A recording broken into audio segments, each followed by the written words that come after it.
fucked up. Like the crime rate was off glass around that time. It's nothing like it is now. So they was able to just blame it on crack or drugs or black people, quote unquote, without saying that. And some black people, especially the ones that were doing well for themselves and, had just got a little money, they was able to persuade some of them black people, at least for the crime bill and that type of thing. And yes, he implemented stop and frisk. He designed it. He implemented it and everything.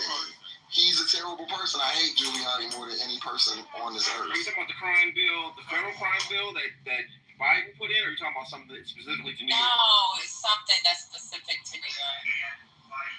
No, I'm talking about the Biden crime bill. All of them came from a bunch of. It was a lot of people. It wasn't just New York City. No, I know. I'm saying the crime bill was for everyone. But if you go and look when they voted on the crime bill, they had the National Black Caucus. They had all of these black people on board for it. There was only 11 that selected. The reason that they did it was because. Oh shit! The reason that they convinced, because it was like like people that would normally, it's what was in the bill and how they like. That's why I just hate the crime bill argument, because it was an overlay for the underplay. Those people did not know that they was voting for what they got. I agree with you. I think this whole room agrees that at least most of us that are mods agree that the crime bill was something that our parents, our grandparents, they wanted that. It was the Violence Against Women Act that was in it. It was the drugs getting swept off the street. Because a lot of those people like my dad, maybe your father, they didn't grow up around. They grew up around drugs, but they didn't grow up around the epidemic that was happening in the late 80s into the early 90s. Yeah, and we didn't know that. This was government backed, a lot of it. We didn't know the ins and outs, you know what I'm saying? We didn't know about Iran-Contra. We just seen, in the South Bronx, if you go look at, it was called Fort Apache. They made a movie about it. That's where Colin Powell is from. I mean, crack bust that block, that whole neighborhood, it was terrible. Whole Ave, all over there. We didn't know. We just was going outside seeing niggas with what's the things that they run up against your door? They would do that 4 or 5 times a week. Just be busting in people's house. We knew, and so we just thought yo, it's this crazy drug out. It kills people, and makes people turn into monsters. And that's just half the story. Man, you gotta look at what Rick Brown, when you look at Freeway Rick. Giuliani didn't win off of the. Let me say something real quick without the moderators. No, you can't, Truck. How about that? No, I just feel like the moderators like to honk. No one else can talk but the moderators. I noticed that. Go ahead, my brother. Nigga, if you don't talk, man, you done said that. Go ahead. Y'all got it, man, because I know y'all gonna interrupt me. No, bro, go ahead, man. I want to hear what you gotta say. All I was gonna say is what you just said, the battering ram situation. When you look at Freeway Ricky, who was really arguably the one who was the leader of the the crack epidemic that was going on out there. This was government funded and government assisted to our communities. If you watch Snowfall, for the average person to comprehend it, that's what really happened. You know what I'm saying? So when we look at this, we keep on looking to the government, whether it be Democratic or Republican, with the crime bills that Biden passed, which he did. And when you look at the current situation under the Trump situation, these have never worked in our favor. These agendas take real problems and spin the narrative where it attacks everyone in some way, shape, or form. It takes the rights away from even the people who are not involved with drugs. See, they spin the narrative. So I think ultimately, what my man was saying about what's going on, we can't pin it on just one person. We can't pin it on just one party. This government system has done this shit forever. You know what I mean? And I can't even blame Trump because it went on before Trump. It's gone on under Biden. It's gone on under Reagan. It's Carter. All of this shit. So at the end of the day, man, I don't know what the answer is, but the people. When people get tired of getting fucked around and lied to, because they lied from everything from moon landings on, everything they say is a lie. When people figure that shit out and get tired of it, I mean, to me, the only answer is people got to join together, just break this whole system down and rebuild. You got to destroy and rebuild because the same shit that's going on is not working for us. It's not working for anyone, but it really ain't working for people of color. You know what I mean? So that's all I got to say. So black people became prey to the drug scene in Los Angeles in 1982, which is coming out of high school, went to the military, came back. My friends hit me up and told me the crack thing was going on. So I was right there. I remembered the government supplying vials of cocaine via crack to people in the streets. I remember in certain parts of LA, the military were dropping off from helicopters in certain neighborhoods vials of crack cocaine on the ground. I remember in certain parts of LA, there are trains that go through Hyde Park, it's the street, and they were putting trains with caches full of weapons right in the middle of these neighborhoods. This was very deliberate. It wasn't that Rick Ross was not a leader. He was someone who was empowered because Ronald Reagan, Poindexter, and Oliver North needed a supply chain of money for the Contras, what was going on in El Salvador, and Iran was happening. That's what this was about. They were leveraging the money off the backs of black people to fund weapons to another country, and then criminalizing all the after effect that came of it. I'm not disputing anything you said, bro. When I said leader, and he was definitely not the orchestrator of it, but I'm saying that he was the face that they put into place to implement it in the hood. You're right. He was the one that they used. Like at the end of the day, he was played too. Correct. You know what I mean? So you are correct. I don't disagree with anything you're saying. But it was Ronald Reagan and John Poindexter and Oliver North and the Central Intelligence Agency. That's who created the crack problem in the United States of America. But to go deeper with Frank Lucas, how did he get the drugs here? Through caskets in Vietnam and shit. That was in the 60s. I'm talking, I was just born. I wasn't even born. But I'm talking about specifically in 1982, 83, 84, where the crack scene entered and who did it. What destroyed us before crack? Harold. Contra and Oliver. When you looked at Frank Lucas, right, it was heroin then, it was crack in the 80s. So before the crack even hit, when you look at Frank Lucas getting drugs over here in caskets and shit from the military, you know what I mean? Don't think that the government wasn't in on that shit too. Yeah, like all of this shit, you can't run an operation as intricate as what Frank Lucas did without help from the government. The same way it was with Freeway Ricky. You had help to do this shit. It was all planned, and and to be honest, it was planned with when you look at what was going on with the opioids, that shit wasn't planned for the white boys to get addicted to that shit. That was supposed to be us. But it backfired. And they did not go to jail also. They gave them treatment and humanized them.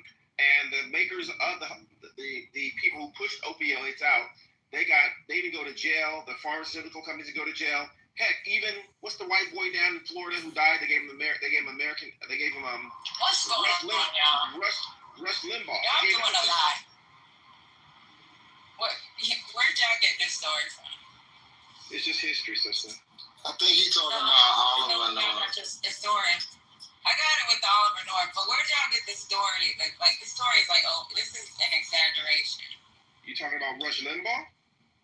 No, I'm talking about people dropping crack vials off in the street. That happened. Well, yeah, it didn't happen like that. That is not what happened. Yeah, they traded drugs to like certain, the weapons to certain people. They didn't just drop it off in the hood. So they did weapons to certain people that later on we found out were drug traffickers. Yeah, they had like secret, it wasn't just like, oh, here, let me throw you, like, you go $100. We know you a dope boy, and we're gonna turn our back.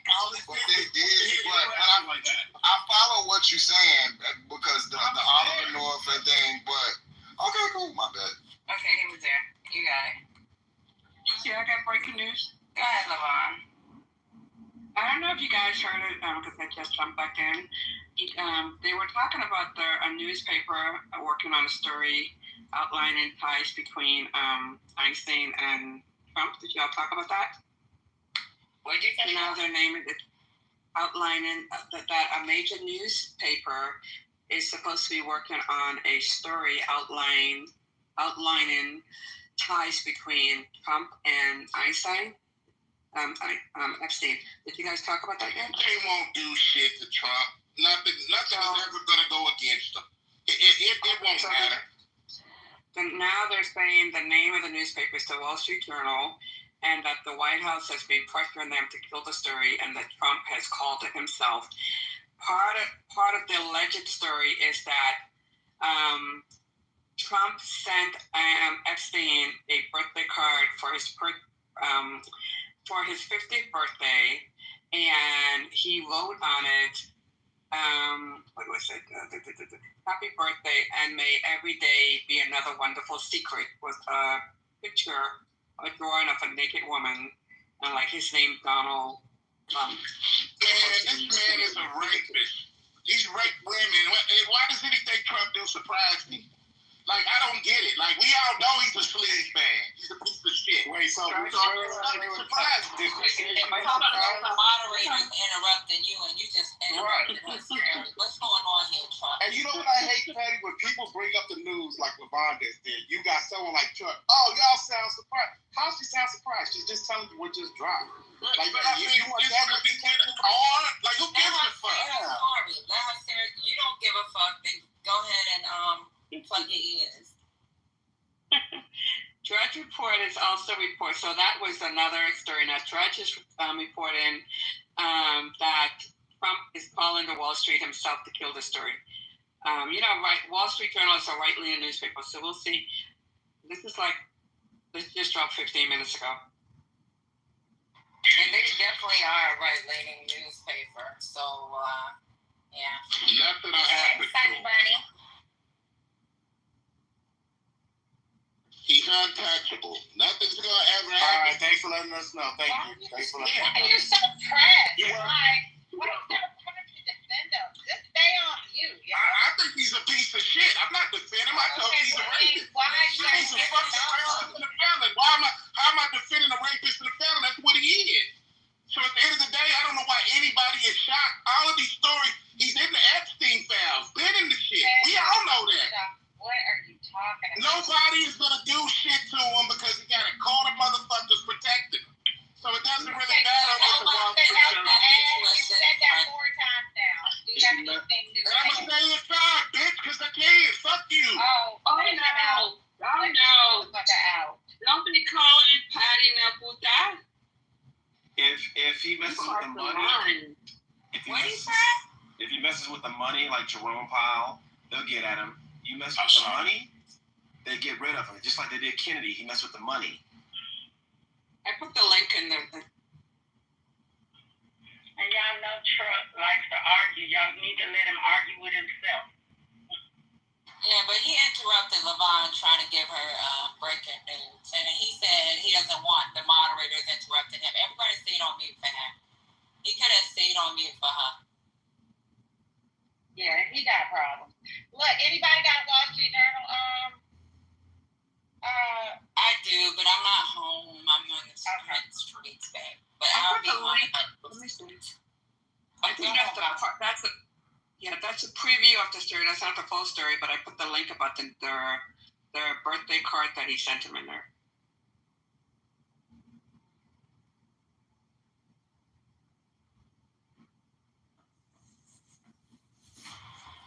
That's crazy, man. So when did he? So it was his 50th birthday. How old was Epstein when he died? 63, I think. I think he was 63. Yeah. They're saying, he was 63 when he died. They're saying that Ghislaine Maxwell put together or compiled together a birthday album with well wishes from his close friends, and like all of the letters or cards were body. I guess they mean like Lacey, I don't know. And one of them was from Donald Trump. What's the secret he's talking about? And you know what's crazy? Donald Trump says, I wasn't his friend for almost a decade since he got arrested. But most of the shit that he was doing was a decade before his ass got Exactly. You know what I'm saying? Like, what's going on here? His girlfriend, Ghislaine, who was supposed to be his damn recruiter, she left him almost a decade before then. So, like, yeah, he might have still been humping on kids' legs or whatever, but the shit that he was being investigated for was old shit. Yeah. So CNN. Go ahead, Penny. No, go ahead. Go ahead. I didn't mean to step on you. CNN is reporting that Trump told the Journal he's preparing to file a lawsuit if it published an article. I'm going to sue the Wall Street Journal just like I sued everyone else. I mean, the Wall Street Journal, obviously with incredible rigorous standards, is published it. So he's threatening to sue them. Go ahead, sue them. That means all the exculpatory evidence of the Epstein files, and let Maxwell come out and testify as to what's going on. So bring it. Just like the Senate shut down the testimony of Maxwell, who's in jail today because she wanted to. Hey, I can tell.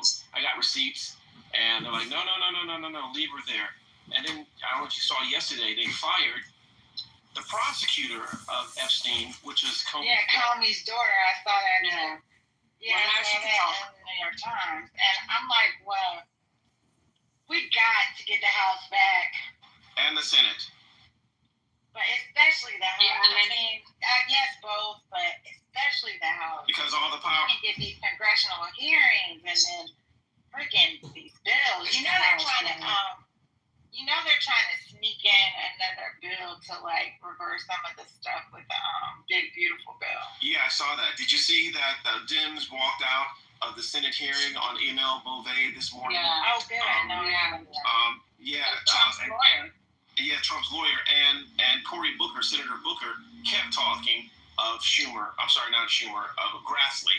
Kept on. I actually wrote Grassley yesterday about this matter. But yeah, and now it advances to the full Senate for Emil Beauvais. Trump has found his Cohen, the guy he's always wanted, who was a disgraced lawyer. Hopefully the parliamentary will step in. But Donald, with this story, he also wrote in this card, we have certain things in common. Like, what's that? The island.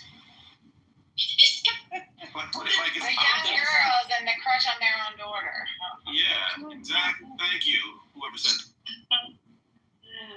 It's getting real now. Yeah, Cory Booker was tweeting up a storm today. He was cracking me up this morning. Where's Manfinity? I want to know what he thinks about the Epstein stuff.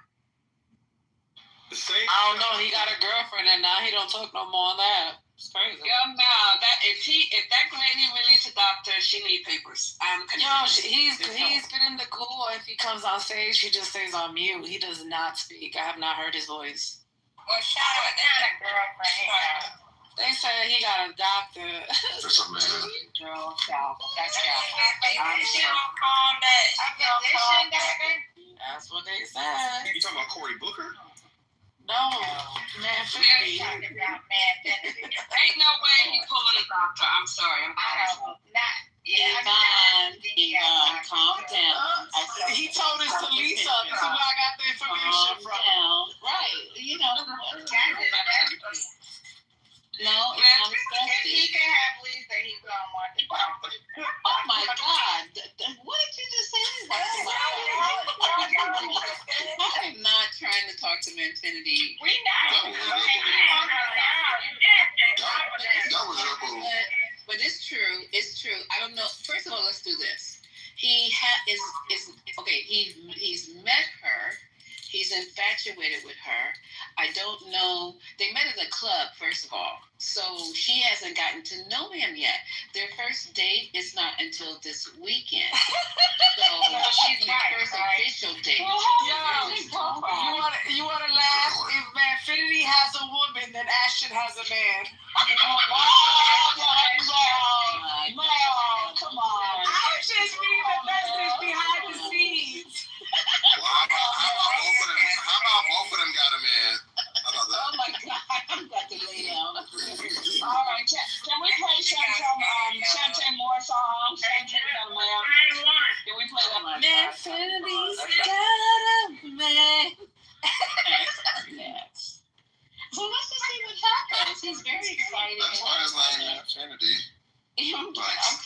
He likes an Infinity Man.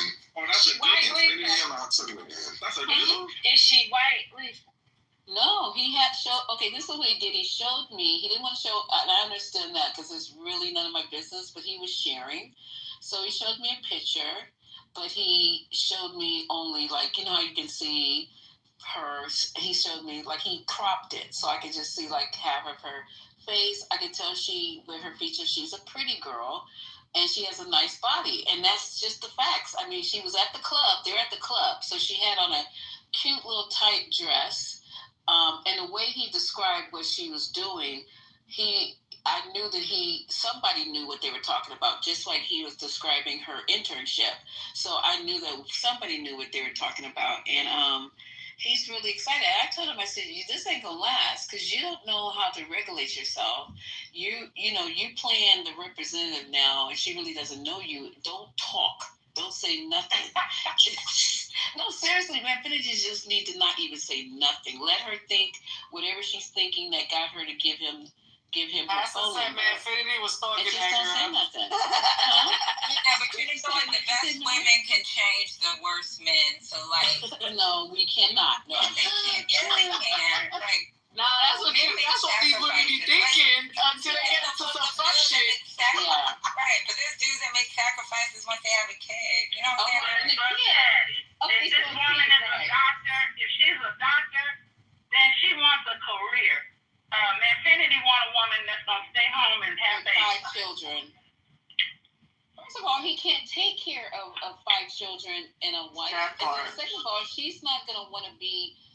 She went to school. She's already graduated, so she's in her internship. It is nowhere in the world. If I was her, I'd try to get somebody, closer to where I am, because it's hard for you to be in that position and go that low down. I mean, not disrespecting anybody, but you know what I mean? I mean, she's the female, and she's going to drop her financial expectations that low. I mean, Vinny should be the one staying at home and taking care of 5 kids. It should not be her. And I don't think she's going to look. She's very religious. That's another thing. Her parents are ministers. He's watched the YouTube videos of her parents' church or congregation. So he knows that's true. And it's just interesting. I think it's going to calm him down, which it has, and I think that's the good part of it, the good outcome. He doesn't talk anymore in the rooms. He stayed on my stage all night and didn't say one word. He rarely comes in anymore. He changed his PTR from the cross, and I don't know if that's him in the PTR that he has up now. Is that the way? No, that's not him. That's not him. Oh, okay. All right. Why you say that? That was the beard of the ugly suit he had on for the. No, that's not him. He's not that light skinned. Someone told me he was light skinned. He's not light skinned. No, he's not. He's not. So y'all remember when he took the picture of the ugly suit? His beard was showing. Yes, His beard was showing, and his hands were dark. His hands were showing in that picture? Yes. His knuckles, his dry knuckles that he didn't put no cream on. No, that was like, I didn't take a screenshot of that. And the beard did not look like the one that. It don't look like the same beard? Okay. No. In the picture Y'all killing this cat, dude. Y'all killing him. Look, I put the photo back In that video? In that video? Actually, we're being very nice. From White Yeah, that's House not him. in February, isn't it? You're terrible. You know the video at the Black Magazine at the White House? Yeah. Isn't he in that video? Really? Okay. You remember when he showed us his hands when he showed us the Trump ring? Well, I think Infinity was just looking for love, and he was probably looking for it with Trump, and now he found it with the woman. So he might. No, I'm serious. A lot of these the straight men get butterflies when Trump talks, and that's because they don't have no good woman or nothing to do. So hopefully this young lady will put some time on his hands, get him to touch grass, and But I wonder if she's like a Republican too, because the last girl he was talking to, she was like a Republican. I was like, damn, I know she had a bad wig. Okay, you know why? No, just because he was concerned because he saw a picture of the mother and the father standing behind a picture of the Obamas. So that's a good. If you're really MAGA, you wouldn't be taking a picture in front of a picture of Barack Obama and his wife. So. Oh, well, it's fine. No man is not gonna. Well, no man is gonna.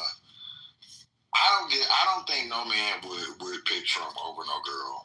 And if you do, then you know. But no, I disagree. What? You said these men won't pick Trump over a girl. Like if she like, I can't be with no Trump supporter. I think he'll put it together. Trump, Julian. Truck don't even like Trump. He gonna come up and get Truck. I don't know. These people rather give their life to Trump. So I mean, that's sad, bro. I would think like you don't want to be happy. It's like, damn.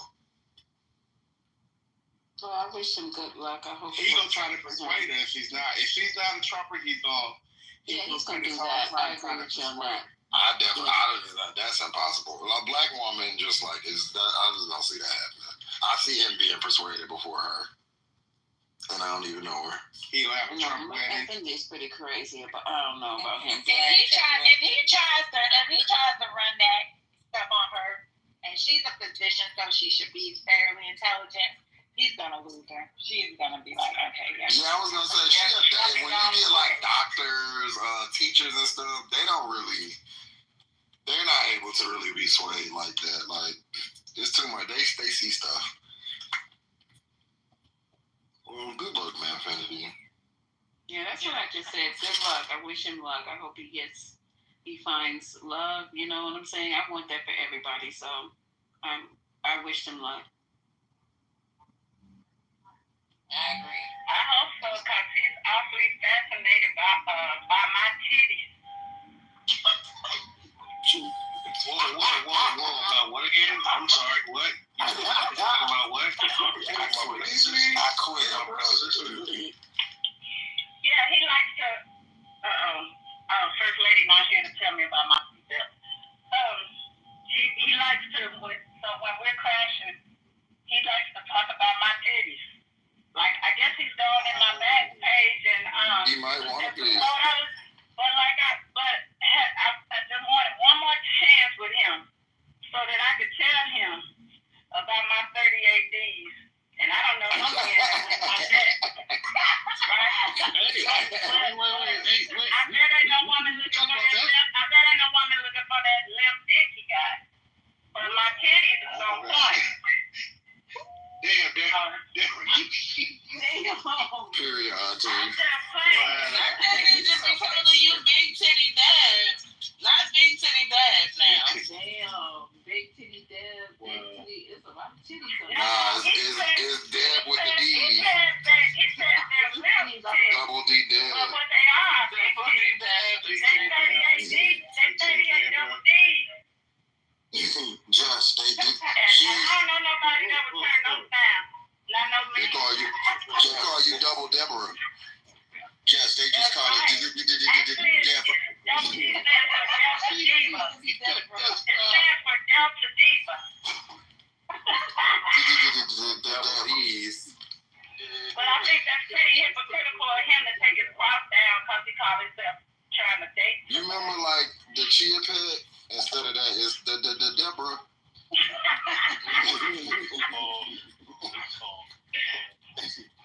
Yeah, but I want to tell him probably as old as his mother. Why is he so fascinated by my tits? Do he like his mother? He better go suck on his mama's tits.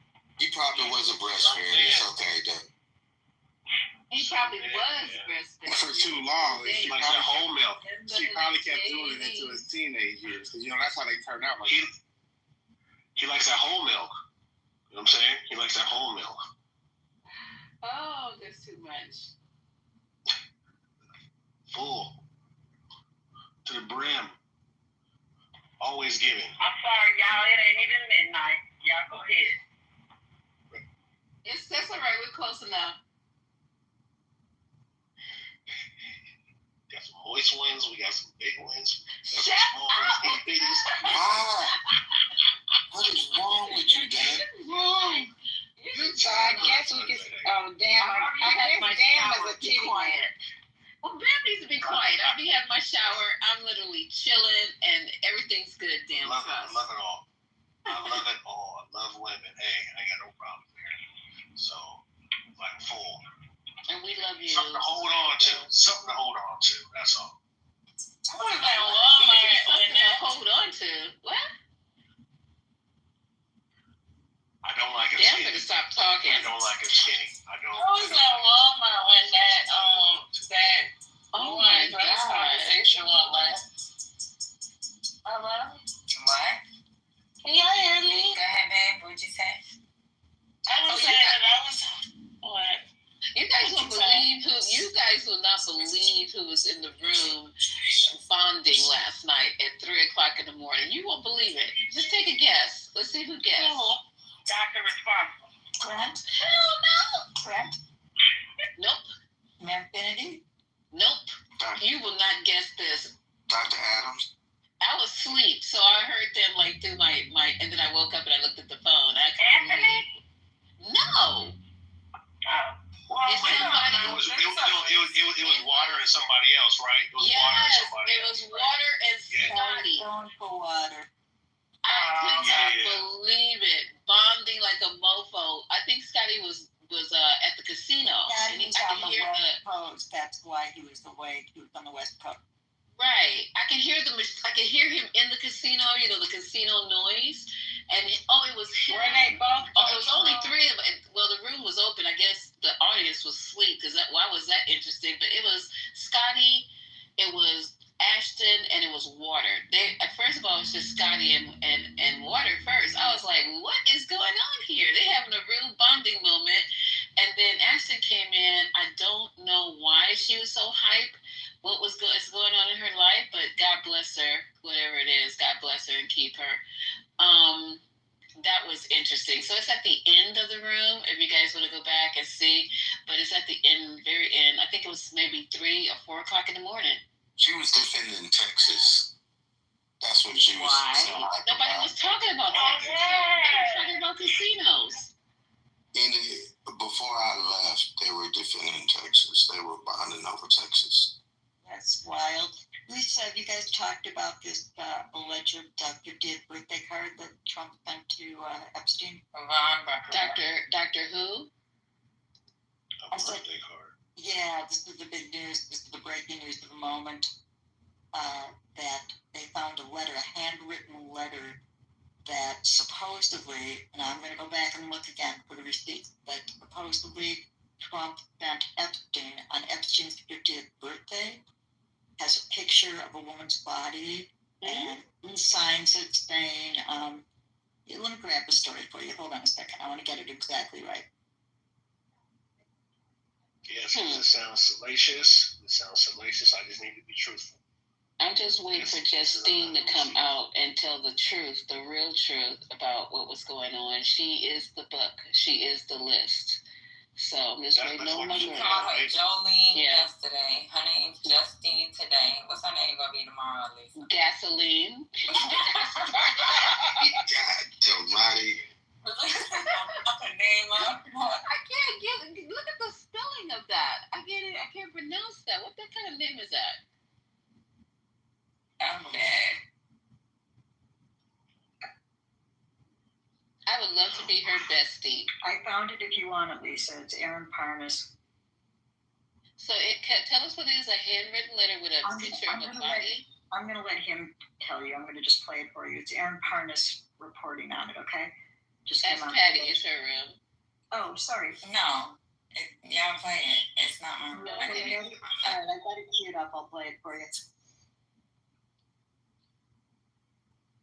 We have bombshell news. The Wall Street Journal just published an article showing that Donald Trump wrote a handwritten letter to Jeffrey Epstein for his 50th birthday. Folks, this letter is stunning. The letter, according to the Wall Street Journal, is body like others. It contains several lines of typewritten text framed by the outline of a naked woman, which appears to be hand-drawn with a heavy marker. A pair of small arches are marks denotes the woman's breasts and the future president's signature squiggly, Donald, below her waist, mimicking pubic hair. This is a conversation in the letter in third person. Quote, there must be more to life than having everything. Yes, there is, but I won't tell you what it is, nor will I, since I also know what it is. Letter concludes, happy birthday, and may every day be another wonderful secret. Now, Donald Trump denied writing this letter, saying this is not me, this is a fake thing, it's a fake Wall Street Journal story. I never wrote a picture in my life. I don't draw pictures of women. It's not my words. He threatened to sue the Wall Street Journal if it published it. This is significant. Spread the word so more people know and follow along for all the news you need to know about. I know you're always looking for breaking news, so that's what. Dirty man. That's a dirty man. And I bet you, he says, I never drew anything before my life. Let's get his kindergarten teacher or somebody, because I know he's probably got a bunch of dirty shit somewhere. What do you mean his kindergarten teacher? What about his college professor? That's how he communicates with pictures. Didn't they tell you that he has to have pictures on his briefs? That when they give him the morning briefs, he has to have pictures instead of words? That was the first term? God help us. I'll put the subchat link in the chat for you. You can look at, you can see actually the picture of it. Just that's his last one. Okay, so but look, you cannot mistake his signature, right? His signature is very unique. So come on now. I mean, it's authenticated with that signature. So come on now. It's real. You cannot, I don't believe anything you say about him. You don't have to try to convince me. I don't believe any story they put out.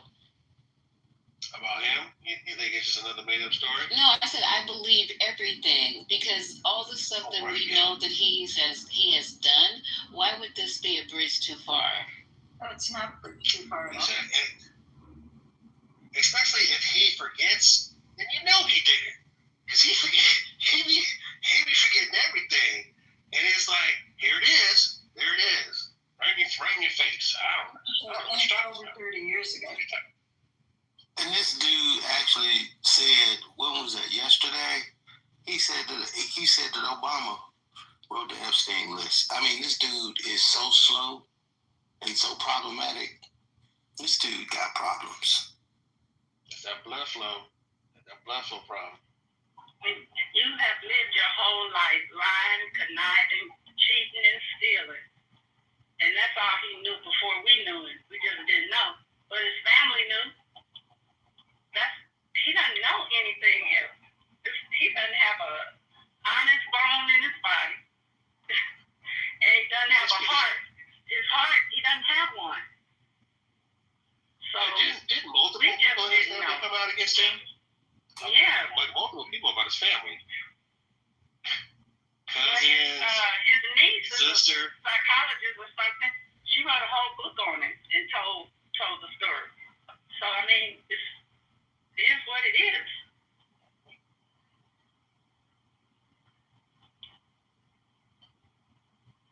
I have another great clip if you want to hear it. This one is from Ken Olin talking about Trump yesterday. One of the comments Trump made yesterday. If you want to hear it, yes or no? You can play it. Yes. Okay, I'll play it for you. Here we go. I'm going to bring Matt in here. Matt needs to hear this too. Here we go. Yesterday, the so-called president treated us to an acid trip down memory lane. Where he talked about his great uncle John, who was a professor at MIT, teaching the Unabomber, Ted Kaczynski, who, as Donald said, was really brilliant. So let's review. First of all, Ted Kaczynski never went to MIT. He just started to complete the application. And I don't know about you, but making up a story in which a family member taught a terrorist, it's not something I would necessarily be proud of. So my feeling is either Donald Trump is demented, insane, or he has tertiary stage syphilis.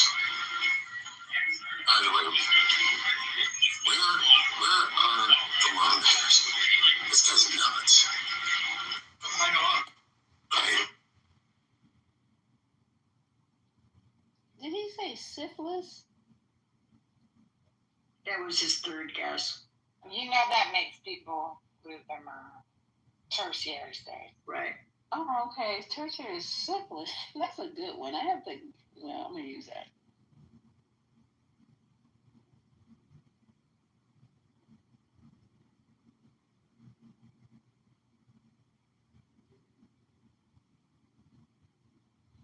A lot of people back in the day, before you had penicillin, you could get your syphilis, they weren't able to see it. They were like, they had to go to the syphilis. I can't hear you, babe. Yvonne, your phone. Sound like Yvonne, you can give him coronary vascular disease and syphilis. No, I was saying back in the day, penicillin was invented, which is the treatment of syphilis. If you weren't treated, syphilis can advance to tertiary, which affects the brain. Hey, TC. Good afternoon, ladies. I keep wanting to ask TC how's Magnum, but TC, you're not that old. No, I'm not MAGA. Sorry. I didn't say MAGA. I said Magnum. Magnum PI. It was a show, but it was before your time. Oh, TC. Yeah. I get it. I've gotten those. They got Magnum PI. Yeah, they got Magnum PI in the 2000s. No, I've never watched the show, but I've gotten the TC from Magnum PI. Hey, you're TC from Magnum PI. Yeah, I've gotten that before. I've gotten all of it. Gotten Chris Brown, Dak Prescott. They lied to you about Chris Brown. No, believe it or not, if you look at my wife and I in our no, you don't look nothing like TC. You look nothing like. No, but seriously, if you look at my wife and you don't look like Chris. In our true story, we got Chris Brown's for our high school pictures. She got Rihanna, I got Chris Brown. That was. And you got a beautiful wife. She don't look like that. And then I get Dak Prescott. I get who's the other guy? Fuck is his name? Cuba Gooding Jr. Yeah, I get a few of the light skinned dudes. Sinbad. I see Sinbad. I see Sinbad. You got some drunk friends, don't you? Your friends are drunk most of the time, aren't they? Chris Brown is high. Why is it drunk? I'm just messing with you. Because they got those drunk glasses on. I don't see the Sinbad. I do not see the Sinbad. I'm sorry. I just don't. I see the Dak Prescott. I have the Dak Prescott PTR. One is the one I get the most. But true story. Back when I was in college, I'll do a screenshot of my college pictures. They did like the celebrity lookalike thing for the yearbook, and I got voted for. You went to a white school where all black people look alike? You know what? That's funny. I did go to a white school. Okay. My high school, my senior year, I did go to a white school. Yes. We can tell. Anyways. Well, then I look like Chris Brown too. Did you have a Gumby fade when you were younger? Like that Gumby fade ass? You talking about like Timmy Turner? That was like Bobby Brown on My Prerogative. Bobby Brown, yeah. No, I did the Timmy Turner for a little bit. Like when I was in ROTC, I did the Timmy Turner, but that was about it. I had a white teacher in one of my nursing courses that told me that I look like Oprah Winfrey, that stupid bitch. Wow, she has no black friends. She has no black friends. I was a black person in the class, and this bitch literally said, "You know who you look like to me, Lisa? Honestly, I look like fucking Oprah Winfrey." I said, "How?" No. I don't get Oprah. You know who I get? I get Whitney Houston. Is anybody with me? Lisa, Whitney Houston. I do not look like Whitney Houston. I do get Whitney Houston. Oh, you might get it, but nobody else does. Nobody? You guys don't think she looks like Whitney Houston? I think she looks like Whitney Houston. No. That's coming from somebody who believes they look like Chris Brown. No, I don't say I look like. Wait. I didn't say I think I look like Chris Brown.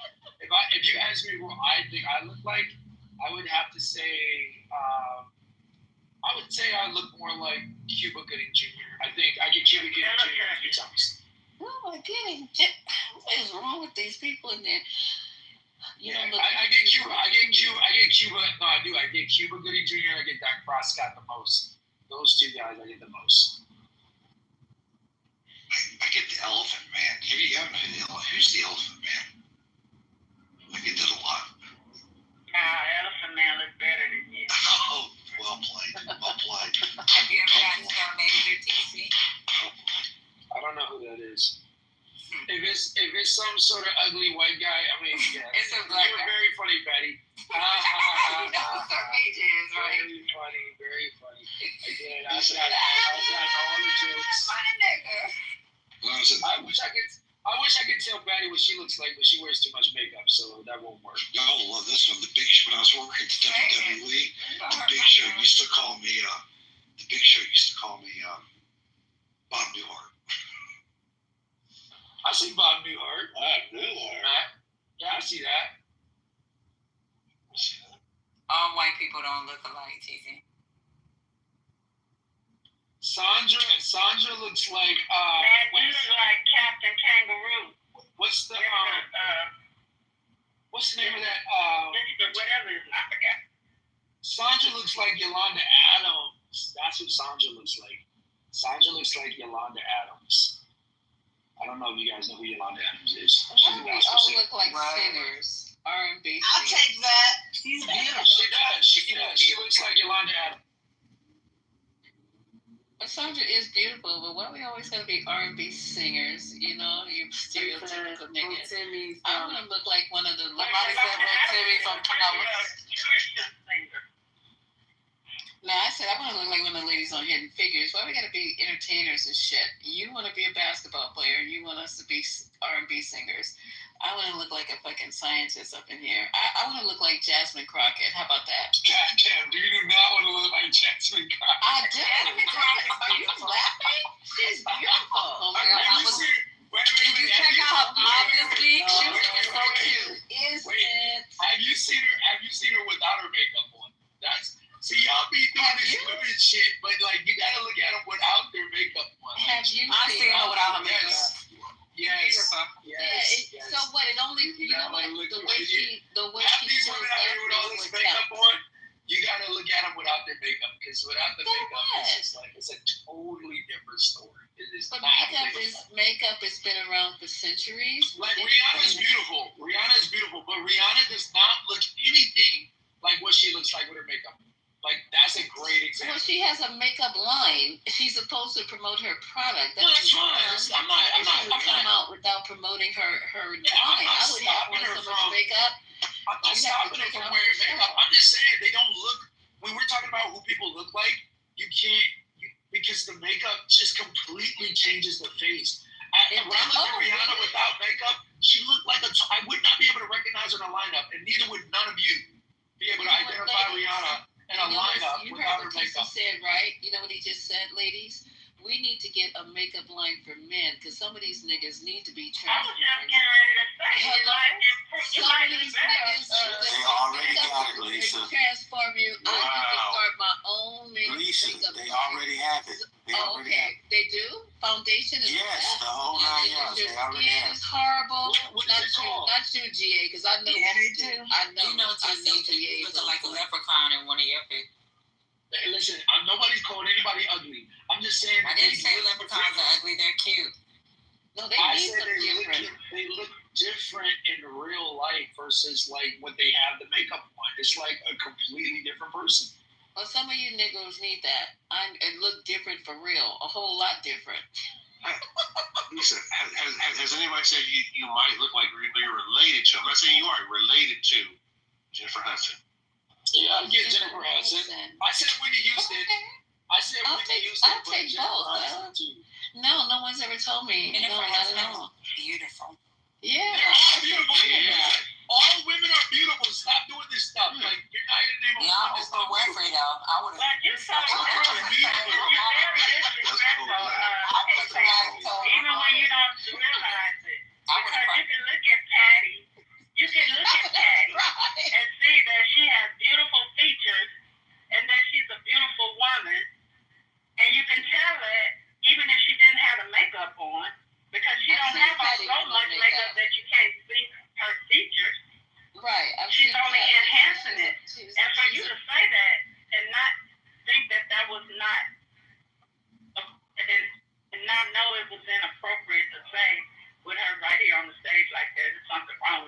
said. I'm gonna tell you something. Wait. What's inappropriate about what I said? I didn't say anything inappropriate. You said she wears too much makeup. I never said she wears too much makeup. Stop it. I said we don't know what Patty You didn't. looks like. Okay. All right. You got it. I'm not even there with you. How am I going to tell somebody?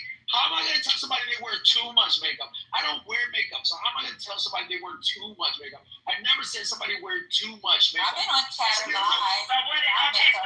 My homegirl Z had on that. I said we don't. I said because we don't know what Patty looks like because she wears makeup. Is what I said. I didn't say she wears See, that night I was on live. I was in my nightgown. My homegirl was in my nightgown, and we had no makeup on. I've never seen you without makeup, so I'm happy to look at you without makeup and tell you who you look like. But I've never seen you. That's fine. I'll let you know. He's happy how she looks without makeup. TC, please. Now, nobody needs your approval. Nobody's asking for approval. I said, you guys tell me who I look like. I said who you look like. I'm not saying anybody gets approved here. Like, I got a whole wife. Well, you said I would love to see you without makeup so I can tell you who you look like. She looks like Patty. So we don't need to look like anybody. But we're talking about doppelgangers. What do you think about your... Okay, so since you got some opinions today, what do you think about your president getting ready to die of coronary vascular disease? How about that? They did not diagnose him with coronary vascular disease. Tell me what they diagnosed him as. Yeah, it was like intervascular disease. It's like it's common. No intervascular disease. CVI. It's intervascular or something like that. There's no inter. CVI. What is it? CVI. So it's not coronary vascular disease. It's very common on older very people. Common. You probably have it too, Matt. All fat men have it, especially fat white men. They all got it. And you being a nurse, Lisa, you should know how to misdiagnose somebody. At least they were honest about it. No, excuse me. I didn't misdiagnose anything. I know what I'm talking about. You don't. Don't challenge me on medical shit. First of all, so you know he has coronary vascular disease. Okay, you and Matt just keep talking among yourselves. TC, You two cardiac surgeons. Let you guys go ahead and tell us what it's all about. TC, at least we're honest about his health condition, right? At least we're honest about his health condition, TC. It's amazing how you maggots know everything about everything. Can you tell me how?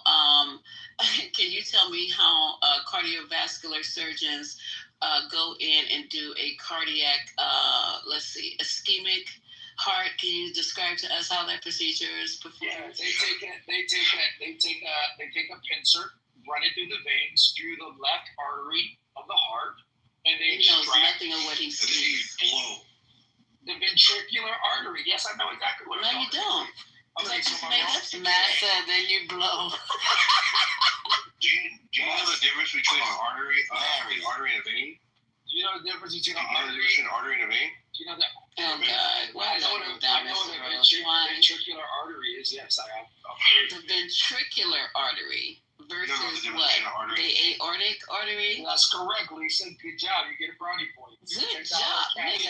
Heart transplant. Good job. She just made up a whole thing, and you went to explaining something that she just made up. Really made it up. And you over here trying to sound smart. Explain it. That's hilarious. I know there's the aorta and then there's the ventricular artery. So. Oh Lord, yes, you do, baby cake. Already. TC, how was it going to Liberty University being the only Democrat in the whole show? You know what, Patty? You so Patty.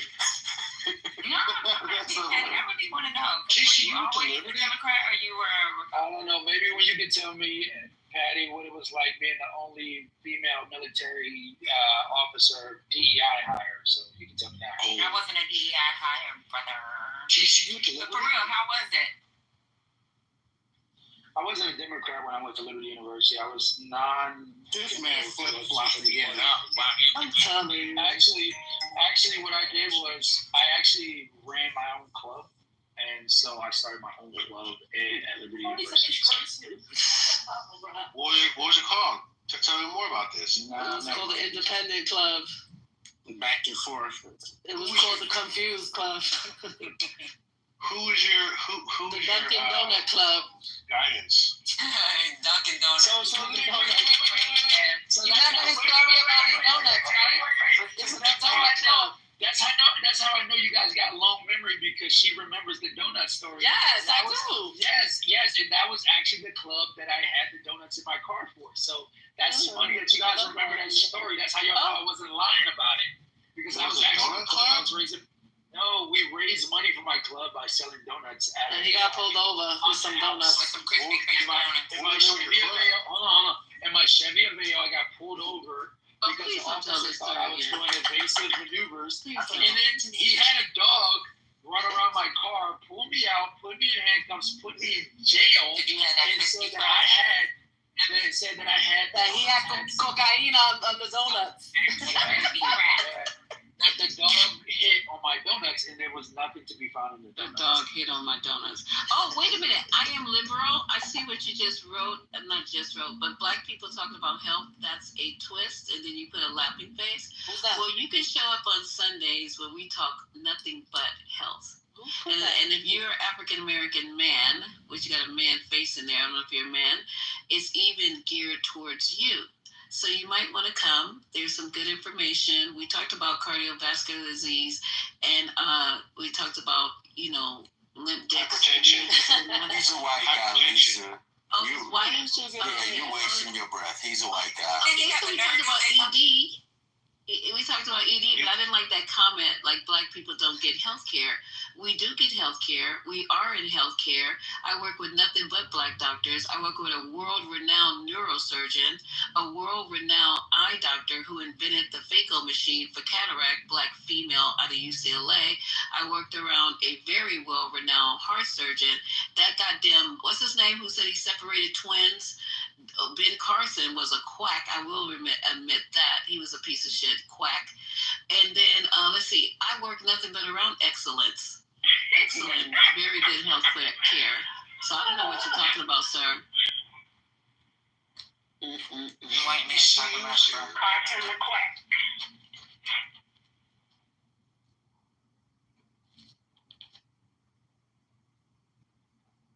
So what was the name of your club, TC? Dope Boy? I know you got caught up, Dope Boy. What was the name of your? Just know we raised $2,500 for. What's the RNA, liberal? We raised over $7,000 for like a all night worship night on my college campus, and we did a few other things.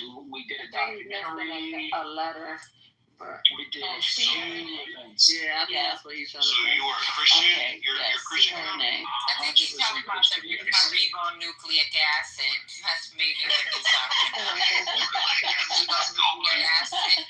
That too, liberal. You're a molecule that's in all living cells. I wish I was liberal in a couple of people's DNA. I wish I was running amok in. Thank you, sir. You know what I don't get about the liberals? Shout out to Lisa for being an RNA. Do you guys even know what you did wrong in the 2024 election? That's how I'm about a year after the election. I'm curious if the liberals know what they did wrong. No, I'm just curious. Like, you lost an election. You lost it very, very badly. You lost all the states. let me read You your lost bio, Congress and you Lord. lost the White House. So I'm just curious. Lisa, whenever you're ready, open up your room, please. Okay, let me read liberals. He's asking me to. Okay. What are we going to do without Big Aw, going away? that's sweet. I give you a hug, liberal. Can I give you a hug? JC, what are we going to do with Big Bird going away? You'll feel even better now, baby. In DOR. Yeah, no. I mean, listen. I don't agree with that.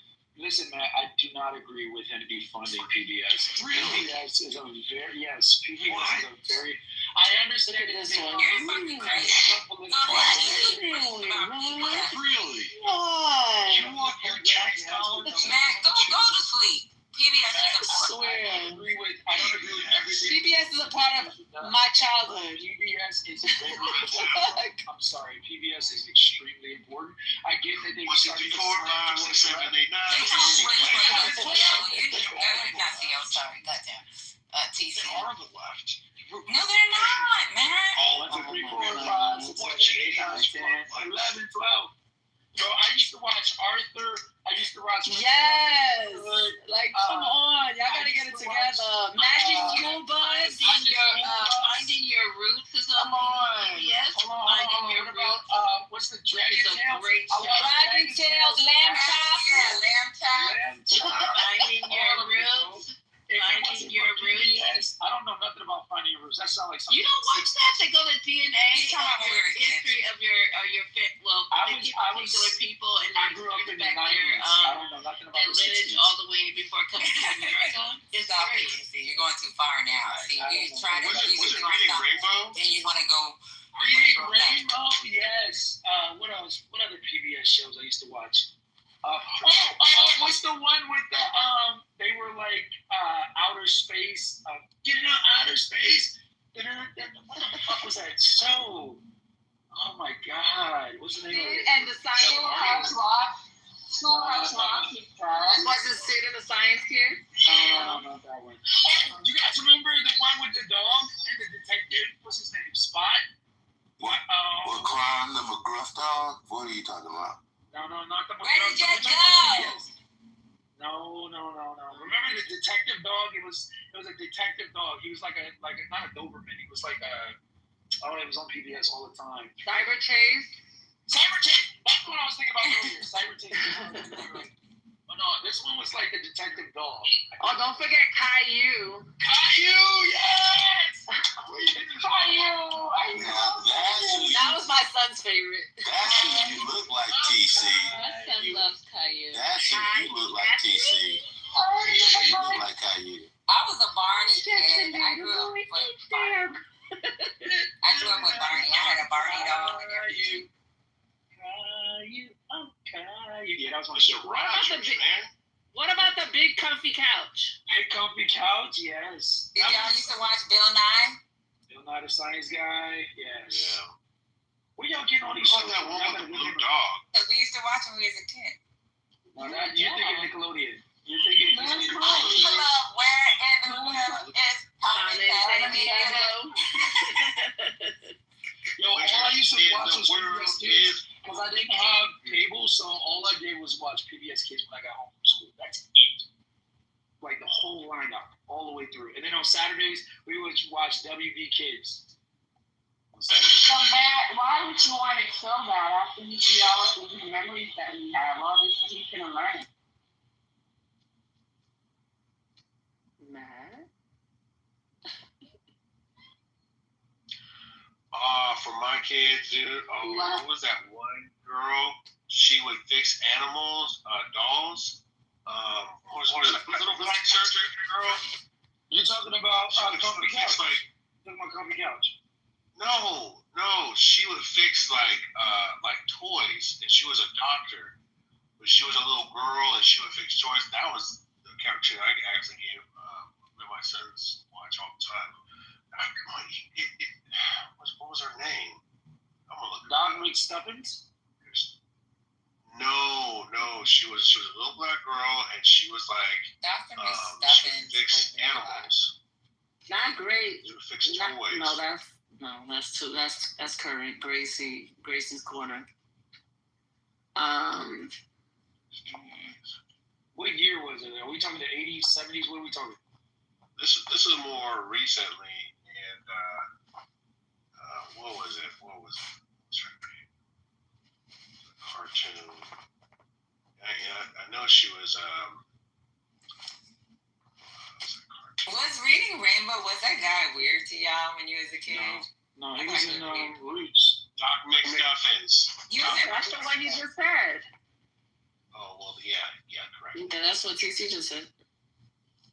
No, I thought it was weird. He's a great actor. I couldn't get with Reading Rainbow as much. I got Mr. Rogers more than I got Reading. I didn't like Mr. Mr. Rogers. Rogers. He looked kind of weird. What about the guy that used to paint? What was his name?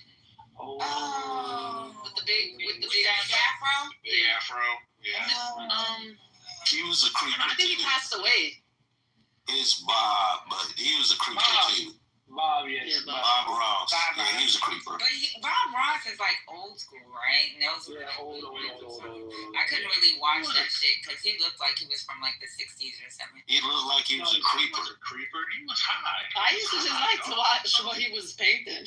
I wasn't looking at him. Amazing. I was convinced that Mr. Rogers was a creeper too. No, honestly, the one show that stayed the test of time was Sesame Street. Sesame Street is undefeated without, like, that's one of those timeless shows that you cannot put in a specific, like, genre. Or even Luther was on Sesame Street. Everybody was on Sesame Street. Yeah. Even now, Sesame Street in Vegas, so I hope they don't do away with Sesame Street. That was legit. Right, like Elmo came up. That's why I learned about Latinos. Because I didn't know nothing about Latinos until the Latino puppet. Because I'm from Detroit, so we had nothing but black kids. We knew there were no Spanish kids in Detroit, so it was all blacks. So like what's that Spanish puppet? What's her name? Like Esmeralda. It's not Esmeralda. What's her name? What's the Spanish puppet? Y'all know what I'm talking about. Her name starts with an E. Anyways, she had a Spanish accent. That's when we first learned about Spanish people.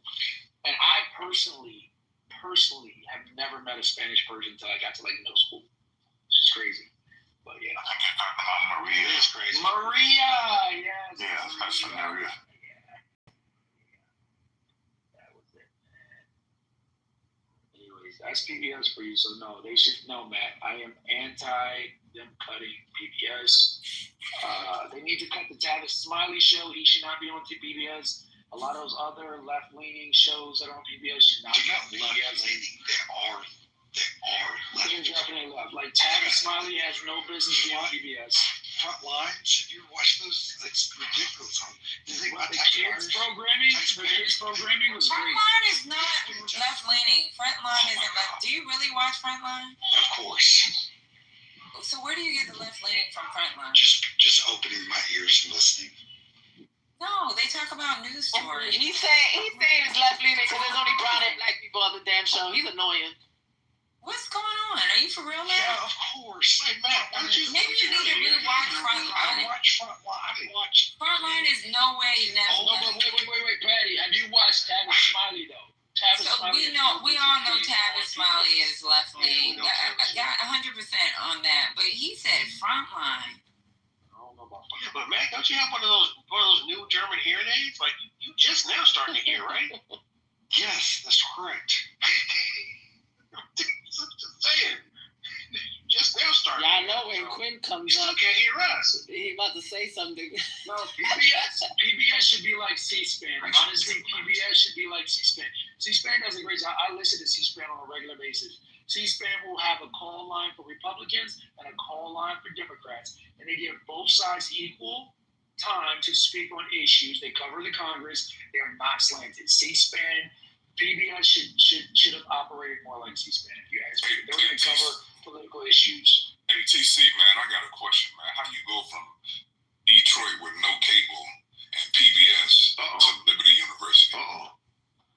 Bro, it's called Christianity, bro. There was only one Christian college that would accept me, and that was Liberty University, bro. I knew if I was going to college, I'd have to go to a Christian college because I wanted to get a Christian education. So it was either Liberty or Oral Roberts University, and I didn't apply to Oral. The only one? TC, somebody said you're the biggest heathen on Clubhouse, man. What's up with that? What? I might be, but I'm saved by grace. So I appreciate the grace of God that covers me on a daily basis. I wouldn't be here without the grace of God. So listen, my man. You know, but for the grace of God, go I. So I'm just a argue with that. I'm a topic. You didn't say it about these kids when they're taking away Head Start. You didn't say that about them poor people when they're taking away a SNAP. You didn't say that about these vets when they're reducing their health services. You didn't say that about these other marginalized people who they're reducing their health care. You didn't say that about nobody that's being affected by your administration. So now you are religious up on this stage like you really care. Wake it up. That's some bullshit. So and I maybe really am offended. Maybe you didn't hear my position on Medicaid because you be. I'm talking about, okay, so what's your position on Medicaid? I I don't think work requirements for Medicaid, I don't think that's a fair way to go about cutting frivolous spending, because there's a lot of single women, single parents, women particularly, who cannot meet that work requirement, and they rely on Medicaid for healthcare for them and their kids. So I was against that Medicaid cut. Okay, so don't put it on single women with children, sir. We all. No, that's one of the examples that I used for why I disagreed with it. So I do say this. That's a clear example reason why I disagree with it. Medicaid are already working, sir. That's true. Hold jobs. So they're not going to lose their Lisa, Medicaid. are you just trying to pick a fight with him? He's like agreeing with Yes. I'm 100% agreeing with you. TC, why you need to? CEO, why you gotta put on your cape for TC? You and Matt. He need backup. Y'all the pimps. Y'all the temptations. All the maggots stick together. What the hell? He understands rational thought. No, it has nothing to do about rational thought. You voted for Trump, and you got on this stage talking about motherfucking rational thought. Well, me and the rest of the swing states, so clearly I'm not the only one. So nobody's saying that the motherfucking free swing states are rational. What the hell? They voted for Joe Biden. Yeah, and they broke as fuck. Okay, so I don't know why you laughing. You laughing because we voted for somebody like Kamala Harris versus a SA, a child molester, a fucking rapist, all the criminal felonies he's been convicted of, a tax evasion, bankruptcy. Okay, check this out, TC and CEO and all the rest of you. God don't like ugly, and karma is a BITCH. This nigga now walking around with a disease that can stop him in his motherfucking tracks. The next time he goes to bed, he might not wake up with his fat, swollen ankles. Yeah, so don't come here and act like you some good ass Christian man and you here and you worried about people. I don't give a fuck. We're not talking about Joe Biden. The subject was Donald Trump. The subject in the class. That's why you would have failed the test, because we're talking about Christopher Columbus and you writing about Martin Luther King. You would have failed the fucking test. We're talking about Trump. Did I not make that clear? Or do you need to get further down, closer to the teacher's desk? So, Lisa, can I ask you a few questions about the CPI? No. No? Okay. Yes, you can. Yes, you can. By the way, I had a chance to connect with CEO on LinkedIn. This guy's a very accomplished man. I didn't know he was as accomplished as he is. He's very privileged. I've been trying to share the irrefutable truth with you. The American people have been lied to by Donald Trump, Rudy Giuliani, and various cohorts of individuals in government and media positions. They created falsehoods to serve their own interests, knowing it would undermine the strength of our nation. From November 2018 to October 2019, I was a key participant and a witness to numerous efforts to prove that Joe and Hunter Biden were linked to corruption in Ukraine. Rudy Giuliani, on behalf of then President Donald Trump, tasked me with a mission to travel the globe, finding dirt on the Bidens so that an array of networks could spread misinformation about them, thus securing the 2020 election for Donald J. Trump. Ironically, when I was arrested, my original indictment linked me to an individual referred to as unindicted co-conspirator 1. We now know this individual to be Congressman Pete Sessions, who sits on this very committee today. Today I ask you to consider the following.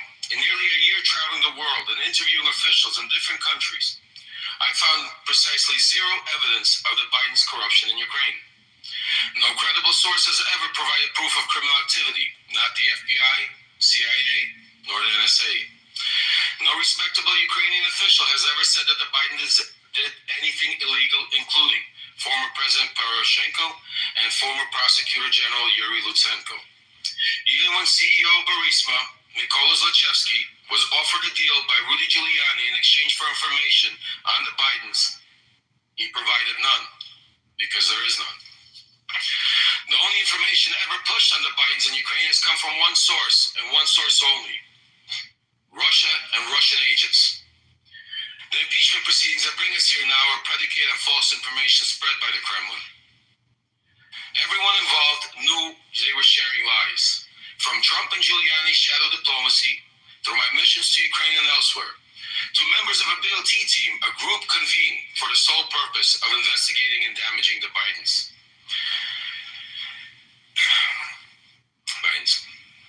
Everything was for the ultimate benefit of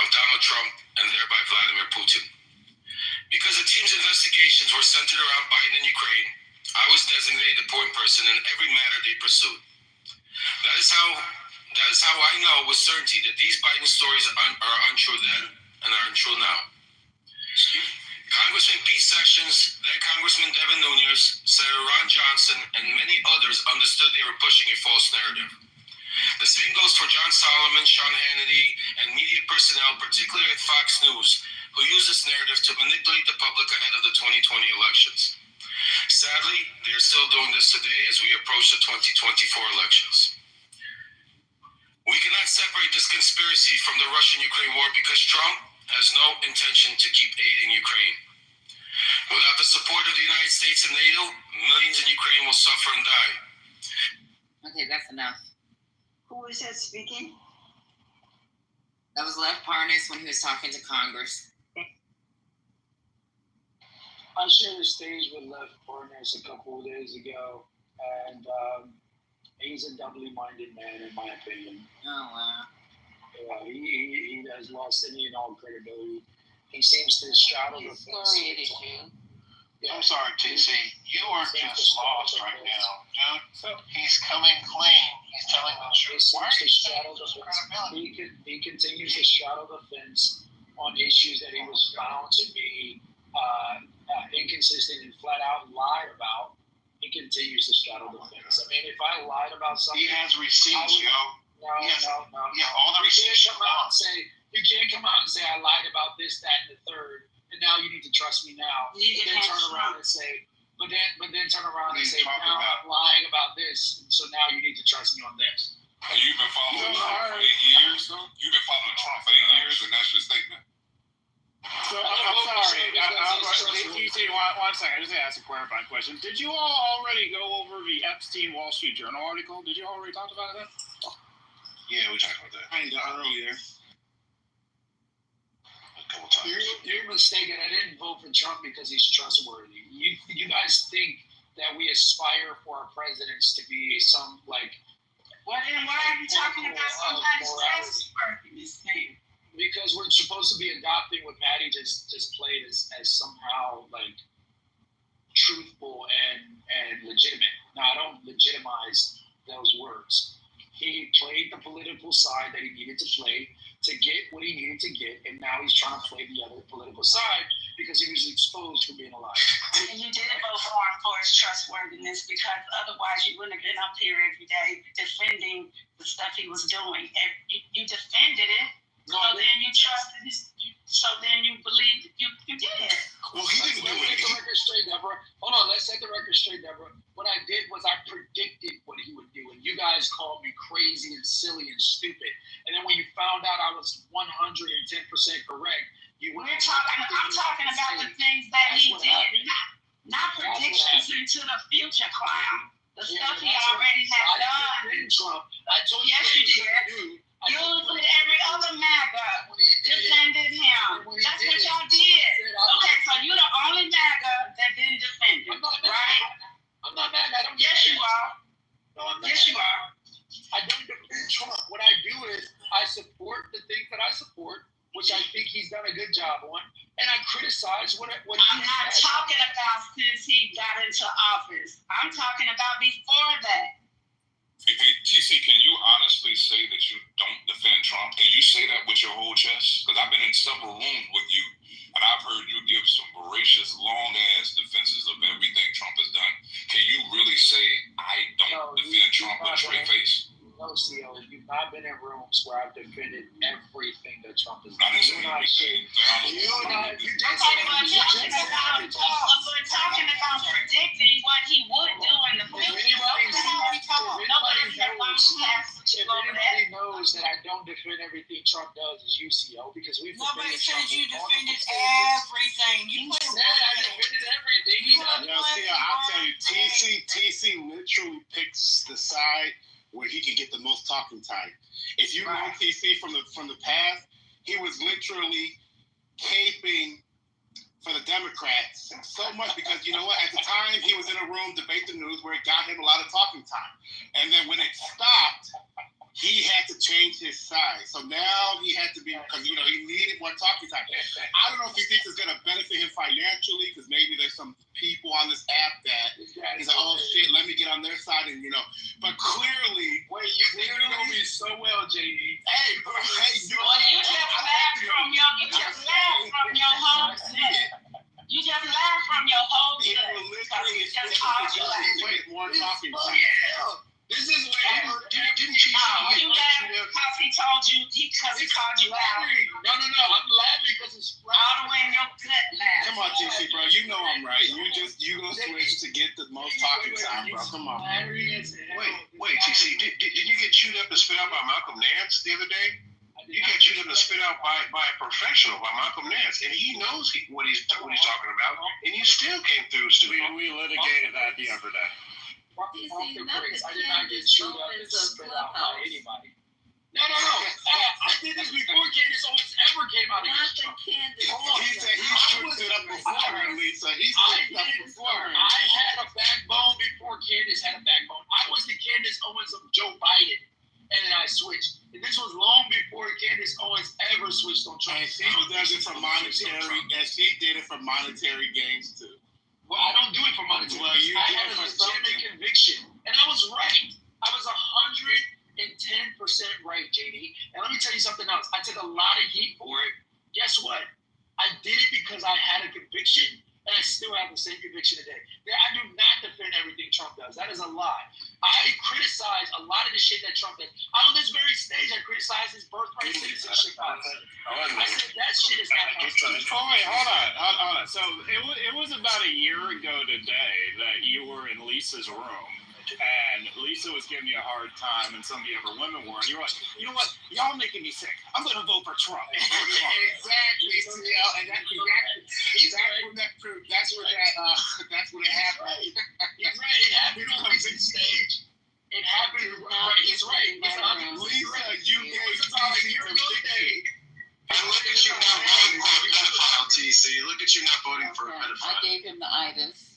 It was in Lisa's room. CEO is 100% correct. I was flirting with it, and then it was in Lisa's room, and then there was this mob mentality that came out against the guy. That was the guy. Hold on. Clubhouse room made him switch sides. Come on, y'all. There was a guy that was very sincere in his convictions. He was very honest. He was giving his opinion, and you guys jumped on him like he was the fucking Antichrist. And I said, wait. How are you guys going to do this against this guy? He's giving you guys his honest opinion. He's not slanted at all. The guy's not fucking bought in or biased to the nth degree. He's willing to concede certain things. And you guys were eviscerating him. I said, fuck that. I don't want to hear anything a part of that. I have legitimate disagreements with you guys on education and the liberal agenda, legitimate disagreements on fiscal policy, on national security, on foreign policy. Yeah, I might agree with you on certain social issues, like LGBTQ issues, like certain issues related to fairness and access. I agree with you that certain people have been disenfranchised, but I'm not going to necessarily agree with you guys on everything. So the thing I disagree with you on, you're going to fucking crucify me? Fuck that. Trump. 2024. TC, is this? In spite of everything. Yeah, I mean, TC, what do you think about the Wall Street Journal article that came out an hour ago? I didn't Did you read it? No. Okay. Can I give you a quick summary? I'm all ears. Okay, 1 second. All right, so there were basically about 8 bombshells in there. There was a naked sketch. Trump's birthday note to Epstein was typed inside the outline of a naked woman, complete with his signature scribbled as pubic hair. He said, happy birthday.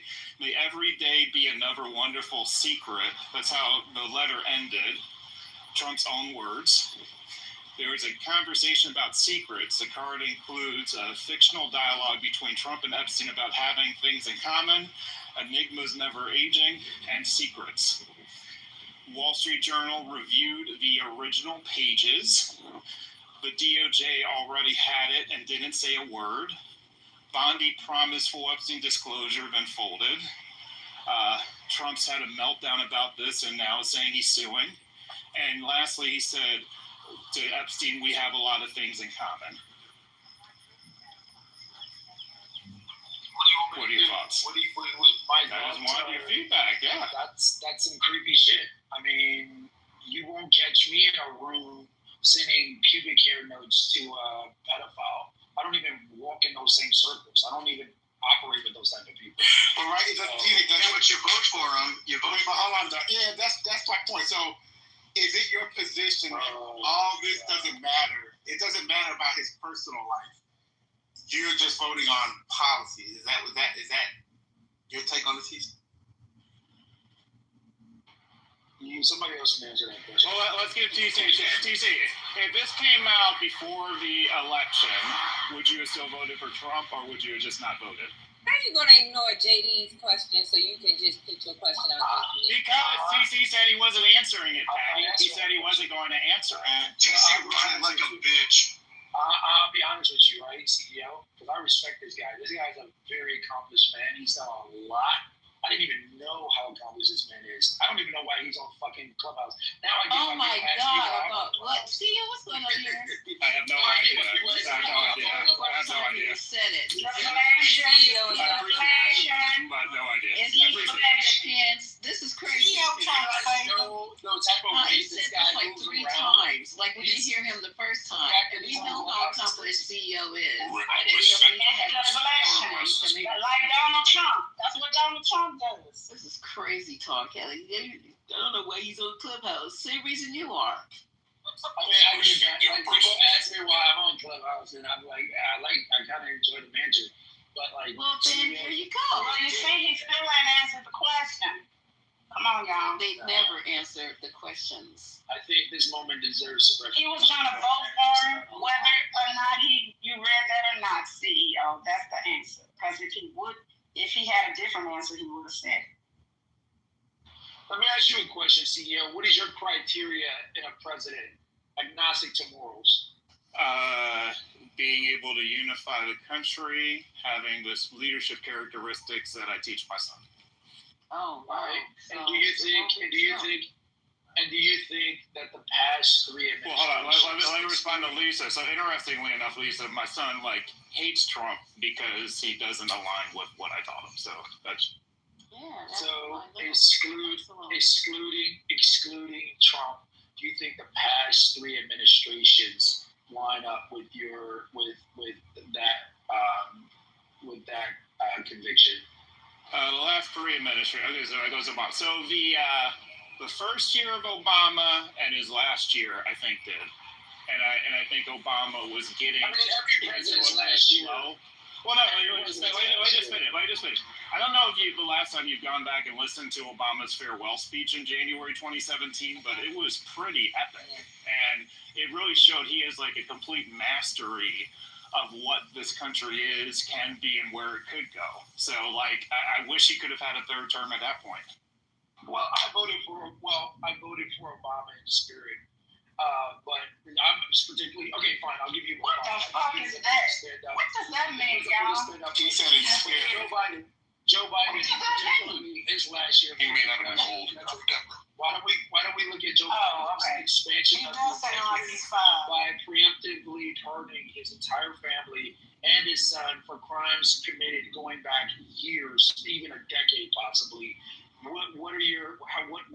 What type of integrity is that? Yeah, so if it was 20 years ago, I would have completely slammed that decision. But in this political environment, knowing that Trump was coming in, it seemed like a rational decision. I would have probably did the same thing. So because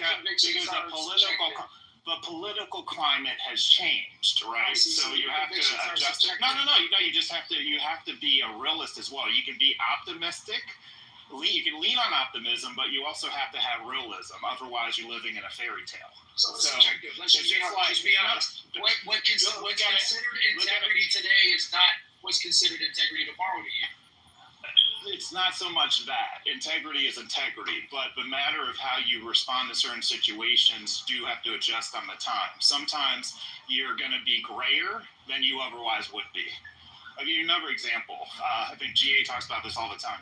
In the 90s, Bill Clinton and Newt Gingrich Gingrich should be impeaching him 1 second, and then they talk about policy the next and work through an issue. Like everybody was still an adult regardless.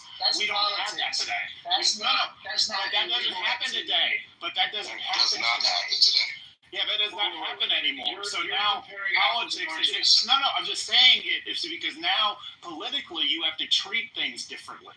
So that's my point. It's far more polarized than it's ever been. And let's not fine. We can be in a more polarized political climate, but that has nothing to do with that's pretty key to what he's you're absolving your family of accountability because they're your family. But leave people like Jim Comey and the CIA director Brennan exposed. Like that's the height of hypocrisy. Look, Okay, hold up. Can I just ask TC one more question? So TC, if you were Joe Biden, what would you have done? Let me set up the context. You've lost a wife in your life. You've lost multiple children in your life. You are very sick. You're at an older age. You don't have much time to live. You wouldn't want to spend some time with your son before you die? I don't know where that plays into the fact that Joe Biden literally gave a farewell gesture completely inconsistent with that of the George Washingtons and the Barack Obamas of the world that literally used their farewell gestures to imbue. No. His farewell speech wasn't good. I didn't like his farewell. Hey, That's a different topic. You have to understand. You talked about what convictions you have, what you want to see in a president. You said You don't hear JD talking. Joe Biden. And this ain't just no two-person conversation. Y'all done had enough back and forth. Now, Go ahead. somebody else got to speak too. Dan. Go ahead, JD. No, I was just trying to move it on. Well, I just wanted to say, okay, just real quick, Quinn, let me just say this. Because I didn't even understand what he meant by voting for Obama in his mind. But now that y'all explained to me that he was possibly too young to vote, he wasn't paying attention to politics before Obama. So all he has is Obama, Biden, and Trump. So he don't have I'm talking CEO in particular, and everyone else, but he doesn't have he doesn't have nothing to compare to that 30 years ago. He just has the president as this started to change how, working together. Yeah, I agree. Thank you. Deborah, thank you for explaining that to me. Barack Obama was a big monumental shift in politics when I was in high school. It has been the honor of my life to serve you. I won't stop. In fact, I will be right there with you as a citizen for all my remaining days. But for now, whether you are young or whether you're young at heart, I do have one final ask of you as your president. The same thing I asked when you took a chance on me 8 years ago. I'm asking you to believe, not in my ability to bring about change, but in yours.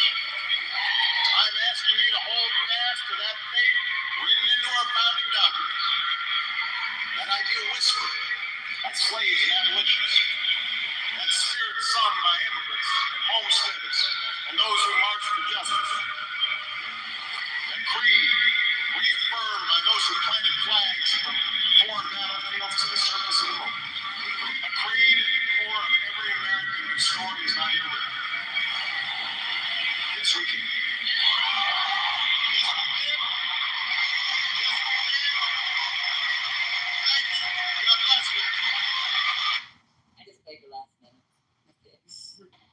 And it's really easy to forget that what we saw during that time period and Obama's presidency in general has yielded what we are experiencing right now. The reason, and maybe possibly the sole reason, why we are experiencing what we're experiencing now. That can't be forgotten. If you don't mind, I want to read a portion of the speech that I really enjoyed. American exceptionalism isn't about our country being flawless. It has been about our continued willingness to change and make it better. Our progress has been uneven. The work of democracy has always been hard. It's always been contentious, but the long sweep of America has always been defined by a forward motion, a constant widening of our founding creed to embrace all and not just some. It's up to all of us to make sure our government can help us meet the many challenges we still face. Our youth drive, diversity, openness, and boundless capacity for risk and reinvention means the future should be ours. But that potential will only be realized if our democracy works. Only if all of us, regardless of party affiliation or interest, help restore the sense of common purpose that we badly need right now. Democracy does not require uniformity. Our founding fathers argued, they quarreled, and eventually they compromised. They expected us to do the same, but they knew democracy required a basic sense of solidarity. The idea that despite all of our outward differences, we are in this together. We rise or fall as one. Too many in our rural counties and our urban cities have been left behind. Black Americans must do a better job of understanding the shoes of a middle-aged white guy who on the outside may seem like he has advantages, but has seen his world upended by economic, technological, and cultural change. We have to listen. For white Americans, it means acknowledging the challenges of the history of slavery and Jim Crow laws didn't just disappear in the 60s. That's when minority voices express discontent. They aren't asking for special treatment, just the equal treatment that the founding fathers promised all of us. But this isn't easy to do. It has become safer to retreat into our own bubbles, neighborhoods, college campuses, or social media feeds, surrounded by the people who think like us and never challenge us. We have created this sorting that makes it easy to just look at info that fits our opinion instead of looking at the diversity of information that is out there. This represents a threat to our democracy. Without a willingness to admit new information, and concede that your opponent might be making a fair point, we're going to keep talking past each other, and we'll make common ground and compromise impossible. Protecting our way of life, I'm almost done. Protecting our way of life isn't just a job of our military. Democracy can buckle when it gives into fear. So just as we as citizens must remain vigilant against external aggression, we must guard against the weakening of the values that make us who we are. George Washington said in his final speech as president, self-government is our underpinning, safety, prosperity, and liberty. But from different causes and different corners, much pains will be taken to weaken in your minds the conviction of this truth. We must all be anxious, jealous guardians of our democracy. And let the congregation say amen. No, I'm not the congregation. I'm going to say, listen, I know Barack Obama's position. I know he had some of that he had to say. But some of that it's more aspirational than it is sensible to some degree. And the reason I say that is because, yes, we all have to have an understanding of each other's position. But one of us cannot be endorsing the power structure so that the other doesn't progress, even themselves. There's only one group of people doing that. Isn't that what he said, though? Isn't that what he said? Yeah. That's not what he said. Oh, my God. Did you hear what he said? He didn't That's say, not what he said. Oh, my God. He didn't say concede. He didn't Brother, say I got concede. 2 ears and 1 brain. Okay, I know exactly what he said. He didn't say CEO is explain it. Yeah. He didn't He say. doesn't have to, but go ahead. Let me just say this one point. He didn't say concede your position. He said admit they might have a point. Like if they say 20 things, they might have a point. Brother, listen. That sounds admirable. It does, but there has never been a lack of understanding from one group of people. There hasn't been. That is not the truth. We've never had a problem understanding anyone else's situation. We understand that very well. And I don't want to make this into that.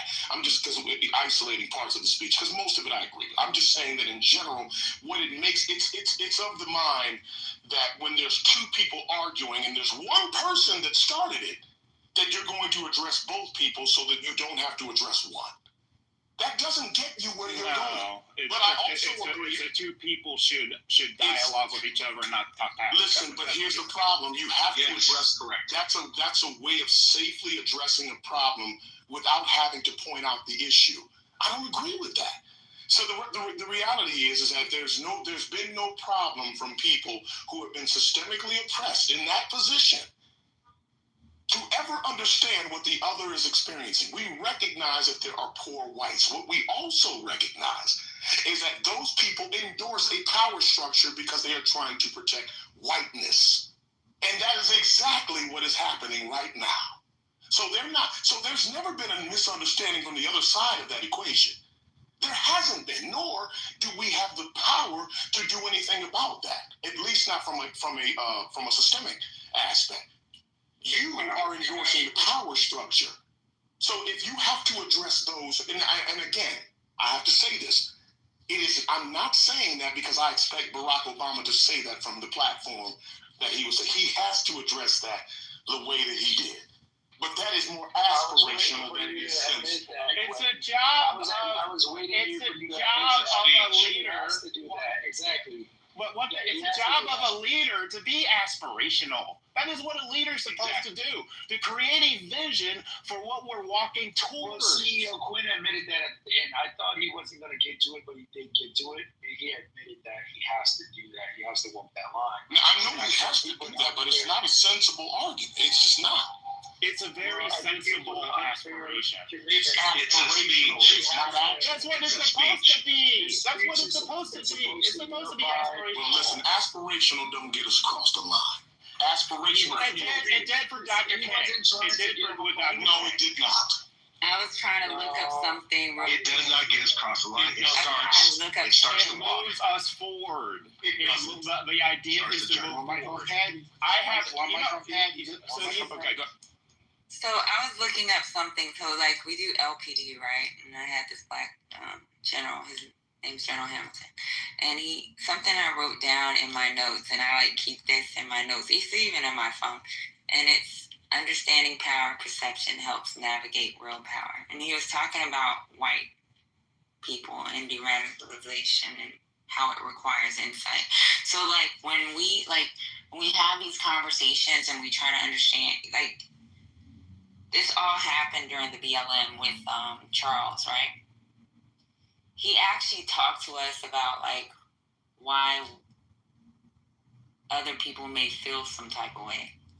And when he said those exact words, I like wrote it down in my notebook, my LPD book, and then I put it in my phone because it does make a lot of sense. You have to understand other people. So I do agree with CEO. I know y'all don't want to hear that, but you do have to look at the other side sometimes and understand where they're coming from and how. That's the only way you're going to make change. And that doesn't mean it's their core point, though, either, right? That doesn't mean that you completely acquiesce your convictions and your morals and your core belief system. It just simply means that you take into consideration the other perspective and you adjust accordingly. It doesn't mean that you need to give up any ground. It simply means allow for the other individual to see it through their eyes and then respond based in a way that they can understand and you guys can move forward together. It doesn't mean simply pointing out the sty in the other guy's eye and then you don't identify where the issue is that he sees from the other perspective. I think that's fair. I think it was Mahalia Jackson that told Dr. King, tell him about your dream, Martin. So she realized, and he realized in that moment, the dream part is also helps things go forward because it paints a picture of the reality we should be working towards. And it inspires people to go. I mean, this is not even argumentative. How do you think Obama won in 2008? He won selling a vision. Look, I'm not talking about what he did. Again, I think you all are receiving, and I expected this, so I'll continue forward with the way to explain it the best way I can. I don't anticipate that Obama from his speech. So this, in essence, is kind of silly, but I'm talking about this is adjacent to that. I don't anticipate that Obama would actually point out what I'm pointing out in a speech. His job is to, admittedly, be aspirational and to give the vision. I clearly understand that. Let that be known so that we don't have to repeat that again during this conversation. I understand that. What I am saying is that we don't address problems the way that they are supposed to be addressed, then we don't get anywhere. Well, that's obvious. Then that's just Captain Obvious. Right. So, I mean, it is Captain Obvious, but I mean, even in that sense, this is that demonstrative where even during that would have been pivotal. So at this point, he's not running for president again. This is his going out speech, correct? Glenn, this is your moment. Go ahead and give us a speech he should have gave. Let's hear it. No, I'm not gonna. I don't have to. You have such criticism. Let's hear how he should have gave the speech. Well, this is from the president. Should have said. This is from the president during the time. This is from the president at the time who has received the most, who had the most obstructive Congress, and probably in the beginning of his, the middle of his first term into his last term.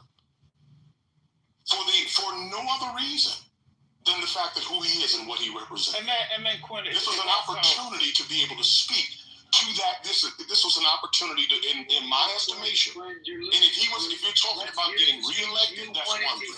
Let's hear the speech he should have. So you wanted him to come Hold on, CEO, don't change it.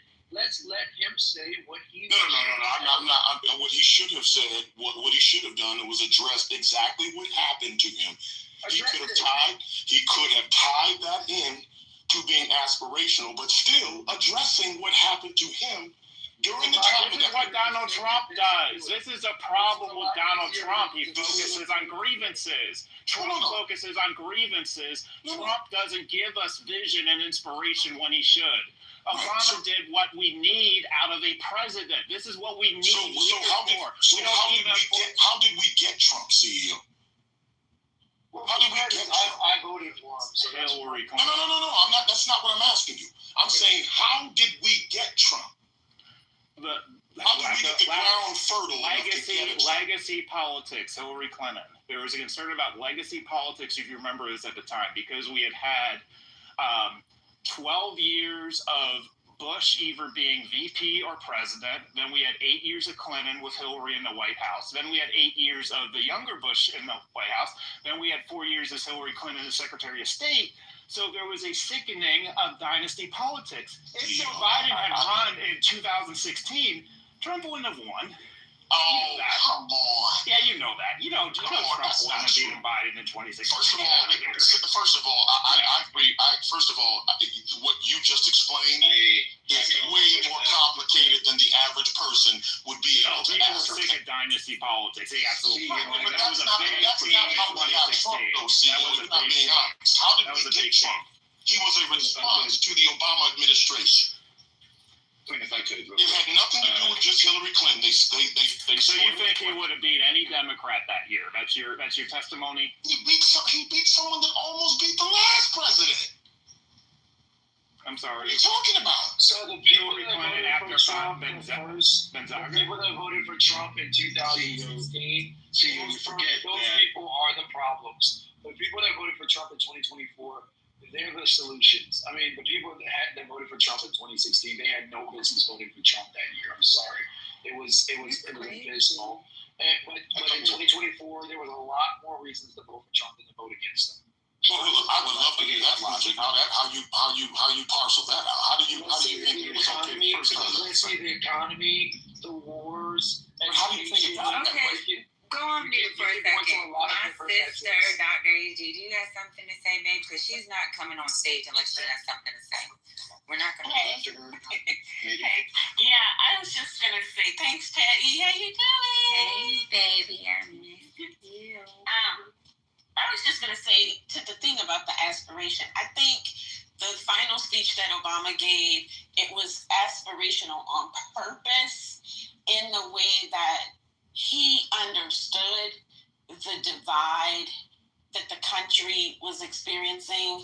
He understood that it was going to get worse. And I think his intention was to prepare people for that and to prepare people for the loss of hope that could bring.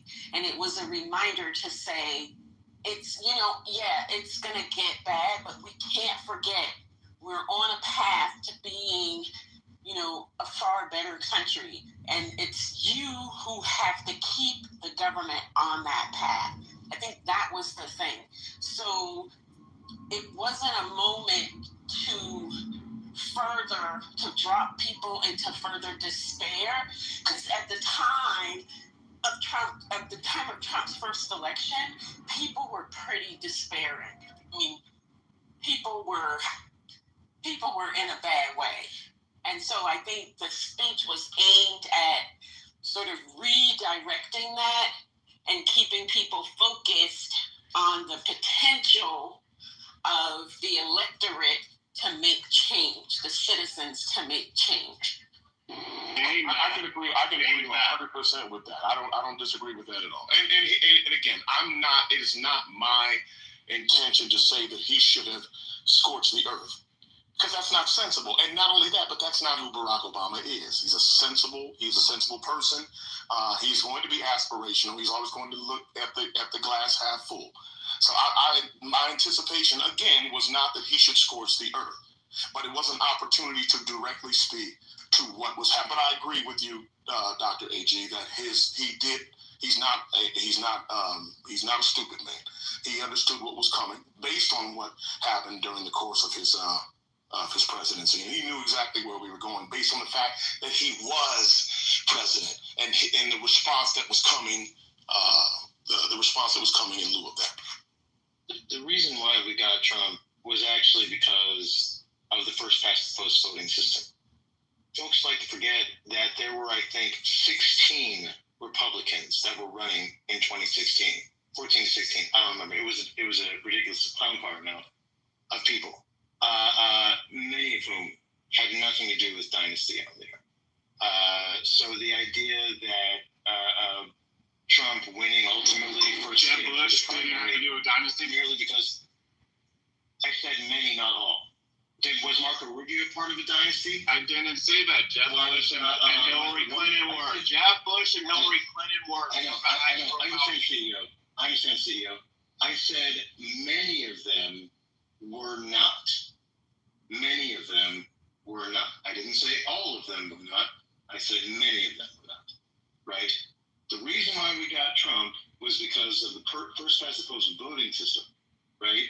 The thing is that all of the other people, most of the people, pretty much all of them that were running had generally irrelevant differences versus policy-wise versus Trump.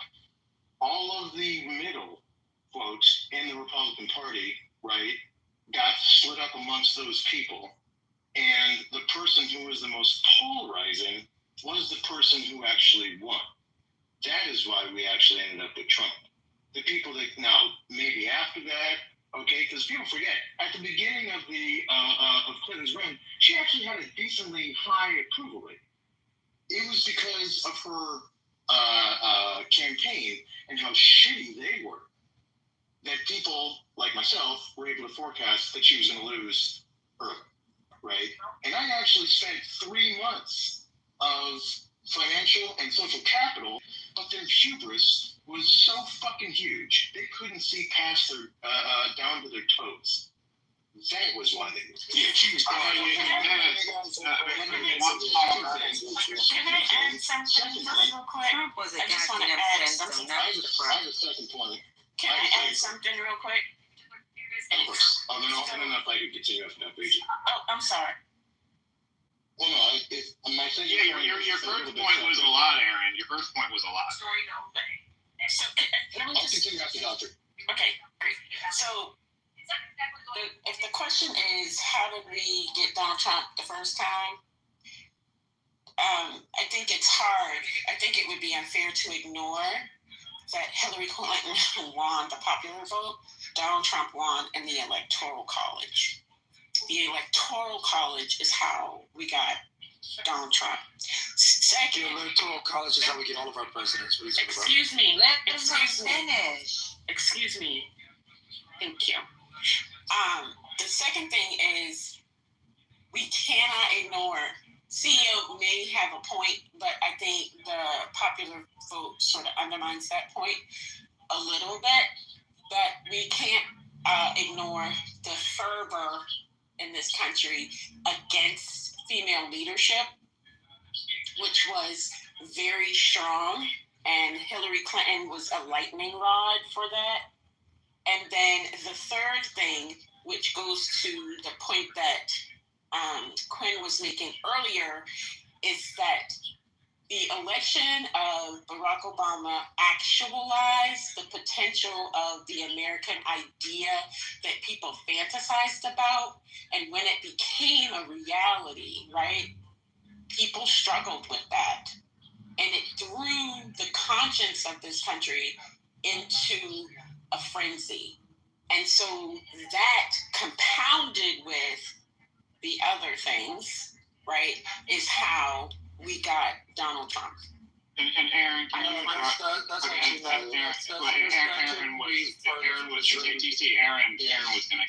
was going to continue. I really want to hear what Aaron has to say.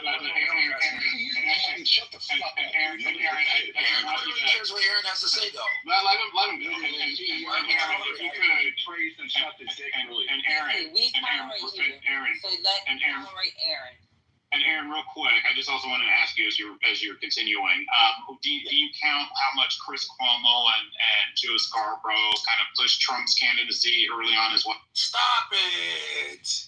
Yes, 24-hour news. Yes. Yeah, you're correct. You're 100% correct. Absolutely. Zero argument there. The reason why we got saddled with Trump in the first place was because of statistics for the reasons that I described earlier. It's a theory of mine. I call it the clown car primary policy theory. But anyway, on the topic of trying to see issues from people over the side, as somebody who actually has worked on bipartisan issues, and as much as I propose promote myself as on the left here on this app, I actually do have a lot of Republican bond fights. I have worked with and regularly talk with elected officials, both at the state and municipal level, who are Republicans and further right than that. I specifically have just dialogue with them on climate issues. I can understand and talk with someone very far on the right on climate issues without even mentioning the word climate, and we can get to the same page on that. There's a story that I've mentioned, I don't know, maybe on the stage before other rooms in Clubhouse. I've gone and heard there was I'm going to follow this think tank. We had a Midwestern councilman come up and say, I don't believe in climate change, but I believe clean energy is good and right. I can understand that the ability and the desire to choose cheaper energy may trump my desire for that person to understand how important the science behind climate change is. And ultimately, that's great. I have seen that stuff work on very, very, very specific issues. On antagonism toward China, it also works very well, right? But to Quinn's point, the degree to which people excuse the abhorrent behavior from somebody who seems to be a literal pedophile occupying the White House right now precludes our ability to actually go and see eye to eye on a number of issues, especially when the policies that are being passed literally lead to the death of other people. The closing of hospitals just from the one big beautiful bill. There is no center to that. There is zero center to that. There is people in rural places. I'll be fine. I live in a very nice urban area, and I am very well to do. I don't give a shit. Other people, like in TC's neck of the woods, like in Matt Pavetto's neck of the woods, those people are going to die. Those people are going to have irreparable damage brought to their lives because of these issues. Because of their voting habits, they have brought on the death of people in other countries. We can have conversations about whether or not the United States should be going subsidizing the care of other countries and stuff like that through USAID, whatever, or how hegemonic the interests are of USAID and stuff like that is. Totally separate conversation. Regardless, this will lead to the irreparable damage of people's lives. I will agree, and I think that Obama did say what he needed to say, right? Because leaders should be aspirational like that, and that's one of the reasons why I think Obama is a really great leader, because he can see through that and try to carry that standard, even in the face of shit that I know for a fact he finds absolutely abhorrent. right? But when you get to the ground level, it only works in very, very, very limited avenues, especially, and I'll end with this, especially when there aren't people on the other end who are going to have their lives irreparably damaged. I'll end. So you guys, I'm really surprised that you guys are creating theoretical analyses to diagnose how Clinton lost, and hold on, how Clinton lost to Trump and how Harris lost to Trump. And I think the person that got closest to it was Dr. A.G. You guys completely dismissed the role of gender in the ways in which Donald Trump won against Harris and Clinton and lost against Biden. But I don't think it's for the reasons that Dr. H.E. says. The reason why Donald Trump won is because there was a narrative that's being pushed. Very rarely are you going to be able to guilt people into a vote for an individual because they ought to do it, because it is the right thing for them to do. And that's the level of that's the level of preaching and the level of morality shaming and virtue signaling that the liberal left has done in this country that's forced people into silos. I think that you guys don't even realize the reason why you lost. You lost because you tried to guilt people into voting for a gender and a race that they ought to vote for. And probably more important than that, remember, Barack Obama won his election against Mitt Romney and John McCain, not so much because of his race. Yes, we know that Black Americans are a loyal voting base for the Democrats, and the fact that Barack Obama was the first Black candidate to actually have a chance at winning the White House definitely propelled his chances of winning. What you don't realize is the fact that he created a coalition of people that were willing to work hard, literally span the entire, I think Barack Obama got more votes in the urban areas than any president previous to him because he was able to do the work. What Harris and Clinton did was they tried to create a coalition around the women, coalition around the female vote, and ironically enough, it was the female vote that ended up costing them the election. That's what's so ironic to me, and that's what's so surprising that it doesn't come up in your theoretical analyses. You're not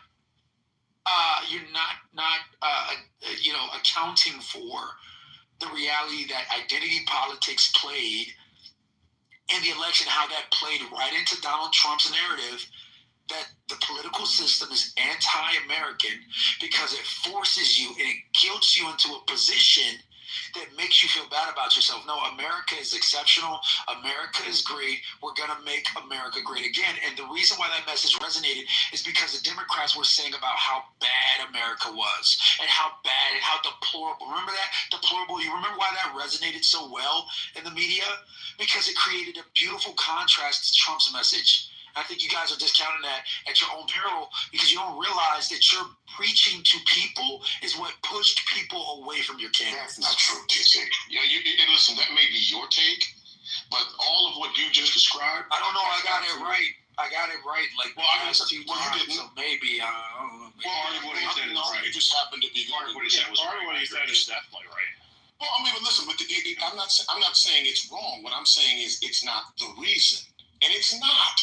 You gave a partial. Of course, we've all had a discussion about how gender played a part in why people did not go out and vote, and that just doesn't encompass Republicans. There were some people who normally vote Democrat who didn't go out and vote either, and for a number of reasons, but primarily because they cannot see a woman in that place.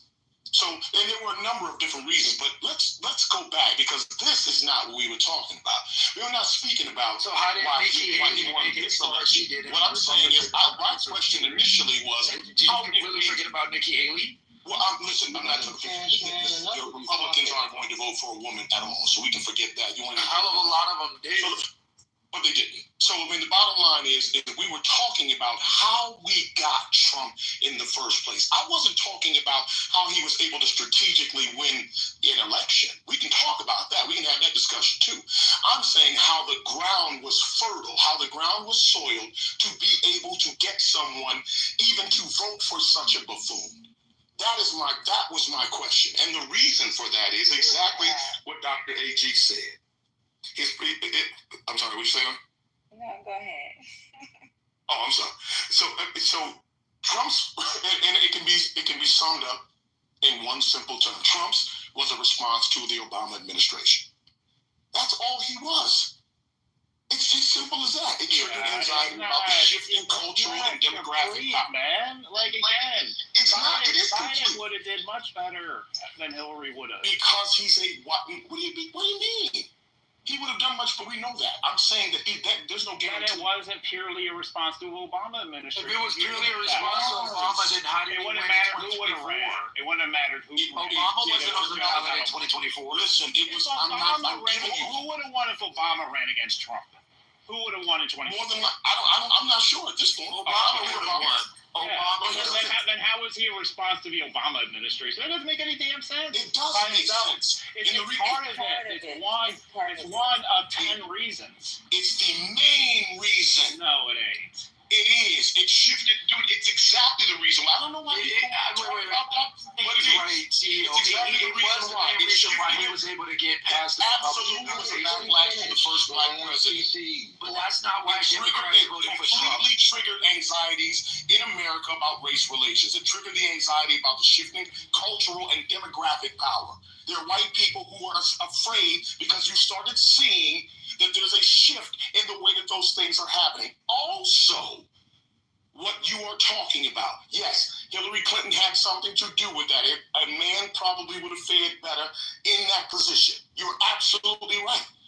He probably would have. But the fact that a fucking buffoon could run for the president, even against Hillary Clinton, and win, is also a test. I am talking about. Can you just explain to us one thing? Why did Obama have a 55% approval rating in October 2016? Oh, say that one more time. Why did Obama have an approval rating of 55% in October 2016? Now, CEO, you know that there's a number of different reasons why that happens. The polling, it depends on who you're polling. Obviously, there's mostly Democrats who are going to vote for. No, this is Gallup, and I'm sorry, Gallup was 54%, CNN was 55%. Multiple polls showed this. This is not some, it was just a random poll. It was data. You were comparing a current president with someone that was stable, someone that had integrity, and someone who was competent. That is why.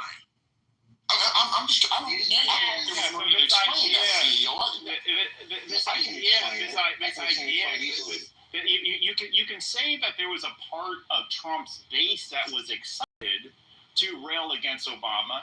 That part is true. But the independents did not.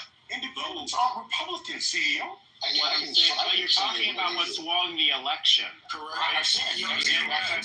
And justify those independents that went to Trump in 2016. He's right. He's not wrong. Like, CEO's wrong when he talks about how Trump rose through the ranks of the Republican nomination. Like, that 100% had to do with Obama. There's no question about it.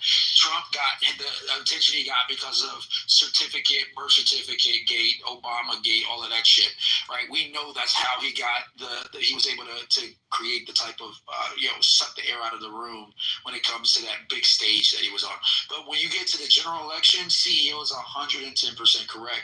People switch their vote from Barack Obama to Donald Trump, and you have to explain that. Like, you can't just say that it was the racist to vote for this idiot, whatever adjectives you use to describe him. All I'm saying is, be honest about it. She drove the narrative. I'm going to break the glass ceiling, and this is why I'm going to win the presidency. And that wasn't a winning message for Americans. Sorry, you cannot lead the winning message, but that wasn't a winning message. This is how I'm going to lead the country because you ought to vote for a woman for the first time in American history. That was not a winning message, bro. And that's why. So my winning message was basically. I'm sorry. Go ahead. No, I'll say this. It's wild how TC continues to talk and prove Dr. A.G. Sloan even on this trying to defeat him. CEO, the reason why she was correct in certain aspects. Again, I know you only listen with accurate.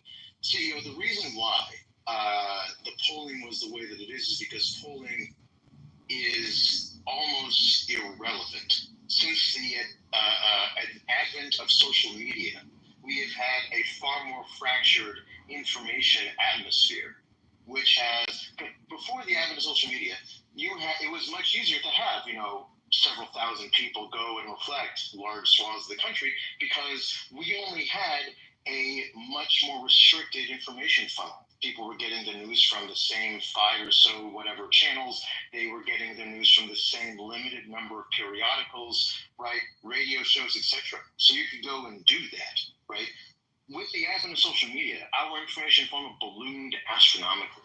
And so people were you've gotten out to a point where, generally speaking, especially singular polls cannot and are in fact incapable of actually showing data relevant to the electorate. Well, in the only issue you're not going to get a few thousand people that represent hundreds of millions. The only issue of that, Aaron, is the very same poll showed Hillary at a 36% approval. So Obama was at 55.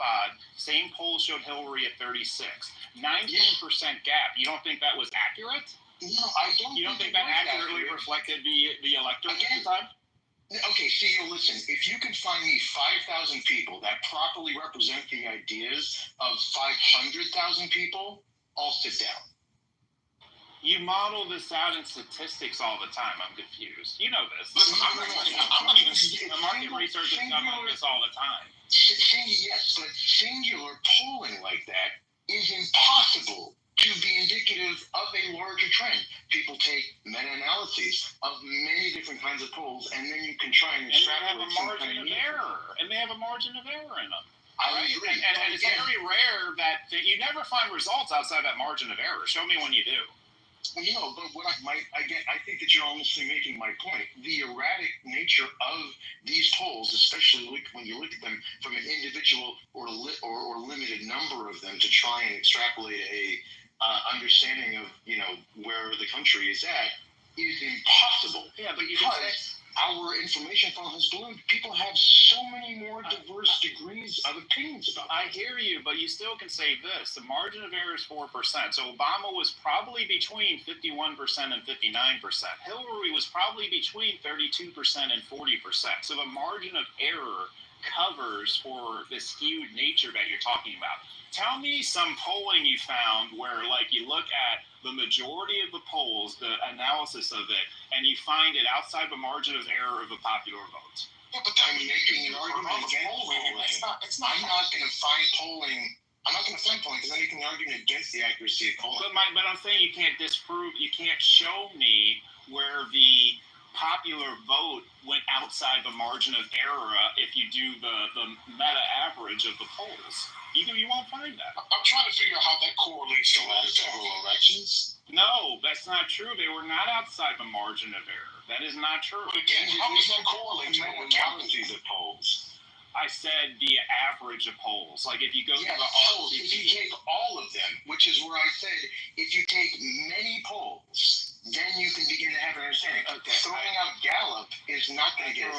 I threw out Gallup and CNN. Do you want me to throw out 3 more? I can. I can do an endless amount of polls that show the same thing. Will that work for you? How many polls do you need? All of them. You want 5? You want 8? I think there's every single one. I want a meta-analysis. I'm curious. I don't understand how we're being so micro about this. It's really not that difficult. His rise is a reactionary response to the fact that his campaign capitalized on nativist, radicalized rhetoric. It's not hard. So here's the interesting thing. Questioning the first black president's birthplace. Come on, man. I'll go quiet for 5 minutes after this, I promise. Because I want to push back on what TC said. The early days of Trump in 2015, he did not come out in first place. Fox News would not support him. Fox News was blasting him, right? They were all Ted Cruz, and Jeb Bush was being pushed. And then there were 2 things, mainly, that pushed Trump to the top. Joe Scarborough, Mika Brzezinski, and Chris Cuomo gave him tons of free airtime and basically said, you got to watch out for this guy, don't underestimate Donald Trump. And it gave a lot of people excitement about him. He got more free media attention than any presidential candidate maybe ever. And then the second thing was, to his credit in the debates, he just completely dismantled them. Jeb Bush, low energy Jeb. Wait, are you talking primaries or are you talking primaries? I'm talking about the primary. He completely dismantled Jeb Bush, Ted Cruz, Little Marco, right? He just completely, in a way we haven't seen in recent presidential history, completely neutered the opportunity. See, y'all think that's a little bit distant. Can I say something real quick? He made them seem less manly. Right, by being a native rhetorical asshole. But this is the thing, because I agree with Quinn. Like, this is going into kind of the micro kind of details, and I think those details are important because the manifestation of the post-Obama hysteria were varied, right? We saw it in a lot of different ways. But I think that for anyone to say that Donald Trump is not the result of President Obama, I think they're being dishonest. And if they insist, I'll say they're lying. We saw the formation of it with the Tea Party, and the Tea Party was saturated with anti-Black, anti-Obama, anti-other rhetoric, all of that.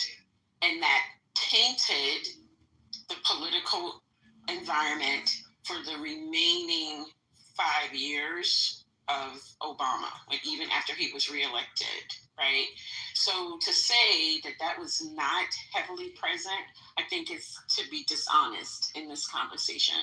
The second thing, on the gender thing, I think everybody who's spoken has aptly demonstrated the truth of my claim that gender was a big part of it, but the media was also a part of it. Finally, I think the state that we are in now as a country, where everything has become racialized, everything has become about the other, is evidence of the trajectory. Even if you listen to Donald Trump's inauguration, his so-called inaugural address, he forecasted this in the first one. The American carnage, when he talked about that, when he talked about cleaning up the country, all of that stuff was setting us on a path for where we are now, where every conversation is about some other, and this disconnection amongst Americans, even in the very definition of what it means to be American. So that's all. Yeah, listen. I'm not saying that, and I think you guys. I don't know if you're not hearing, but I'm not dismissing what you're saying as a part of the win. I agree that Hillary Clinton didn't run a great campaign. She was too busy measuring the drapes in the White House. We get that. Her and Robbie Mook ran a fucking horrible campaign. I'm not saying that her being a woman, obviously I wouldn't say that because I think it factored in, I know it factored into to both Hillary Clinton and Kamala Harris's campaign. I know that people have a problem voting for women, so that factored into it as well. What has driven the entire, because we did not see the rise of this until the Tea Party, which actually happened as a result of a Black president's presidency. It was the driving force behind all of it. Whether you can cite other reasons why that happened or other reasons that contributed as a result, which you were completely right about, but it was not, to my point, the main driving force behind what has happened. We were questioning, he was questioning the birthplace of the first Black president. He was soiling he was making the ground fertile for exactly what we are seeing right now. He saw the rise in the Tea Party and raised them what he was offering. He made comments about a Mexican judge during his first campaign, saying that he was being derailed by a Mexican judge because he was Mexican. He said that part of his plan was to make sure that we kept all the Muslims out. Do we really have to rehash this? These are basic tenets of his entire fucking campaign. This is exactly what drove this. Hey, Quinn, if I could add just a couple pieces of context to the idea that you're promoting or suggesting that this this was a backlash to Obama. First, I want to say that I think this is a really good conversation, even though we're unpacking previous elections. I think it really informs how we move forward because there's so much misinformation and how all of us see these issues in different ways. So I think this is a healthy conversation for whatever it's worth. But during the time that you're talking about, I wanted to bring 2 points up to you, Quinn. The first was Barack Obama did a powerful speech that I think is more aligned with what you're suggesting and want him to do in Philadelphia when he was campaigning. With that Philadelphia race speech, if you want to go look it up. And I would be curious to see how you like that voice, because here's the part that challenged him when he tried to do what he needed to do because of the things that were happening in the community. And he tried to make that powerful statement. And it didn't work well for him politically. And all the polls said that level of depth in terms of addressing the issues, the country wasn't ready for that. So he was more effective by having an aspirational speech, but policy that informed and moved the needle forward. But we get so consumed with the speeches and not the policy that I think we get lost. So I'll leave that point there. The second thing that I wanted to add to what you were saying, Quinn, for whatever it's worth, is that there was another thing that was happening around the time that Obama came into office that a lot of people don't speak to enough, and that's that it was the beginning of social media as we see it now, right? For the social audio and Facebook and Instagram and Twitter and MySpace conversations, 2005, 6, 7, that was the first time in history that we had the opportunities to self-publish all of our thoughts and ideas, and a couple of editors at 3 or 4 stations weren't censoring all of the information around politics. It was literally the first time with Obama coming into office in 2008 that we were able to have big discussions about stuff, right? And I think the world saw things differently. And here's the part I land here. Some of my friends that went to elementary school, middle school, and high school with me that were white or whatever, they were like, wait a minute, I didn't know that you felt that way about us. It was the first time that the whole world had to come together when nobody taught us how to filter conversations that we had in silos and tone those down, change them, adjust them for the general market, right? So a lot of people in those places where people like TC are telling us, you're the TCU, the Liberty University people whisper, but they did feel some kind of way through this whole period because it was the first time they saw some of their black friends saying a lot of pro-black things. So Barack Obama came in the world where people in Idaho and Montana felt like, wait a minute, the whole world just turned black all of a sudden because now they're on social media and it's my black president this, my black president in every rap song. And they felt like Obama changed the world and made it more racial without the consideration that this was the beginning of social media where we talked about race more. I'll land there, but I think people underestimate the power of what happened as the entire world changed with the advent of social media around that time, and then we still haven't recalibrated. I can't wait for somebody to write about it sometime. I'll stop there. I'm so glad that you just said that because I never understood. I didn't know if they were just trying to gaslight the world and gaslighting themselves when they said that Barack was the racial president and was so divisive. I didn't know that that's potentially where that came from. I'm telling you. Fear and complete delusion. So thank you for that because nobody talks about it enough. Since they said it. But one thing about it too is that not only was it the advent of it, but they caught on to it before the GOP did. They did data, micro-targeting. David Plouffe, David Axelrod were just brilliant on that. And they stayed on message. So they were the precursors to that. And they out-organized Hillary, of course. And so I think that was part of it. But Dr. AG said something in the chat that I just wanted to connect the dots to. Because we were talking about mediocrity and DEI and the unwillingness to compete and the fear of competing. And she said something about the fact that because they would be found out in terms of the myth that their privilege is earned. And something that I thought about in terms of Barack was that there's also the myth of Black inferiority, which is rampant all around the world. It's not just the United States. And they push forth that narrative, of course, on purpose. We all know the stories. At the same time, when you would see people achieve a certain degree or you reach a certain level, we would shatter the myth a little bit at the time. But then when, what's representative of a Black American rises to the highest office in the land and the highest office basically in the world, you help to shatter that myth. And I think that's one of the reasons people just lost their damn minds because of it, because it was a level of comfortability that we would always be second-class citizens. And I certainly didn't think I would see it in my lifetime. When I first heard his speech at the Democratic National Convention, I was like, okay, he's the guy. And I was also privy to knowing how he became a senator in the first place, which I thought was just brilliant, the way that he executed it. But a lot of people don't pay attention to those things. So yeah, thanks for the conversation. It's great one.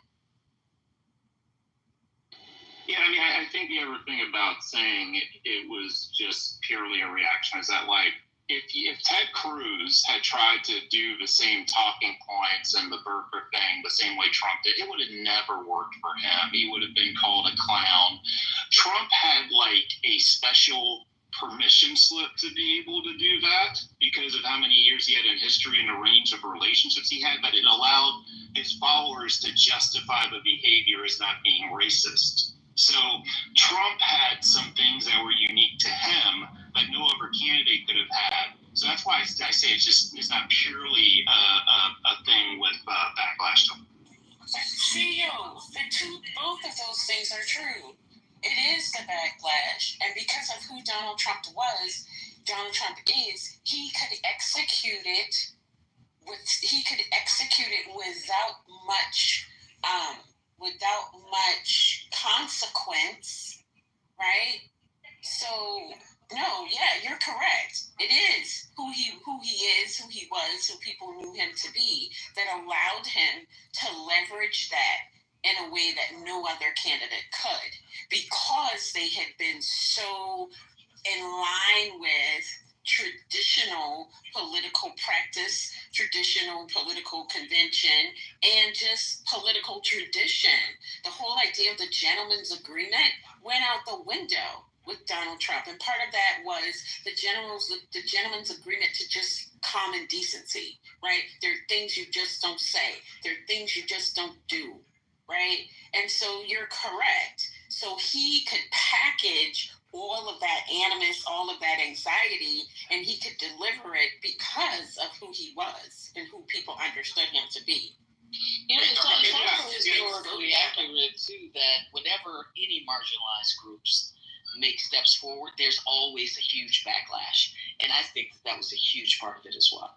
Yeah, I mean, maybe I'm misinterpreting. I just want to get a definition. When you all say major, huge, do you mean more than 50%? Do you mean it was a reason more than the other? It was a plurality? Like, what are you saying? So I might be measuring it. So I'm saying that it was the genesis, is what I'm saying. I'm saying it was the kernel, that it was present and it had multiple iterations. For some people, it was about policy, that Barack was opening up access to people who had previously been denied access through his policies and through his agenda.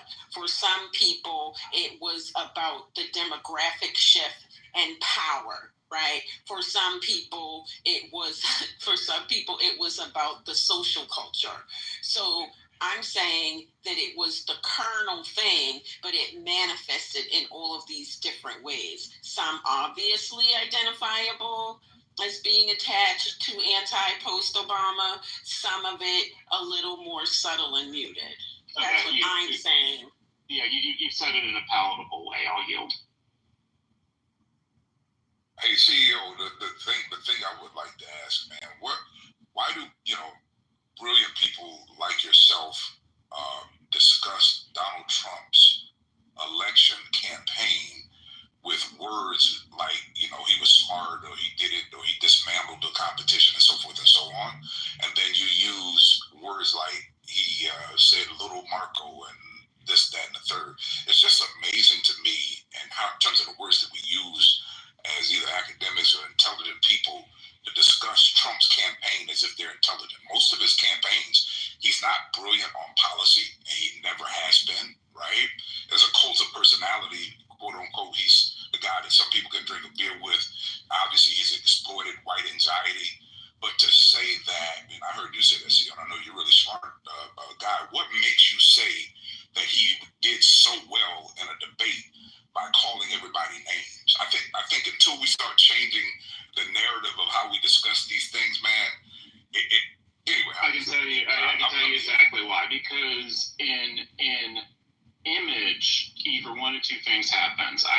branded or you get labeled. So Jeb Bush, had a difficult time getting traction for himself. He had a difficult time branding himself. And so what Trump did was label him as low energy Jeb, and then he could not overcome that. So that thing defined him.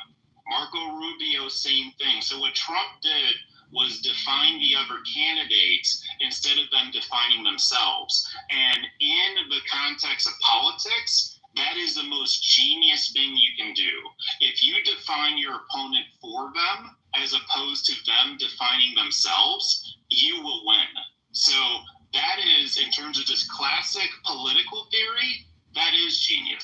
Or can you use more Machiavellian or diabolical than genius? I don't even like to use the word genius. If we're talking about branding, let's not brand him genius. Let's brand him diabolical. So I can say just, and then I'm going to do my literature thing for a second.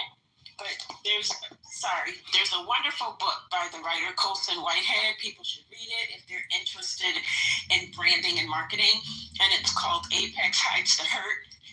And one of the things in the novel, and that CEO was pointing out, is that all of this Trump stuff was happening around the time when being a brand was a thing. People were investing in people because they were investing in their brand, whether it was a lifestyle brand, political brand, whatever. And having a brand or being branded was amounted to packaging your character. So Donald Trump's ability to characterize his opponents in ways that made them unattractive to the voter, that was, strategically very effective. You may say, I don't know that he did it himself. He may have, I don't know. But I mean, it was politically astute, right? Because he recognizes the importance of a brand when you're selling things. So I think his experience as a branding himself, right? Selling himself as a brand, served him well in the political arena. I do agree with CEO on that was a winning sort of strategy, bigly. Well, it's been a bigly strategy for most authoritarian leaders that if you're talking about the Third Reich or, all of the big ones, they were masters before Trump of propaganda, demonizing and branding. So I'm not heralding somebody that's the worst of society and using terms that should be reserved for people with actual brains, right? So I'm just saying, I get it. I understand. It's not a heralding, though. Just one quick. It's not a heralding. It's just an assessment that this is the strategy that he employed and it worked. I'm not attaching any moral value to it. I'm just saying that he recognized the time that we were in and he leveraged that. The mid-10s were, you had all the brand, everybody became a brand, right? The whole argument was that you as an individual are a brand. And so it's not attaching any moral value to it. How good is Goebbels' branding skills and what word would you use? Say it again? Like, how good is Goebbels' branding skills and what word would you use it?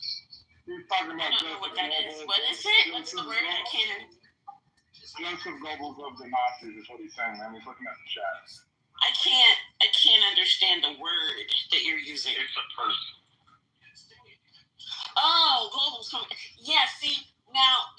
Oh Lord, I hate when we go into the analogies, but I would not say that I would not call what the Nazis did to the Jews branding. I would not call it that. I think that is a different thing. Definitely. I don't think that's the same. Okay. Yeah, definitely wasn't, because Hitler used pure brute force. He used pure brute force to get a lot of things done, right? So that is different. Well, we're talking about it. I'm not talking about the force. He's talking about the branding. Branding and the marketing. I understand what you're talking about, but I will say that for me, in my analysis, that is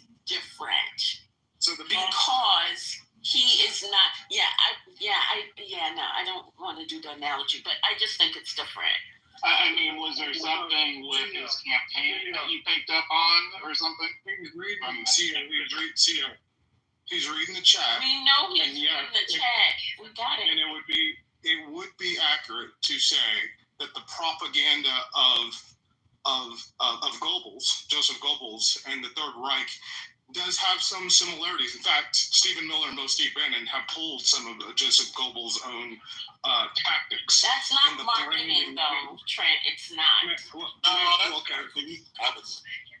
not marketing. You call it whatever you want. You call it propaganda, okay? But it is. So when you call it propaganda, you're calling it something else. Okay, what was the marketing, Trent? What was the marketing? Can you give me an example? What was the marketing? What was the marketing? Yeah. You just mentioned it.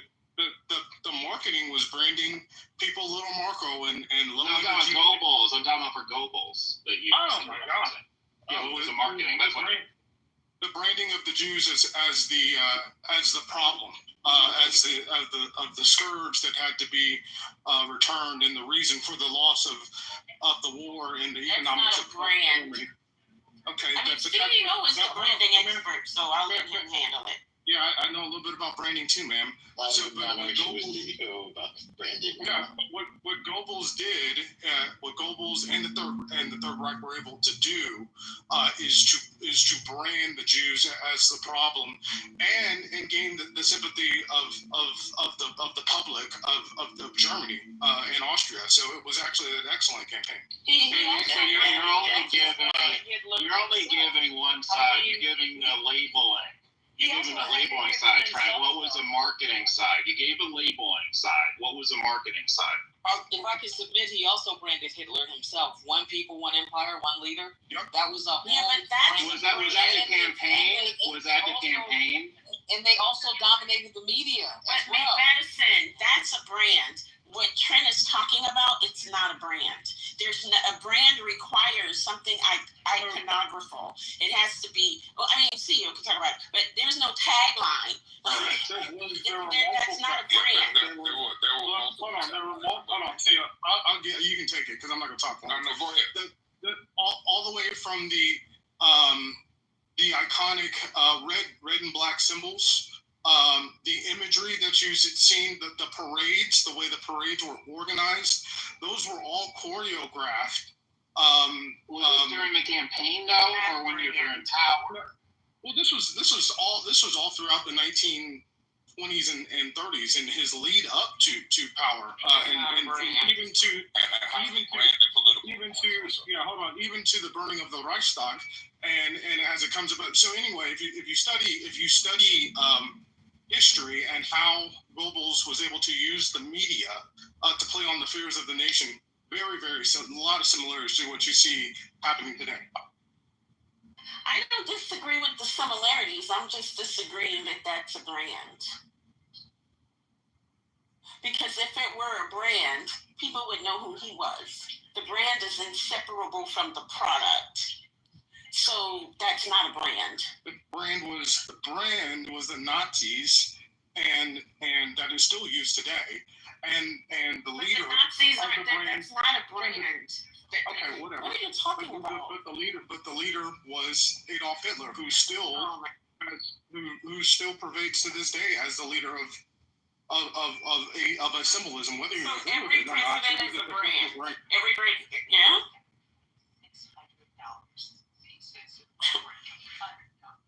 Okay. Yeah, I think the bar for what a brand is lowered. I'm not significantly. Well, to me, I like to lower the bar if we're talking about Trump, because I just think that, that's why I said we're talking about branding, right? There's a lot of things that we can use as people that believe in America that doesn't subscribe to his branding for himself or the country. And my only point was it was actually a marketing conversation that we should stop assigning words that have nobility and have connotations of good qualities to a man who's using them diabolically to oppress people. Yeah, I mean, I think it's fair to just look at at like anybody who's made it to the presidency and look at what the roadmap was there. And in my perspective, Trump is only good at two things: branding and marketing, and detecting what some group of people want and making them feel special. Those are his only two skills. I don't see any other skill he has, but those are two skills. I have a question for you on that basis, CEO, and I agree with what you just said in terms of being able to skillfully do that.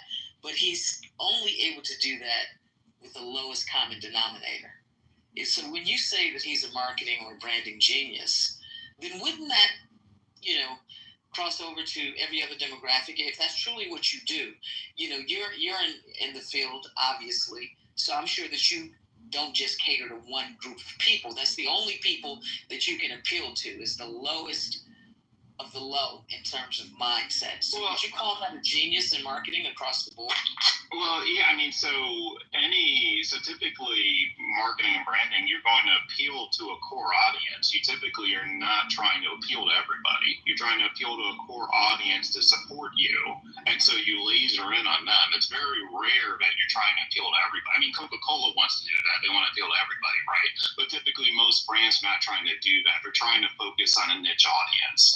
And Trump before the presidency, I mean, like if you look at the appeal he had with The Apprentice and some of the other things he did, and how he made it in real estate, and his name was licensed, right? He has hotels named after him and stuff because he had some broad appeal. And like I said, there's not like it removing people who are like purely entertainers, purely athletes, right? Like you're not going to find many people in human history that have gotten as much free media attention as him, from Oprah on down, right? So he has had that skill set for a long time, and a lot of it, to Gwen's point, is it's manipulation. Absolutely, it's heavily driven by manipulation, but it is a skill he has. So I would add, Madison, to your question about, so appeal is one thing, right? So appeal in the branding thing, it's like the people who invest in your brand or who support your product.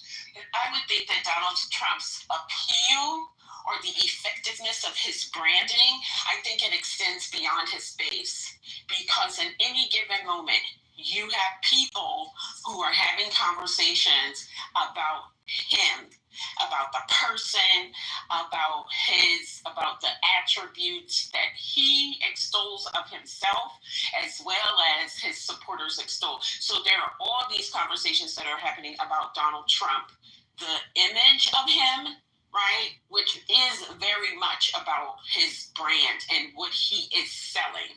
So everybody may not be invested in it in the way that they're going to go out and vote for him or they're going to advocate for him, but his brand is impactful across the spectrum, because there are people who never voted for him who are obsessed, right, with engaging around this idea or this persona that he has created, aside from sometimes what he is actually doing. It's more about why he's doing it. Well, this is in part with him. He's that type of person, right? So I think his brand has impact, but not necessarily people investing in it in a positive way. Well, if you all want to call that brilliant marketing and the rest, but I guess it's the same people who think that people who do multi-level marketing or who find vulnerable communities, gullible people, the elderly, and prey upon them. No, it's not the same. It's not the same. Madison, I will just say again, I'm not attaching any sort of value to it, like whether it's good or whether it's bad or whatever.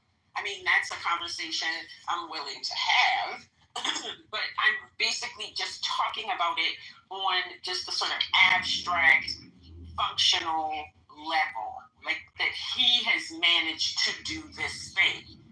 We can talk about the impact of it, which I think has been negative in the main.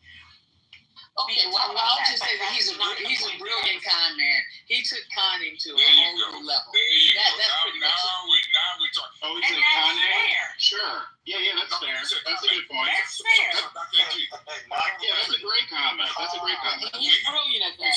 We're on the same If I page could say now. this really quick, the actually, and I Googled it because Dr. A.G., you make a good point where you say you're not attaching ethics and value to it.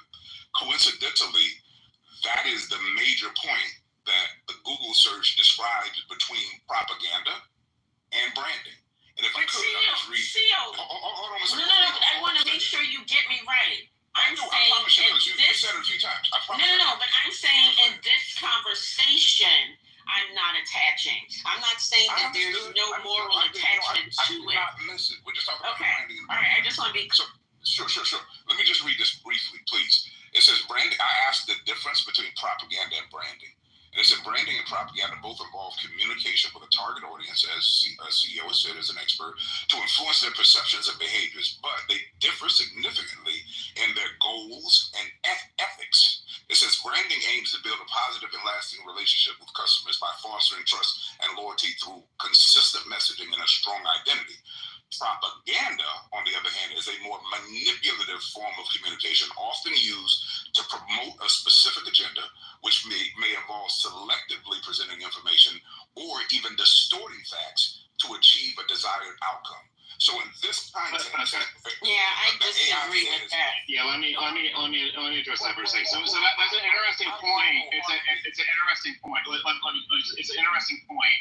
I would say Trump has done both, right? Like he has done both those things. So it probably gets confusing because he's mixed them together so often.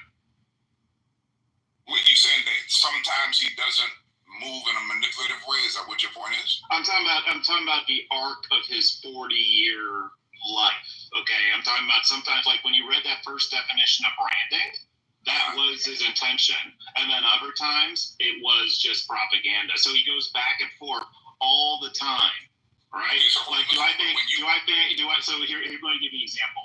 Do I think he was trying to be manipulative to get people to like pay for a night at his hotel room? No. Okay, but I didn't contend with his history and Trump vodka and Trump Airlines and Trump coffees and Trump soaps that all failed. That wasn't, or Trump casinos. I wouldn't talk about his failed companies as branding. I was discussing what you said when you were talking about his brilliance and his genius and his strategy on stage, demonizing and putting down in a sophomore, unintelligent, lowbrow way other opponents in the political arena. So I'm speaking specifically to what it says, where it distinguishes between propaganda and branding. So when you talked about him as a genius, you weren't talking about his history as a brander. You were talking about his politics. So I was just saying, to correct ourselves and evolve, let's call him what he is, a brilliant propagandist and a smart comment. The two are inseparable, though. So that's the issue. Not what artificial intelligence is. Let's move on from there. I'm talking about his branding and marketing background and his ability to use propaganda, right? The two things he worked them together in terms of his campaign. But in terms of do you disagree with that? Propaganda is just propaganda is just political marketing. Basically, that's what it's really saying. It's basically saying if you're using dogma and you're trying to exploit white anxiety and doing all the things that Trump says in a specific way. That's why I made that analogy to the Third Reich, because in that diabolical way, you're right. He's using marketing. Every demon, the devil uses marketing. You know what I'm saying? Yeah, do we call a devil genius? Marketing to sell me a viable product is one thing. Marketing to sell me something that doesn't exist, or a la Trump University, is a scam. There's a difference. Oh yeah. Trump University was a scam, but Trump Hotel was not, right? So there's differences, right? And this is why it's difficult, because normally you don't have the same person engaging in both behaviors with such fluidity as him. Like even on the campaign trail, CEO, I mean, I think you'd agree at least 10% of what he says he believes. So that 10% would then count as branding and marketing, even by your definition.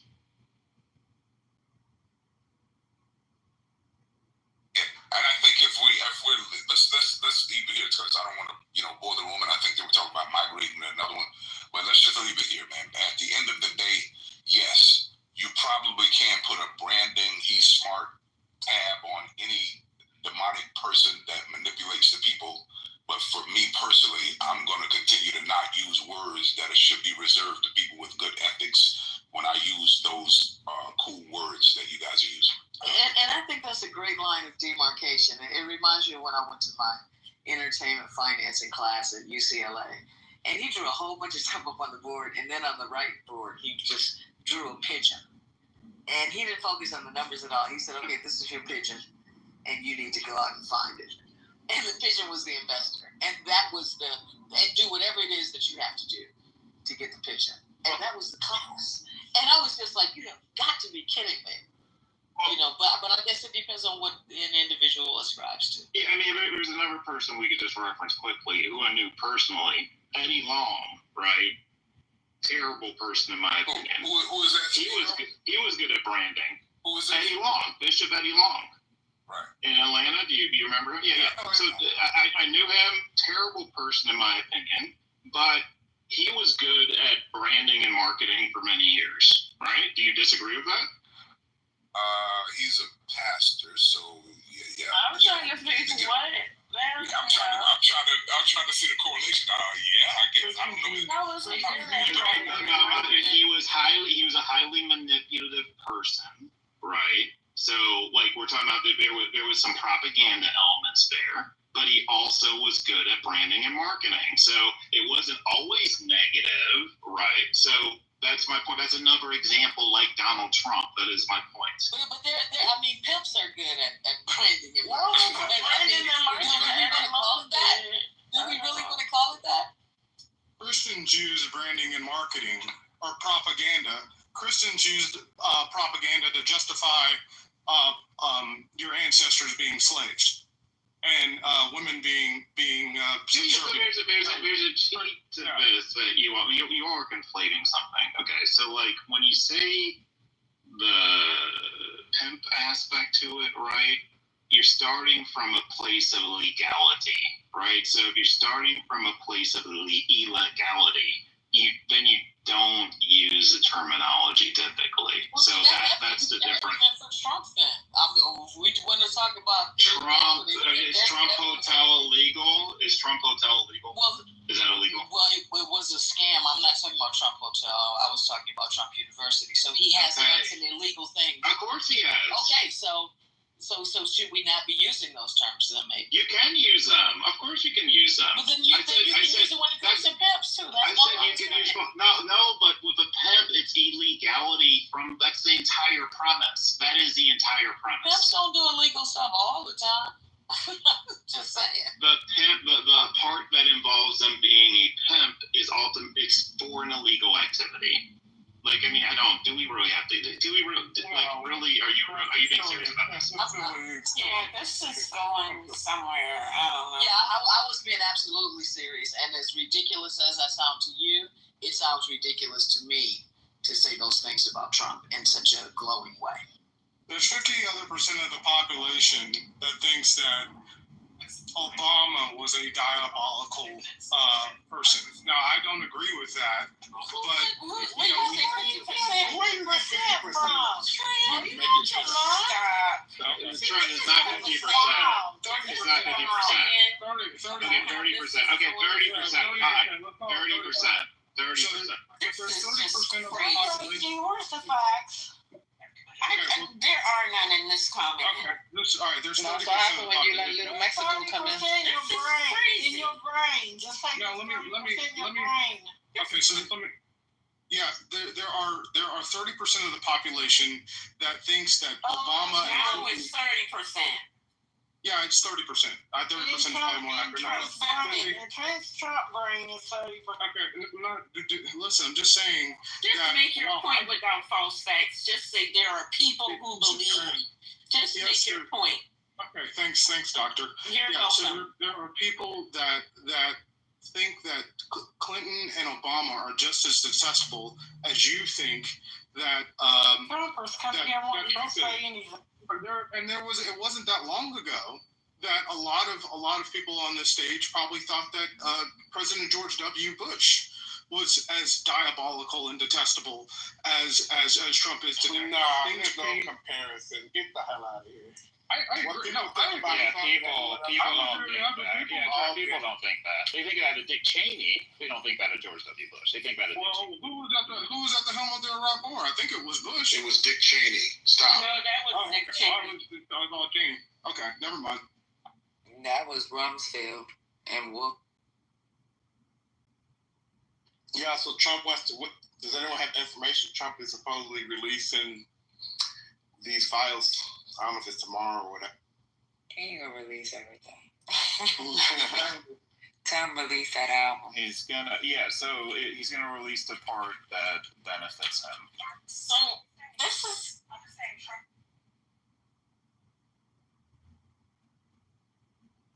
Dr. AG, you on mute, love. Yeah, I went on mute. Sorry. Oh, okay. I muted myself. Sometimes you need to do that, people. Take a lesson.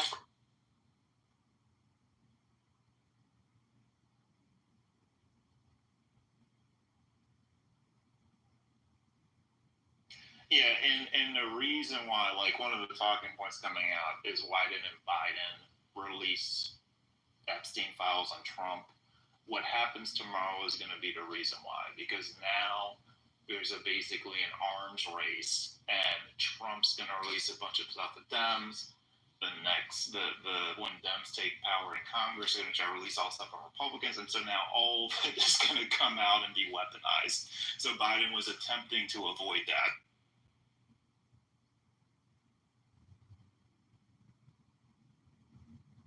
Oh, the headline I read says that he has authorized her to seek the release. Not that they're going to release. Oh, then that means nothing. Okay. Yes. For clarity, yeah. Yes, it says that means nothing. Pam Bondi may seek the release of grand jury testimony from Jeffrey Epstein's case. And then the president falling short of demands for all of the files. Yeah, and then we're going to say that people need to learn how to read and stuff and stop giving pieces of information and misleading people. Yeah, because then we're going to say Comey's daughter. We're going to say we're going to say Comey's daughter buried the evidence or something, right? That's why they fired her. So that's what we're saying. And they're going to blame it on Hunter Biden.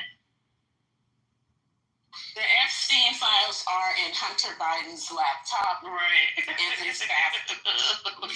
Yeah, so basically nothing we didn't know is what she's seeking to do. To look like, to have the appearance that she's doing something, but not. Correct. That is correct.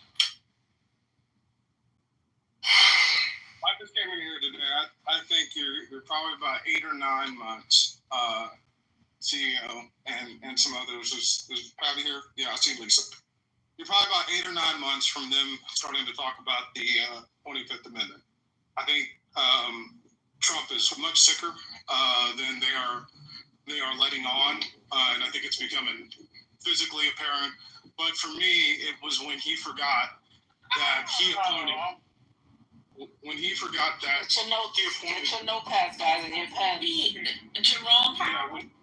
When he forgot that he appointed Jerome Powell and blamed Biden for Jerome Powell, when he just the day before had said that Biden had made a terrible decision, or maybe 2 days before, said Biden made a terrible decision, or he made a bad decision in appointing Jerome Powell. Even I'm getting confused. But that was such a slip up. I see the dementia. I think there is a heart condition. They're putting makeup on his hands. He's got a much more serious issue than we know. And I give it to about mid next year, maybe early next year, that they start talking about the 25th Amendment. Yeah, this is what I want to hear everybody talking about. I said this before in this room, and I'm gonna say it again. I haven't been on the app, but when I am here, this is the propaganda that I'm going to be pushing. Trump as a tainted brand. He's demented. He's senile. He's incompetent, and he is not making decisions. The fact that Hegseth could pause the weapons to Ukraine without consulting him and without even informing him, that's a bad sign about how decisions are being made that affect the safety and security of this country. The fact that he does not know what is going on in the bill that he proposed, and he's out here advocating and telling people that they won't cut his Medicare. There's no Medicare cuts in this bill. The fact that he does not know that the thing substantially slashes Medicaid, I'm sorry.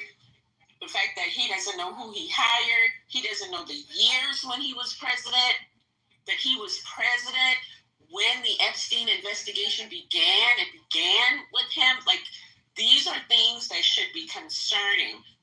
This is not tripping up steps. This is not slurring your words. This is not mixing up syllables as you articulate a sentence. This is not that. This is severe mental and cognitive decline, and we should be screaming this from the rafters. Well, one question about that, Dr. America, you in danger, girl. What percentage of it is just pure lying, though?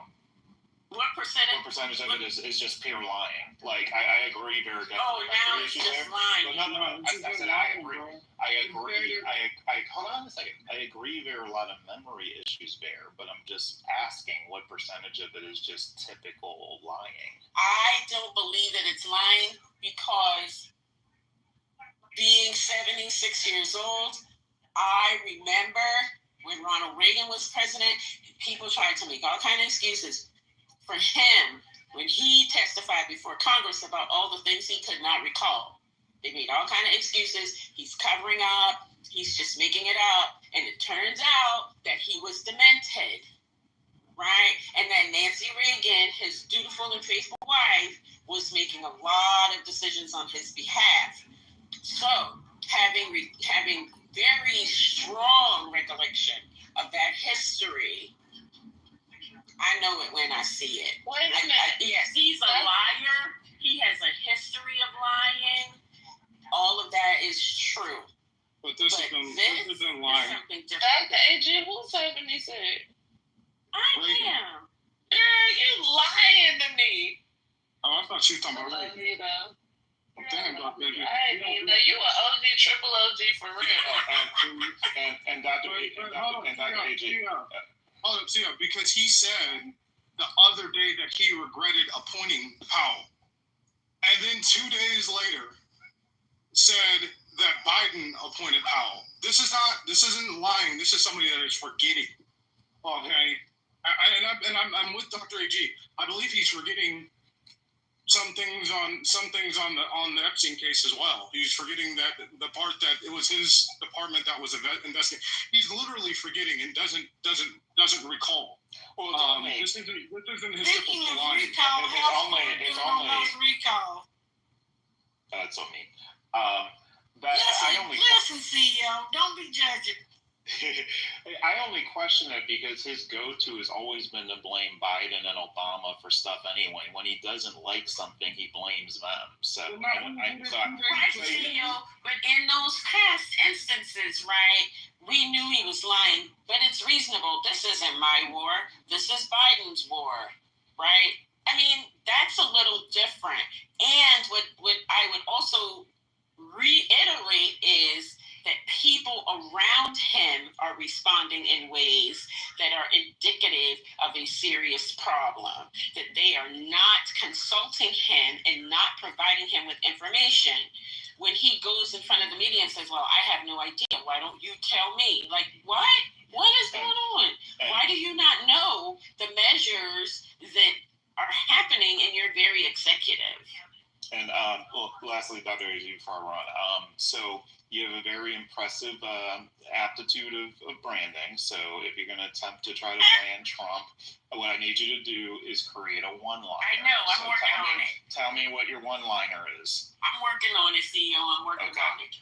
All right. Good night. CEO, before you go, this is why. He's gone. No, he's gone. Oh, well. Well, anyway, I'll just say this.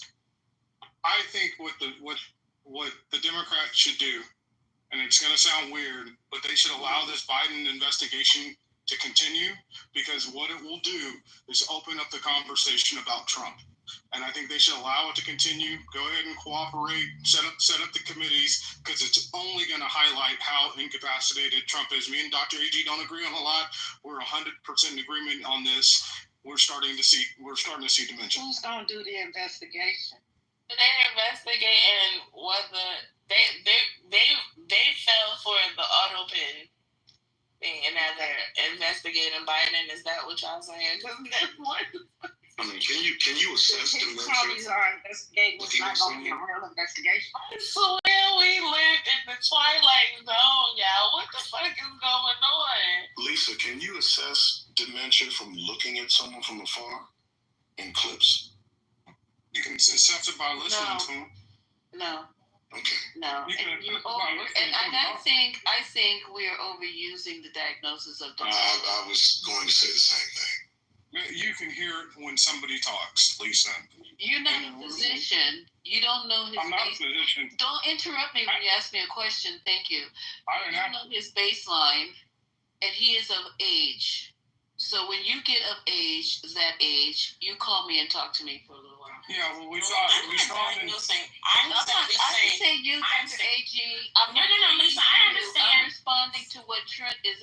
Whoever asked me that question. Yeah. I get it. I'm just saying. I just want to say. That was crazy to ask you that. I've been POA for 3 people with dementia, and in one instance, I green-lighted, like I indicated to their family, like something's going on, you need to get them checked out. Mm-hmm. So I'm not diagnosing him as having dementia, but I am saying that there are signs in his behavior of some dementia adjacent. He has dementia adjacent behavior. There is some serious issues in his speech, in his recollection, how he recalls things, at the times that he places things in. Yeah. He's very rarely present in the present. And I agree with that. Yeah, so I'm not diagnosing him. I'm saying though that there are some indications of some cognitive issues. And I agree with the cognitive issues. My auntie, my mother's sister, is getting she's already been diagnosed with dementia. She went to a forensic nephrologist and psychologist. So we're dealing with that. My mother is dealing with that, and she got it relatively young. She's not in her 70s, not even near it. So I agree. There are some contributing behaviors, and it's apparent. But I was like, I'm not gonna say anymore because a lot of people are forgetful. A lot of people, especially, how old is he now? I don't even know how old he is. So I just say 80 years old. Let's just round it up. And for what he's got going on physically, his physical assessment is a lie. His history and physical is fraudulent. So yeah, there are probably some contributing factors to why his brain is not functioning properly if it's not being properly fed by the blood vessels that are leading up to his brain, and the vessels in your brain are very, very small. So once they get occluded or get even narrowed, it's a wrap. You know what I'm saying? So that could be a contributing factor to his cognitive, like suspect shit that's going on with him. So yeah, it might be both. Did they say he had venous insufficiency? Yeah. I'm remembering that. Yes. Well, I think that's not something that's like I forget the word. It's not acute. That takes time. Yeah, it's a chronic thing. Yeah, so they have been lying. They've been lying about his health. Narrowing. Oh, do tell. They've been lying about his health. There's just one more thing I want to say. We did see this in John McCain. before his famous mishap in the Senate, he was giving interviews where it was clear that there wasn't something. John McCain's house, was he president? No. What I'm saying is we saw what I'm addressing Lisa's point. When somebody is giving interviews and they're not formulating sentences correctly, or they're not all there, like Dr. A.G. saying, maybe it's not dementia, it's something. Okay, there's obviously a cognitive impairment because he's misplacing dates. He's forgetting. It's something. That is a good point. It's something. Yeah. And just something. Just something. And so, I'm just saying, we saw this with John McCain, and as much as he tweets and as much as he talks, it's going to be even more apparent with John McCain had glioblastoma, stage 4. Yeah. So that's something he was diagnosed with. There was no question. And glioblastoma, you know what that is? Yeah, it's brain cancer. But we saw in his interview, very rare in the lead up, we saw curable. Yeah, but we saw in his interviews in the lead up, people were talking about how John. That's different. That's very different. Somebody has cancer. I can't talk. I'm not going to. Go ahead, Lisa. Sorry, I didn't. No, you go ahead. No, I'm sitting here doing something, but you go ahead. No, I'm done. Go ahead. What the hell? You two fight so nice. Y'all did the nicest fight I ever seen. Listen, Can I ask y'all a question real quick? He's still governing. When they don't get all upset and make him sit down. That's my point. We're gonna get mad. And listen, I would caution you if even when you don't like somebody, I would caution you, and not saying that this is done in malice, but I would really caution you, I don't say diagnosing somebody, but kind of wishing these things on people, or speaking on them, I should say, when you really don't know. So because that's not really a cool thing, man. Like, I mean, we can, there's life and death in the power. I'm not wishing it. I'm telling you from what. No, I didn't say you're wishing it. I said I corrected myself. I said that I said speaking on it. Like, we don't know. I'm just saying. Cognitive decline does not equate to dementia. Okay, all right. Old people have cognitive decline. I'm just going to say it one more time. The man a couple of days ago said I should have never appointed Jerome Powell. Then gets into the Oval Office and says, we understand. What the real problem was that Biden appointed Jerome Powell.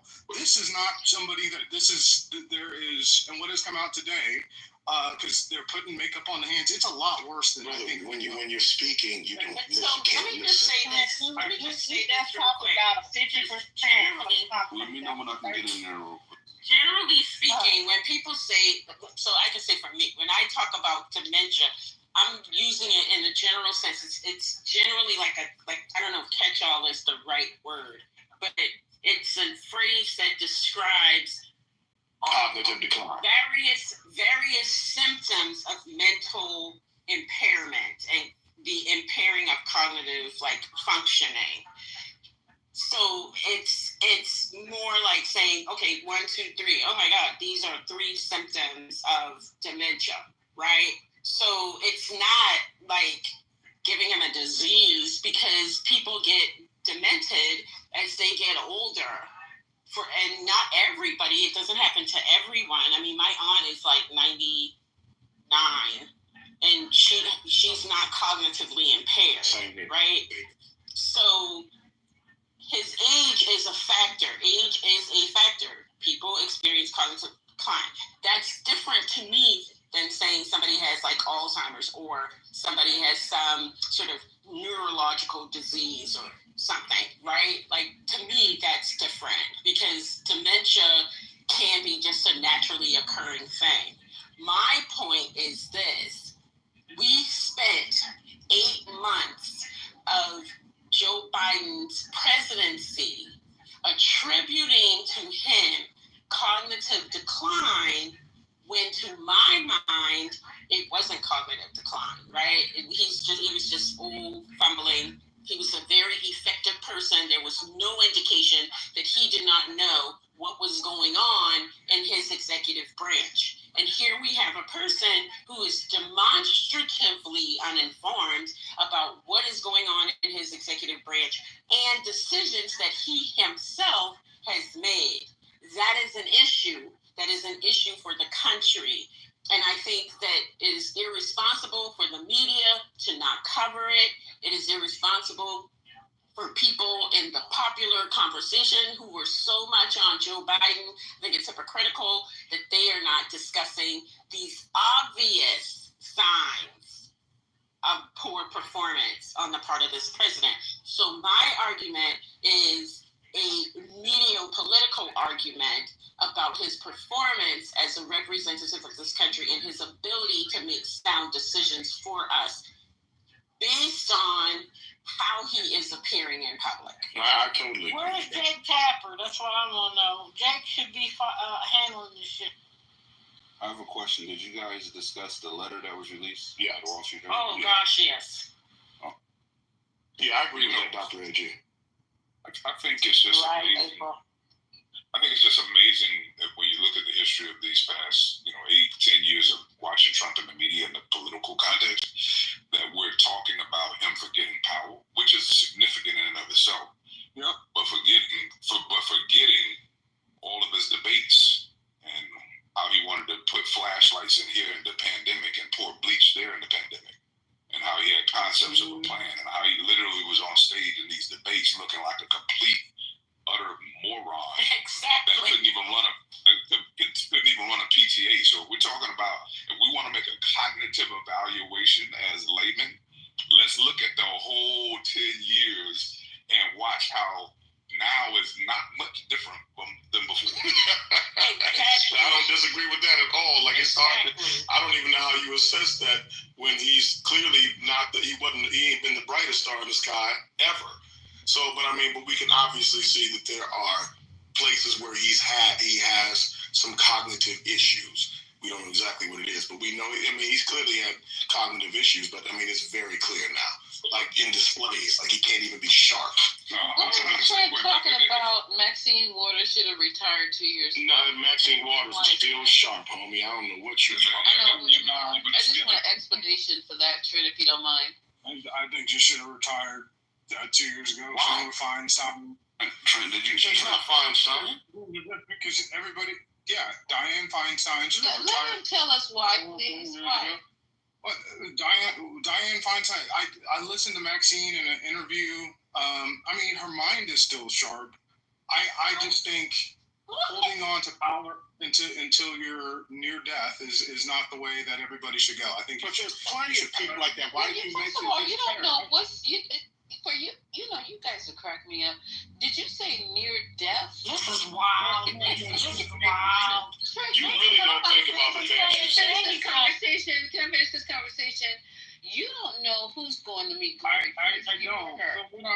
So for you to say this woman who is vital, who has shown her vitality, I don't agree with people staying in office until, that's my personal. Yeah. But she is still very vital in her mind, in her spirit, in her physical abilities.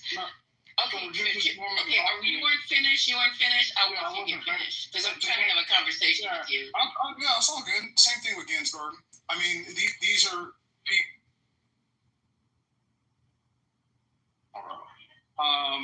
But I think you owe it a responsibility when you've been in office for 30 and 40 years, right, to build a bridge to someone else. And when you're in your mid to upper 80s, granted, I give you Maxine is still sharp, but I hear slippage in her. I know she's a passionate lady. She's a great lady from California. One of my favorite. Slippage in her? When did she slip?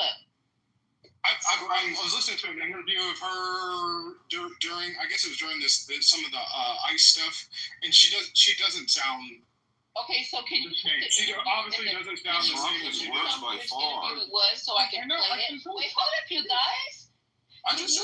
Can you tell me which interview it was so I can play it for the room? No, she's in the middle of a crowd and she's talking about ICE.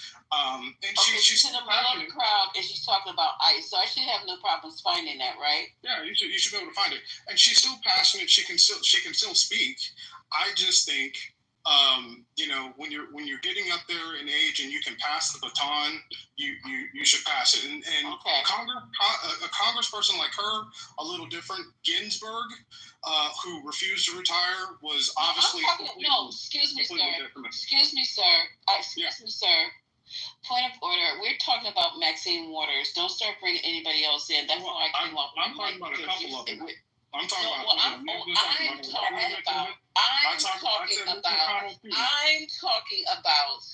I don't want to talk about them. I'm asking you about Maxine Waters for you to quantify how she is misstepping. And Lisa, to a bigger point, we talking about Donald Trump. Yeah.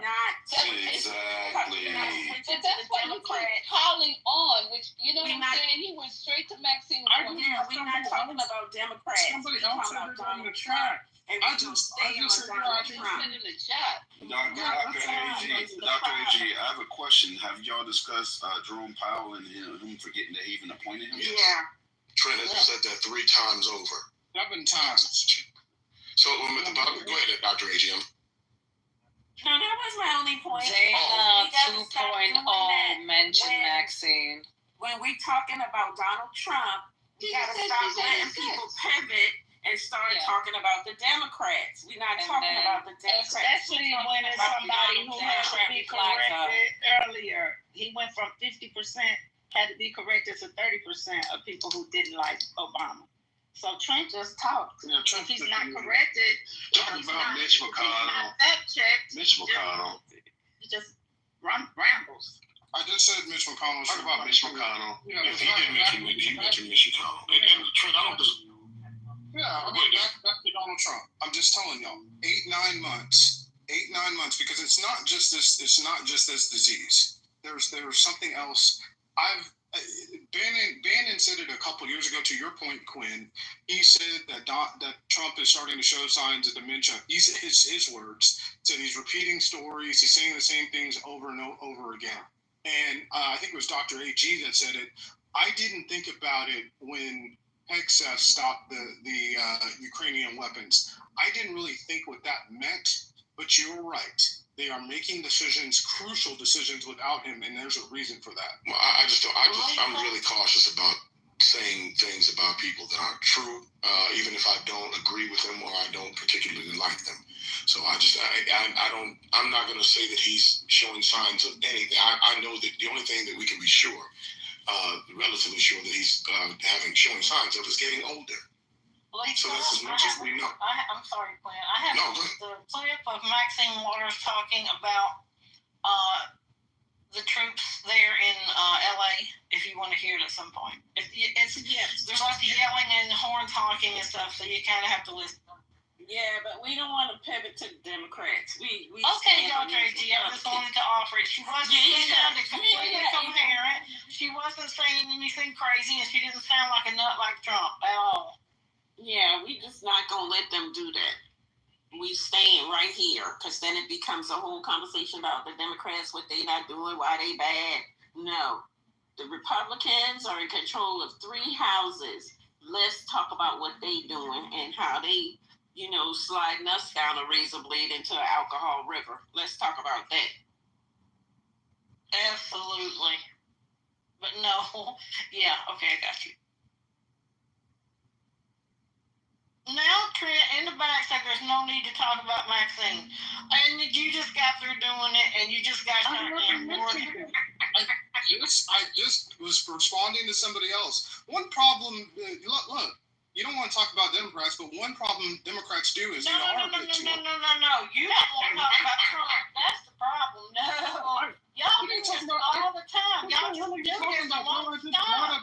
You won't stop doing this, going back to Democrats over and over and over. The Democrats aren't in control of what the hell's happening right now at all, sir. I just said that Trump is going to be out. They're not in control. Ma'am, I just said that Trump. Ma'am, I just said that. She's talking now. Go on mute. Let her finish. Then respond. I just said that Trump, they're going to invoke the 25th Amendment in 8 to 9 months. How am I not talking about Trump? Man, April, where you done? Company needs to fix that.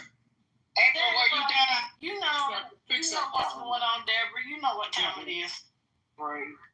Deborah, fix the fire alarm. Get a damn stool. Trent, you better shut the hell up off Deborah. What is this fire alarm that everybody? Fix the fire alarm. Are you really gonna be that petty, man? That's some bitch ass shit. I don't never hear this fire alarm. Do I need to come up? Do I need to come up to Rockwell? Yeah, come on, nigga. Come on up here. Debbie, that made me laugh over here. I'm dead. She said, "Pull up, nigga. Pull up." Come on, Cletus. I'm coming to see you. Come on, Cletus. I think you play too much, Trent. You know I love you, but you gonna make me bitch slap you. Wow. I'm taking you to dinner. Trent, can you explain to me how you were able to vote for somebody that is this fucking retarded, obviously, and then judge Biden on the same level and say that he's clearly showing signs of dementia? Trent didn't vote. You're the one. You said he didn't vote for him. No, he supports him on some level because he's always wanted to offer Trump pushback. Gemini, he came in here suspect being a Trump from the beginning. The first day he showed up, and I went to his IG and I saw his support for Trump loud and proud. So don't just take everything he say with a grain of salt. Look, Gemini, here's real talk. Okay. Just because I think that we should have pulled Clayton Kershaw in the 6th inning, okay, and Roberts left him in, doesn't mean I hate the Dodgers, okay? Because I think they should have pulled Biden out and put. Why are you muting me? I didn't mute you. Yeah. So I'll just say. Wasn't me. Just because I think we should have pulled Biden out and put Kamala in earlier. Yes, I voted for Kamala Harris. No, I did not. I did not in either election vote for Donald Trump. I do not like Donald Trump. It's just something that April likes to repeat. Man, that's so Well, it's something I saw on your IG. You are mad. Something I saw on your IG. You might not know. You see somebody's IG. Look, I would have no problem. Did you have some Trump support rhetoric on your IG, sir? I mean, there's things that I like the terrorists. So I don't know what you're talking. Yeah, I supported the terrorists. I don't hate every decision. The terrorists are right ideas. No, I don't like that. I don't like immigration. I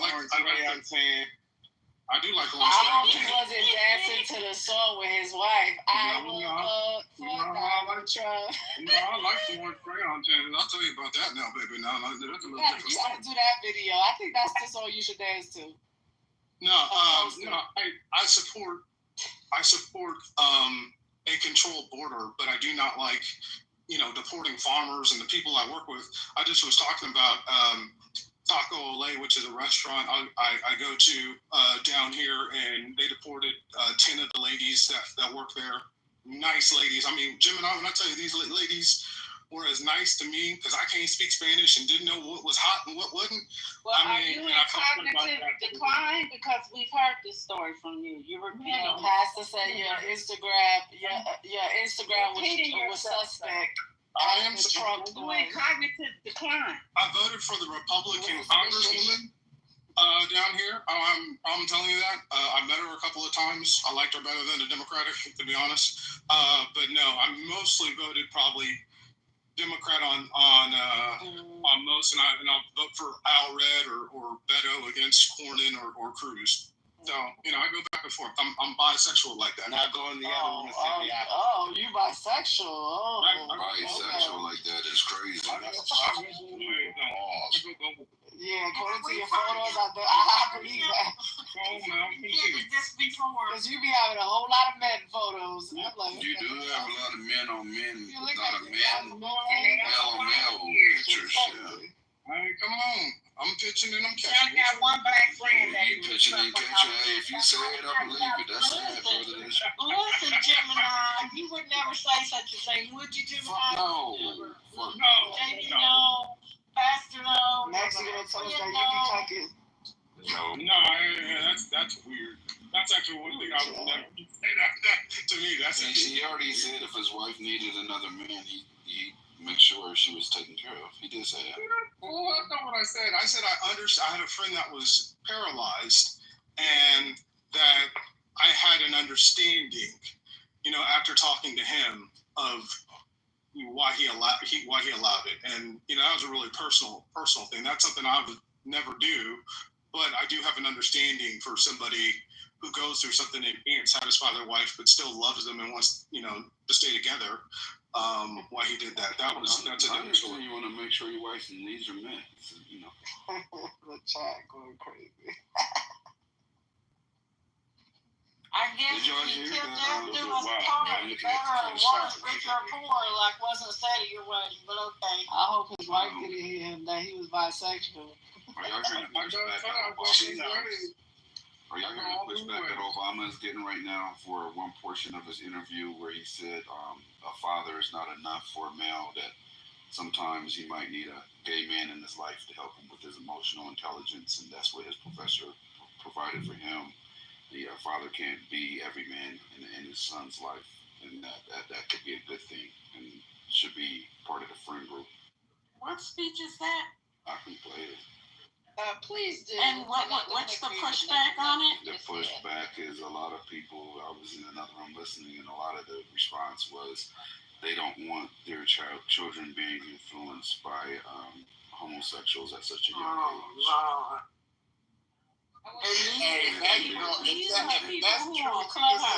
And then there was a lot of people in the chat saying that's these dick-sucking Democrat dudes. Yeah. Okay, so now we on the Democrats. Okay. Just telling you, that's what was being said. You can listen to the interview and take it. Y'all know JD don't talk loud and he keep trying to conversate. Oh, my bad. I cut you off, JD. I'm going to tell y'all that one more time. You hear something hiding behind your woman and say it with your chest, bro. Well, I am, man. I just can't. I gotta loud my mic up. Y'all be good. I'll talk to y'all soon. What was you about to say, JD? No, I just said Megan's gonna have a field day with what you just said. They are right now. I'm telling you, this came from the room listening, so I don't even feel like playing anything. Y'all can find it. But that's what was being said. That shit is definitely going viral right now. Let me read this off real quick. Former President Barack Obama suggested during an appearance on his wife's podcast earlier this week, when was this from? July 2nd, okay, that men need gay friends to learn empathy and kindness while preparing for potentially fathering a son who identifies as gay or non-binary. That's quite a bit different. Yeah, that's different. That's way I heard the audio clip, and that's not what it sounded like. Here, I'm gonna find audio clip. Now that makes sense what you just read, April. He was talking about a son, not a father. Hold on. At one point during their hour-long discussion, Barack Obama, who noted he was raised by a single mother, suggested that boys need male figures in their lives other than their fathers to provide perspective, and then immediately pivoted to explain the influence of one of his gay professors. Exactly. Had on him. That's the clip they're playing right there. He's talking about how fathers can be every man for their child, and then he pivoted to talking about how the gay professor was very influential in his life and held him accountable and made him emotionally intelligent. That's what happened. That's how the audio is. Really different. This is why clips are not always the best. You need to hear the things in context. Exactly. Those sound like different things. American men, and I'm generalizing here, of course, because it doesn't apply to everybody, a lot have been raised with this tough guy, hide your feelings, don't share, don't. That's the misogynistic view, right? They're not raised to be kind and empathetic and understanding. Like, that's not the leading things that a man teaches their son. Am I wrong or am I right? That's where mom comes in. I think that's what the mother. But they still need an example of the men doing it. Y'all say all the time that y'all can't really, like, I've heard so many men say that a woman can't raise a man, even though I've seen it happen a million times. But you all say that you need these examples from other men. So what the fuck do it matter if you're not watching that man have sex with another man? What do it matter if he's gay or not? And he's showing you an example of being compassionate and being, like, loving. Like, nurturing? Like, why do it matter where you get it from? Because That's a lot of, crazy. I'm gonna tell you this: your kids are very influenced by people around them. But what if you don't even know that they're gay? How long is the clip? It's not that long. Yeah, it's not long. But let me finish what I was about to say. Like your kids are very influenced and impressionable at certain ages. And for me, and y'all could judge me all the fuck you want because I'm not homophobic. I have plenty of gay friends. I know I sound like a racist that say they got black friends, but that's a fact. I don't want my children being taught or influenced by homosexuals at a young age. That's me. Judge me how the fuck you want. I wonder But why. he said college. Didn't Obama say college? He said college. Okay, so then He we're wasn't going just to speaking the about subject, big college. brother. But he said college. Play the And clip, but let's just listen to it. I think Brooklyn said college. I'll just go back Let's to make it clear. He said college. I'll go back to Brooklyn's point because I think that was a very good point, and I want to reiterate it. So there are lots of things. So on the thing like boy children need to see men demonstrating behaviors that are acceptable for men, right? Because all of the raising that happens with children is you're socializing them to go out into the world. And children need to see the variety of options that are available to them. This has nothing to do, in my opinion, and for the record, I have raised a kid. This has nothing to do with the values that you instill in your child as a parent. This has nothing to do with somebody compromising those values, because those are conversations that you have with your kid. But the same way you expose your kid, well, for me, the same way I thought it was important for me to expose the child that I was raising to different lifestyles. We traveled, we saw how different people lived in different places in the world. We saw how people have so many different experiences. I raised her to be someone who was aware of how the way that she lived wasn't the way that everybody else lived, and to have respect for those differences, right? Because that's a value.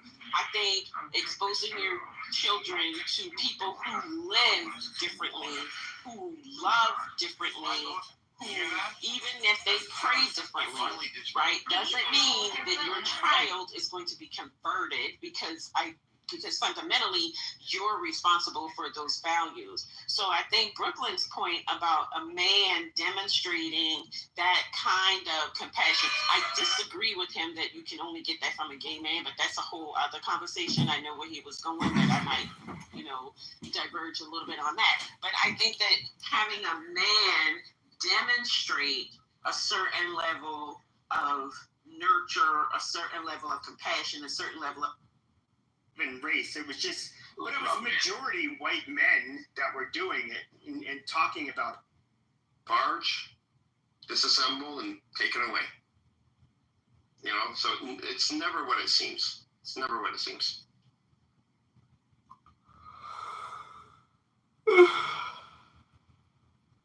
Basically, I'm saying the barge was used for that purpose. That's why the barge was there.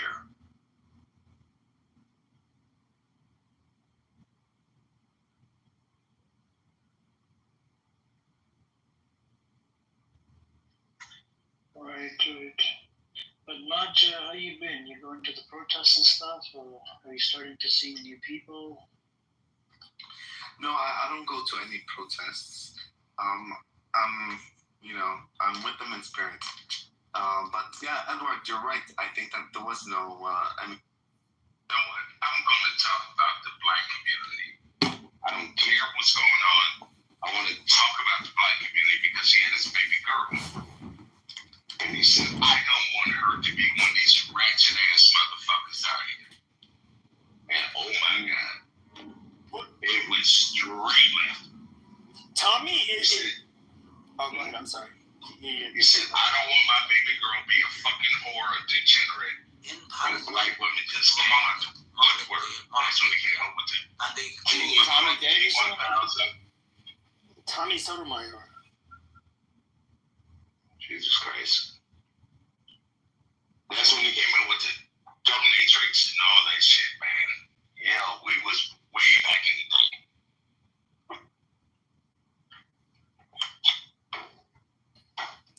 And he's a good guy.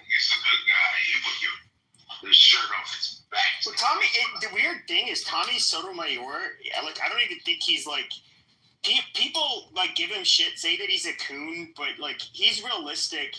Like, there was a video where there's, like, this Irish white trash family, and when I say Irish, I mean, like, actually in Ireland. And you see this, like, this fucking square-built mom who's like, yeah, go over there. I can't do an Irish accent, so I'm not going to try. But she's like, yeah, go over there. Yeah. Grab a hand, kick in the face. Yeah, I'm still trying to do the accent because I can't help it. But, basically telling her little girls to go and beat this black girl's ass. And all of these pro-white people over on Twitter, in this space, we're trying to say, like, no, don't you understand? Like, they're just fed up. And I'm like, and I come in there, and I'm like, dude, like, no, like, the same shit that you're saying is, like, not, like, it's fucking trashy, it's ghetto, it's them acting like monkeys, like, this white bitch is doing the exact same fucking thing. Like, we don't need adult women instructing girls to attack other little girls. It's just not, there's nothing normal about that, and I was making fun of them a lot. A lot of these. Were you around when he was dropping the ether beat? When he was what? When he was dropping the ether beat. No, I don't even know what that is. Oh shit. Okay, you wasn't around. But I mean, you have to look at, like, if you go on Twitter, I went into some of the neo-Nazi rooms, and I mean, these are largely, like, retarded people. I just don't really have much in common with them. They're so, like, fucking stupid. They're kind of similar to, like, the black people, I would say, who think, like, once we get rid of whitey, everything will be gold, and it's just like, but they're just kind of like, yeah, once we get rid of the fucking Jew and their I'm gonna give you a follow-up question. They're angry bioweapons, which they'll consider blacks and non-whites. Like, everything will be golden, and it's like, shut up, it's not how the world works. Well,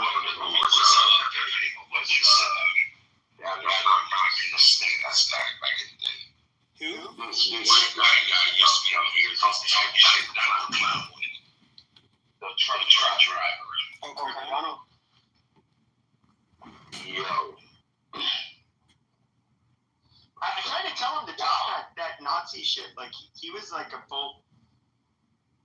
He was like a normal guy, but then within a couple of years of dealing with black people on Clubhouse, he just like went from an Andrew Yang supporter to being like full on Nazi. But I'll tell you what, Kevin, no lie, very nice guy. Very nice. No, we all know that the Jews on this app were saying how, like, they never met, like, a Nazi they found so hard to hate. Like, he was a nice guy. I sat down and had dinner with him. What drove him crazy? Like, what drove him? He just got nigger fatigue. That is true. I have to agree with that. Was it just that, or was it like the transgender? No. It was black people used to pile on him. They'd be like, well, guys, can't we just talk about it? Like, well, what should we do? Should there be a solution? No, fuck you, cracker. You give my goddamn reparations in blood, motherfucker. And he's just like, well, golly gee, but let's talk about it. And, it's just like, well, how? He just wasn't a voice anymore. He was like, fuck it, I'm done. I gave it that shot, and they fucking wore his ass out. And I would tell you, I sat at the dinner table, singing out with them. And say, salute to those niggas that wore his ass out. Yeah, but he gotta stand up to it. Hold on, ODM, but no, like, Sig and KP met him in person. So he was supposed to meet me in person because he was actually part of a neo-Nazi organization in Oregon, or not Oregon, Maine, Blood Tribe, which were, like, kind of pretty well known at the time. At least in neo-Nazi circles. What do you mean we were well known at the time? you don't know where Pepe comes from? He comes from online hate forums and Discord. Okay, go. Vice President. No.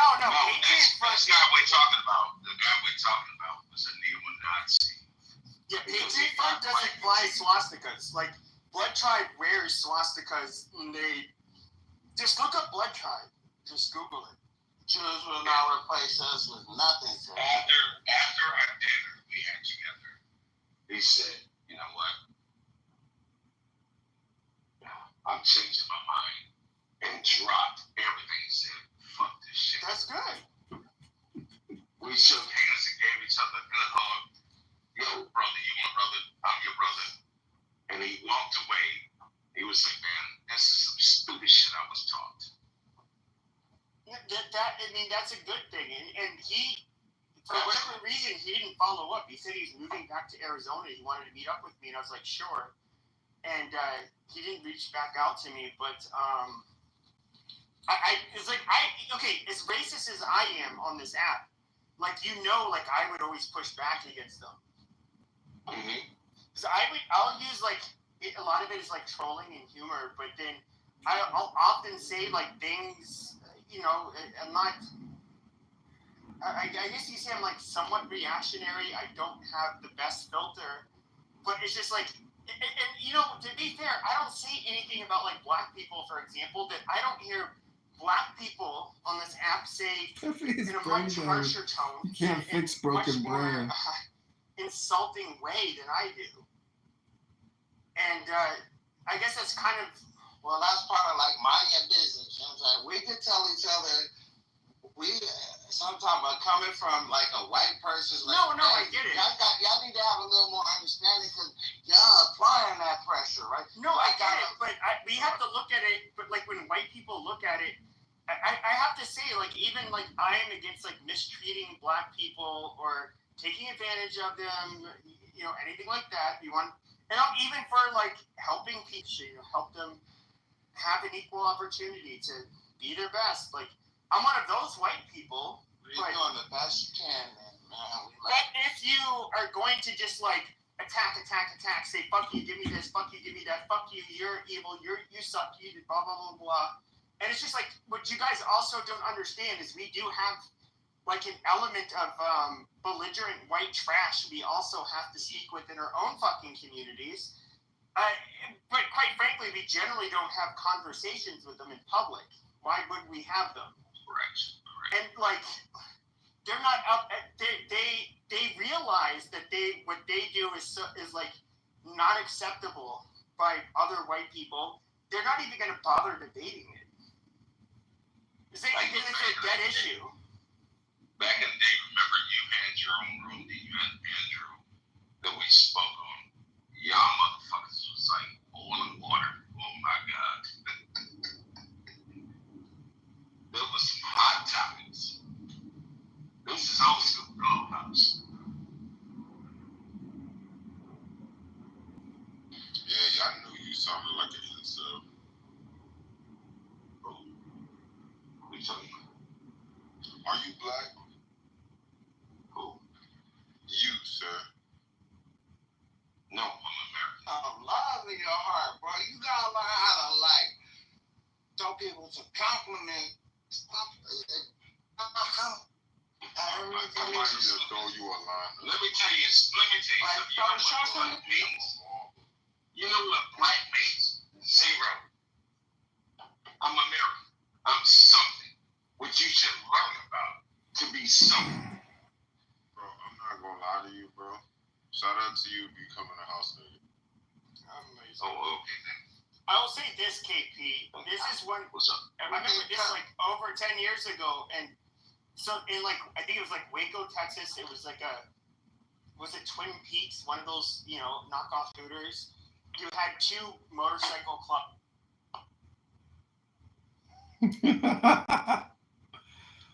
Live with Congressman Kitover. Go to johnforcongress.com right now and contribute to the campaign to unseat vaccinologist and super debt creator Darren LaHood, a rhinologist, a liar, a big government, big spender Republican who wants you to just shut up and smile.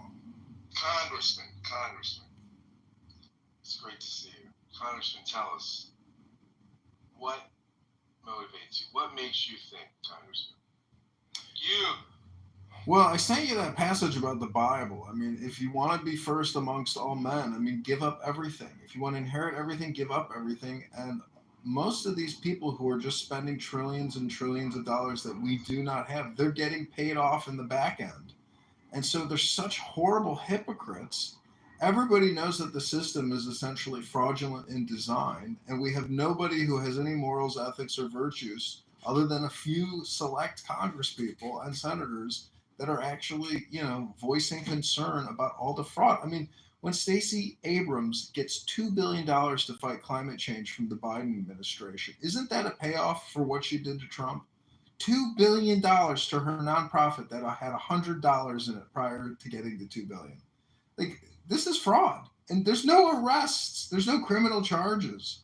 We live in a very hyper political, lawless system, and it just takes people to accurately describe it and identify it. And X platform is really the cutting edge and the opening in a communication which for far too long has been concealed and censored. And you see how they want to censor me on this app. It's the same fucking game. I'm just the macro compared to I'm the micro compared to the macro. Like, what they want to do to me is what they've been doing in a grand scale, in the trillions. So that's what motivates me.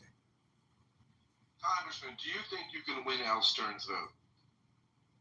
Very much doubt it. I think that woman is so deranged and so full of repressed anger that winning her over will be an impossibility. She is one of the female hardline Democrats, socialists that are part of the problem, but yet she's a hypocrite because she can't actually admit that she's a hypocrite. Could you get Uncle Steve's vote? Probably not. I would say he's part of the opposition as well. Just based on. He's a lifelong Republican. I mean, he just became an independent last year. Well, let's say he has blocked every account that I've ever created, after one interaction or so. I mean, the guy does not want to hear opposing speech. He is an organizer of echo chambers. Well, Congressman, tell me, what's your view on abortion? I think instead of paying abortion doctors and spending $1 billion a month to kill 100,000 children, since we do have a population crisis, we should give these mothers the option to take a $10,000 check to go have that baby. I love babies and I love women, and I love women that love women. I'm just saying You'd that. be open to impregnating a constituent if it would mean getting your vote. Maybe if we were in a committed relationship, I'd have no qualms about it. But just to get one vote, it seems hardly like it's a good trade-off. What if she guaranteed you she could get all the votes on her block? Jenny on the block? Probably not enough to, impregnate somebody. I mean, I'd much rather pregnate a girl that actually likes me and, loves me and wants to start a family with me because, she's got faith in me. Maybe it'll come after I win the congressional seat. Maybe it'll come while I'm trying to win the congressional seat. But I will tell you this, running for Congress has already gotten me laid with a dime. So she doesn't talk to me anymore, but that was probably expected. She's another neurotic. She was moved by the fact that you had this political ambition. Yeah, we went to this Illinois GOP event, and we, what would be the term? We stood up to the Chicago, Illinois GOP, and we confronted them, and we surreptitiously recorded them. And this got this one political chick really excited because she really dislikes a lot of these men that are involved in the Illinois GOP. And sure enough, next day she invited me over to her place, and we made it big in the hot tub. I'm telling you. It was actually like magic because I was wearing my Trump hat, wearing a sports coat, and this chick was just wildly turned on. So there is magic and power in that red cap, let me tell you. Yeah, it's true. Women are attracted to power, or those who are rising to power. It's a definite aphrodisiac. They love a power bottom. Did you see my text messages with that girl and how ridiculous all that bullshit is? That she's basically just a fucking escort. I know. So you're not interested in this? I'm like, well, when I need an escort, I'll be sure to call you. It's like, I thought you were just on a dating app. Yeah. You're my second kiss. It's like, how stupid do you think I am? Do you think I was like born yesterday? I'm 20 years older than you. You think I haven't met a fucking 100 of you? It's like you gotta, if you want to be an escort, don't say you're an escort. You know? Like you're going. Yeah. She turned me. That's a big turn off to me when a chick says, I'm looking for an arrangement. It's like, oh, you want to be an escort, and you're talking to 300 other men through Hinge, and so is there like, how could a guy ever? Anyways, people are really gullible. Anyways, was that it? Is that all you want to talk about? Okay, sounds good. Hasta mañana. All right, let's do another room tomorrow. Let's try to organize a debate with the Democratic candidates in the district. I love it. Okay, talk to you soon. Bye.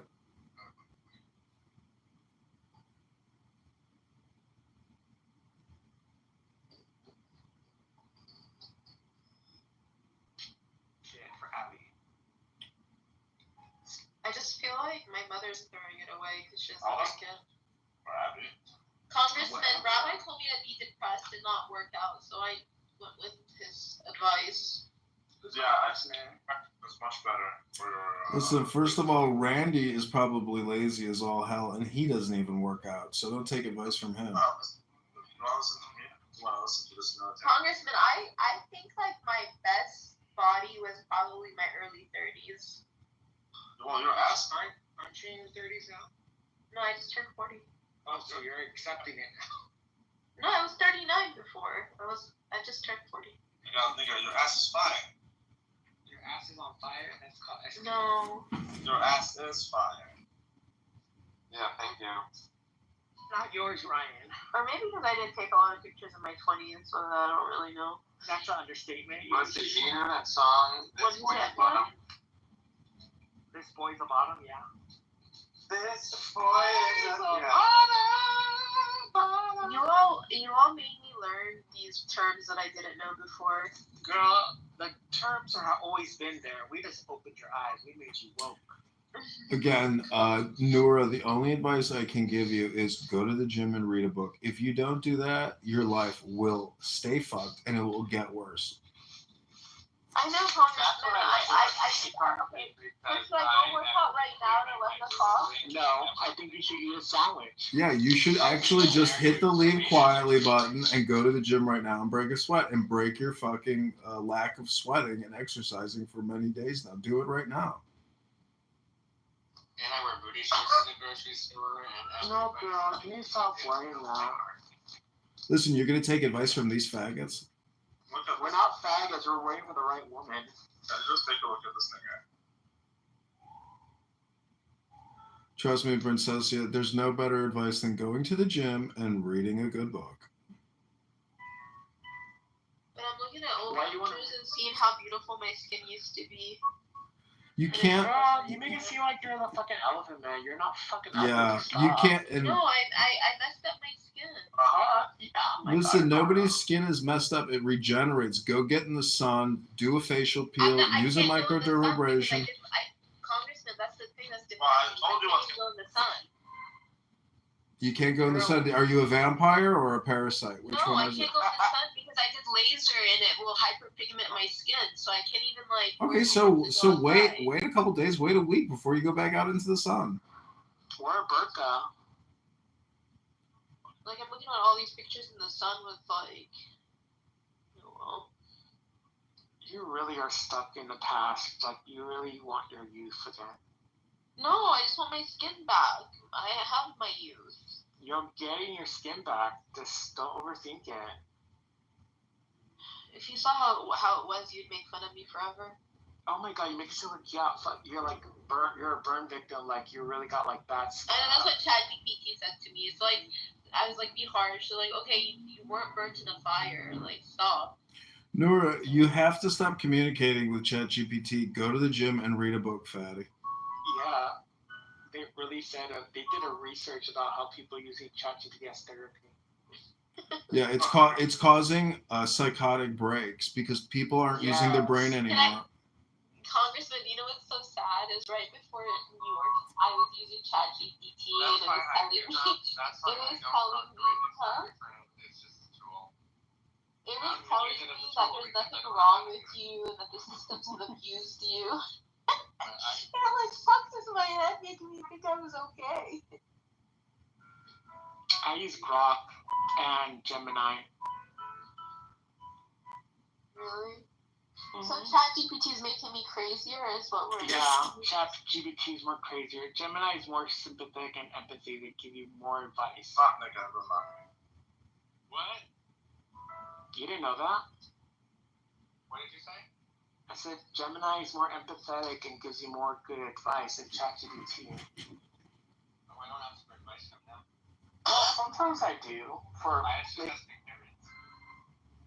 Girl, shut the fuck up. Why don't you ask Jacob for advice? I do math. Like, what do you think? Like, I don't like proofreading, and so I just want to make sure that I write everything because I don't want to. Well, I'm dyslexic. I rely on AI to read. I'm just suspicious. Nora, you have to exercise your body and exercise your brain by reading a book. Otherwise, you will be permanently fucked. Okay, I'll get up right now. But if I get up and I look at my skin, it just like devastates me more. So I like. That's okay. You're gonna recover, Princessy, but it takes you. You gotta go exercise. There can be no recovery without exercise. Your body, your skin will heal, and your body is a machine. If you don't work out the machine just crumbles. Can I just work out in my room instead of going to the gym? No, you have to go change environments. Go to the gym, fatty, and read a book. Trust me, this app is a fucking mind control brainwashing device. Don't use it. Why are you on here perpetuating it? Stop it. I went to the gym. I went to the gym today. I'm giving her advice that I myself did. You're a therapist and you're having this advice from this. You're not having a great streak. No, I have a real therapist, but I ignore her because I don't feel like talking to her. That's not good then if you're ignoring help. No, Congressman, because like she's just getting paid. Well, that's her job. She's a professional. Yeah, this is unpaid advice, which means it's probably more genuine and authentic. Yeah, no, I actually feel like Congressman has actually been so nice to me, so he can sense my suicidal ideation. Girl, then why you don't call him when you're on your psychosis breakdown? Huh? How come you didn't call John Kitover when you're having your psychotic breakdown? Instead, I called Rick. And he used it against you. No, I FaceTimed him in New Jersey. I actually recorded it. Oh, I want to see it. I would, but I'm like showing in it and I'm like, look like a crazy person. Well, we already seen what you look like when you're crazy, so I don't know why you're being cordially all shy now. Trust me, Nora, it's only uphill from here. If you start going to the gym and you start reading again and exercising again and eating right, like you're gonna feel much better. Your psychology and your brain health will improve. Okay, before I go to the gym, I put a load of laundry in the washer. Should I go put it in the dryer or should I? Yeah, it's gonna smell like mildew.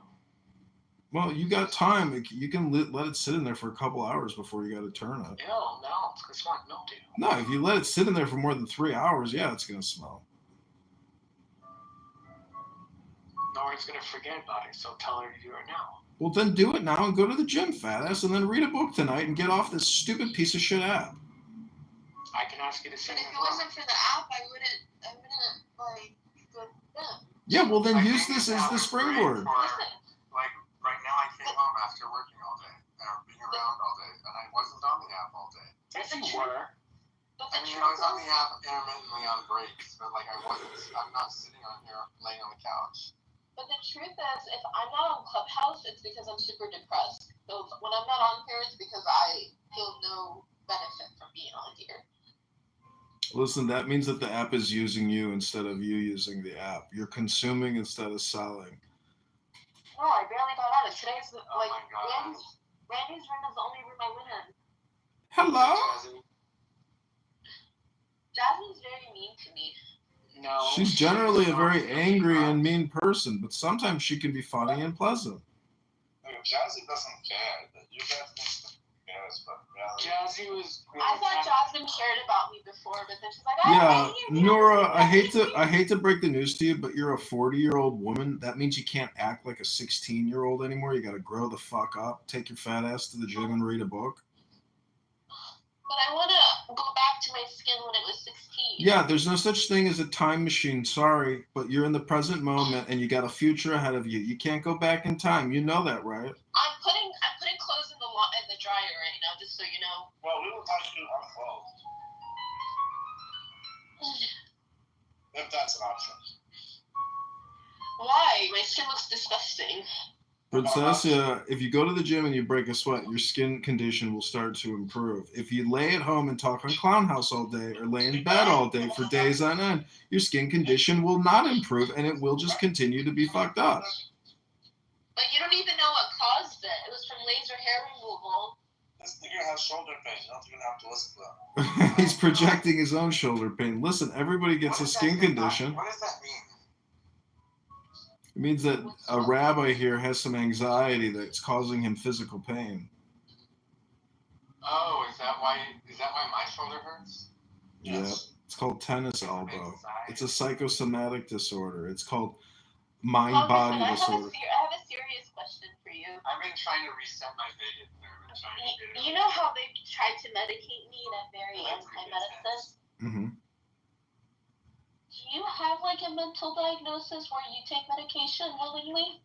I have a mental diagnosis, and they have prescribed medication, but I can't take it. It's worse than the actual diagnosis. Exactly. What did they prescribe to you? Lithium. Oh my god. Gabapentin. Something called bupropion. It's all basically antipsychotic. That shit gave me electric. Every time I moved my eyes back and forth, I would feel like I got shots. Which medicine were you on? I don't know if it was Wellbutrin or Buspar. Yeah, Wellbutrin, I think, I've been prescribed. Okay, but That's why I say they say that going to the gym is 10 times more effective than the best antidepressant. Well, Congressman, why do you think I have been working out consistently all my life since I was a kid? You're depressed, Congressman. I've suffered from horrific depression, just like what Princessia is describing, where I haven't been able to get out of bed for 3 days and I just want to die. You literally? Really? Yeah. Why? Like Like exact same thing that Princessia just said. Like she's thinking about all her life's past decisions and why everything's fucked up. That's what depressed me. I was like, why did I do all this? I fucked my life up. Okay, but I mean, like, when was that? Or does it? It was maybe 2000. So how did you get out of that then? Well, hold up. When was it? 2008, 2011. I was actually hospitalized and I had to do the habeas corpus to get out of the fucking psych ward. Okay, but so does it? Did it happen, or does it does it come and go? Now that I have more stability in my life, there's less frequency of depression. Okay, so it's not like housing insecurity, financial insecurity, relationship insecurity. All these things are contributing factors. You need a stable environment to maintain stable, mental attitudes and moods. Yes. If your environment is if your environment is chaos, your fucking psychology is chaos. And going to the gym. Every time I try to do something, I have to make sure my whole house is clean because it's so funny. My house is messy. Because I'm so depressed, I haven't been able to do my laundry. So I called my mom and I was like begging her because she's like so fast in cleaning. I was begging her, can you please come and do my laundry? She literally organized my clothes and 20 minutes. Like, that's how quickly Well, that's they can do nice. it. That's what they do in Japan for depressed people. People in the community come to your house and they clean your entire house and they help to alleviate your depression. Yeah. Yeah, so I just did one load of the clothes that she piled up for me. Now I have to, like, do Well, another guess load. what, 40-year-old? You got to take the fucking horse by the reins and take that fat ass to the gym and break a sweat, fatty. It's fucking science. It's chemistry. It's physical chemistry. If you don't actually create a catalyst and an interaction by breaking a sweat, your brain psychology is fucked. You know, I actually took physical chemistry in school. It was one of those hard, higher up courses. Wow, congratulations. Guess what? We've all also been to school, but many of us have taken the determination that going to the gym is good for us, and you should take the same advice. Yeah, but what's the point of, like, taking care of my body if my skin is messed up? Because your skin is going to heal. If you don't exercise the body, the skin is going to stay fucked up. How many times do we have to keep repeating ourselves to you? Okay. Can I tell you to go to the gym, fatty, and read a book? Yeah, go to the gym, fat ass, and read a book. Yeah, you read a book, you can get your mind off of all the other issues. Yeah, everything is going to work out, but you have to take action. That causes your skin, might also, or not might cause it or contribute to your skin problem. No, I'm looking for pants. Workout pants. Look for these ones. Well, now your laundry's all organized, so it should be a lot quicker to get your fat ass off the app and into the fucking I gym. just did one load of laundry and I just put it in the dryers. Here's another pro tip for you. When you go to the gym, fatty, don't bring your phone with you. Because I can't stand seeing fat pieces of shit on workout equipment just sit there and look at their fucking phone all day. I hate being that person. Congressman, I have to do everything on my phone. And so I'm at the grocery store ignoring all these people. I feel like an asshole, but I have to do it. If somebody's on the leg extension machine for 15 minutes looking at their phone, I fucking hate you. I need to tell myself that my skin will look better, not worse. Skin heals. Do you know how the epidermal layer works? It regenerates. Your skin will recover. You ever have a scar or a pimple? It takes time. It clears up. I have scars, but the thing is, a laser is so powerful, and I can't believe I let them laser my skin like that. Well, it's healing. What the fuck? What do you think the fucking laser does? It burns and destroys the epidermal layer in order so new skin growth can occur. You're obsessing over nothing. Take that fat ass to the gym and go break a sweat, fatty, and then come back here and read a fucking book on the app and stop talking to all these people and stop listening to all these people. It will drive you crazy. I actually feel like you're being my friend. Thanks. I am being your friend. Oh, I This appreciate is good that. pragmatic advice, and Rabbi Dickerson, supposed fucking rabbi, wouldn't give you advice like this. Like, I don't have any clean, I will never give you practical advice. Yeah, he's a chaos agent. He enhances neuroticism and psychotic behavior. He's a fucking piece of shit, this guy. He's a fucking piece of shit. If you give someone practical advice, that might push them forward in life. Shut up, Randy. Yeah, I would never give. No, I wouldn't give practical advice. If I wasn't such a, sissy, I would have probably, I still, never mind. Man, the best thing you can't do jack shit, nigga. You can't do jack shit. Yeah, you can. You can take that fat ass to the gym and read a book. No, I'm putting on workout clothes. Nigga, I'm in the business of pushing my life forward. Not pushing your life forward. Not interested in that. You think you're worried about your skin, Princessia? Listen to the size of Rabbi's nose. Can you hear that canopy echoing when he talks? You know who he looks like? Do you know that Hamas dude, the son of Hamas? Yeah, he does look like him, doesn't he? The Mossad dude, the one with the hair tied down, he looks just like him. I know. Who are you talking about? Rabbi here, The Dickerson. guy that I sent you look just like him. You talking to me? No, Rabbi. Are you sending me okay. Well, they're both Jordanian. Where did you send this to me at? No, I didn't send you anything, Abuelo.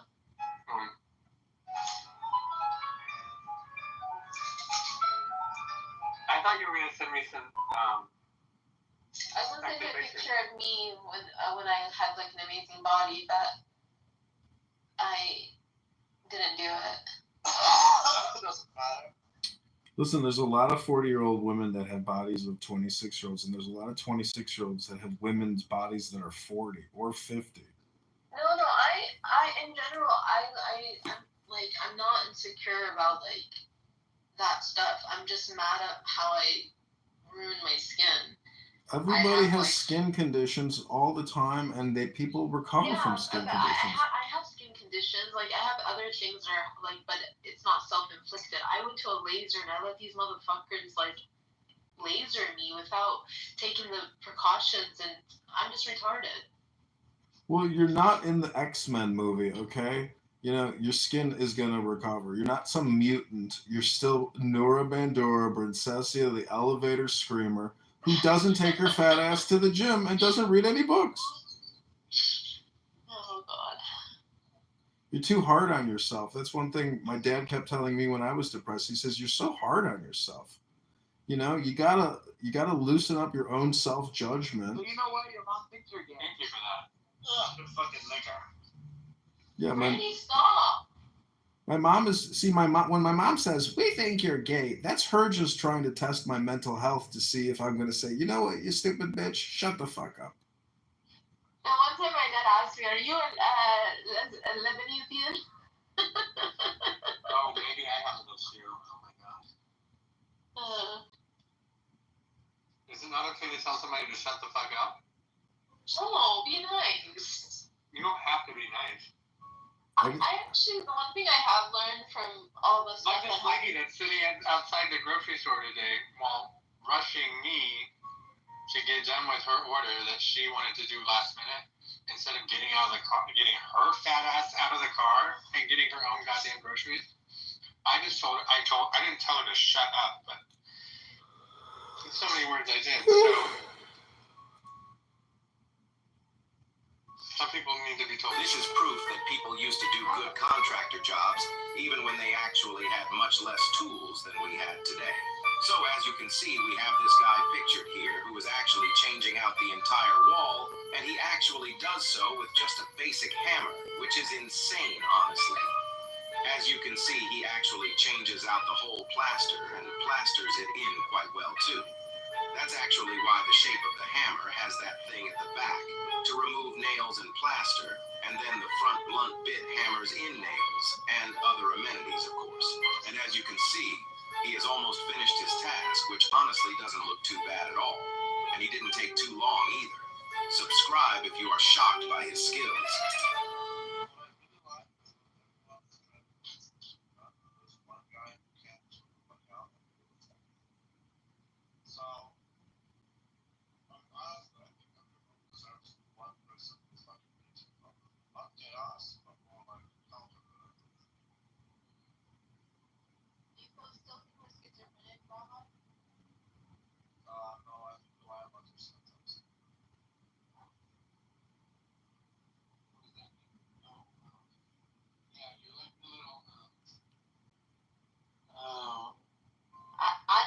I don't lie about anything. What did I lie about?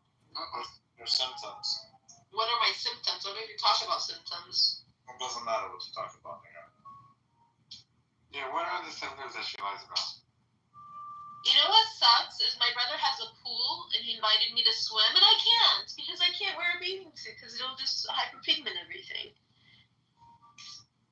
Well, listen, Princessia. That's your problem. You know, if you manifest that shit. So. Nothing lasts forever, so just relax. Take that fat ass to the gym and read a book and break a sweat, fatty. I'm trying to find my sports bra. You don't have to wear a bra. Those things are beautiful anyways. No, my boobs are ruined too. Everything about me is ruined. See, you are essentially doing negative self-speech in every single sentence. It's best if you just say OM, OHM, and shut the fuck up. If I do what?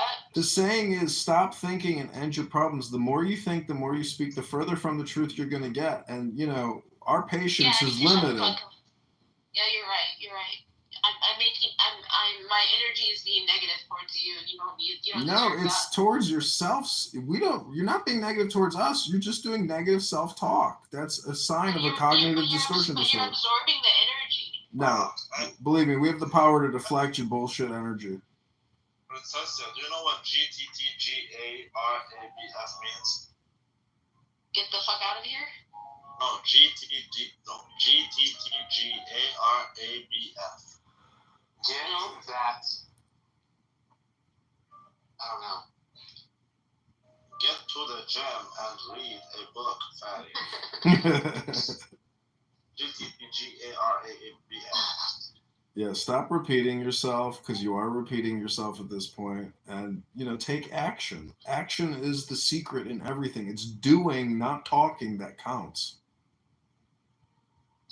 Okay. Yes, sir. Good girl. As soon as you hit that leave quietly button, then we'll know that you've achieved success. I want to stay. You want to stay? You gotta leave. Get in your car, drive to the gym, fatty. Why can't I stay in the clubhouse? Because nobody wants to go through your workout experience with you. Why? Because we have lives to live. We're here to help motivate you to take action, not to sit here and listen to you taking action. That would be boring for us. Not only boring, but it's also damaging to our sustainability, because we're not focusing on ourselves. We have to focus on your standards. Yeah, exactly. It's kind of selfish of you, narcissistic, egotistical, and self-centered. Well, that doesn't make me not feel depressed. The whole point is you have to experience the workout and enjoy it. Nobody here wants to experience your workout with you.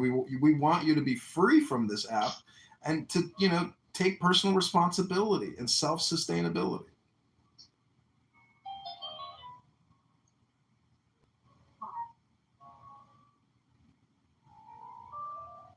Where's my keys? There it is. Drink my Gatorade. Come back after your workout and tell us how great you feel after you finally break a sweat, fat ass. I don't want to run because I don't want my boot.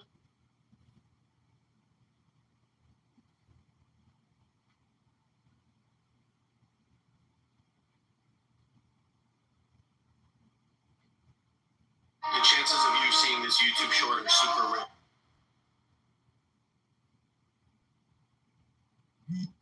Checkout was made me sign up for it. It took 20 minutes.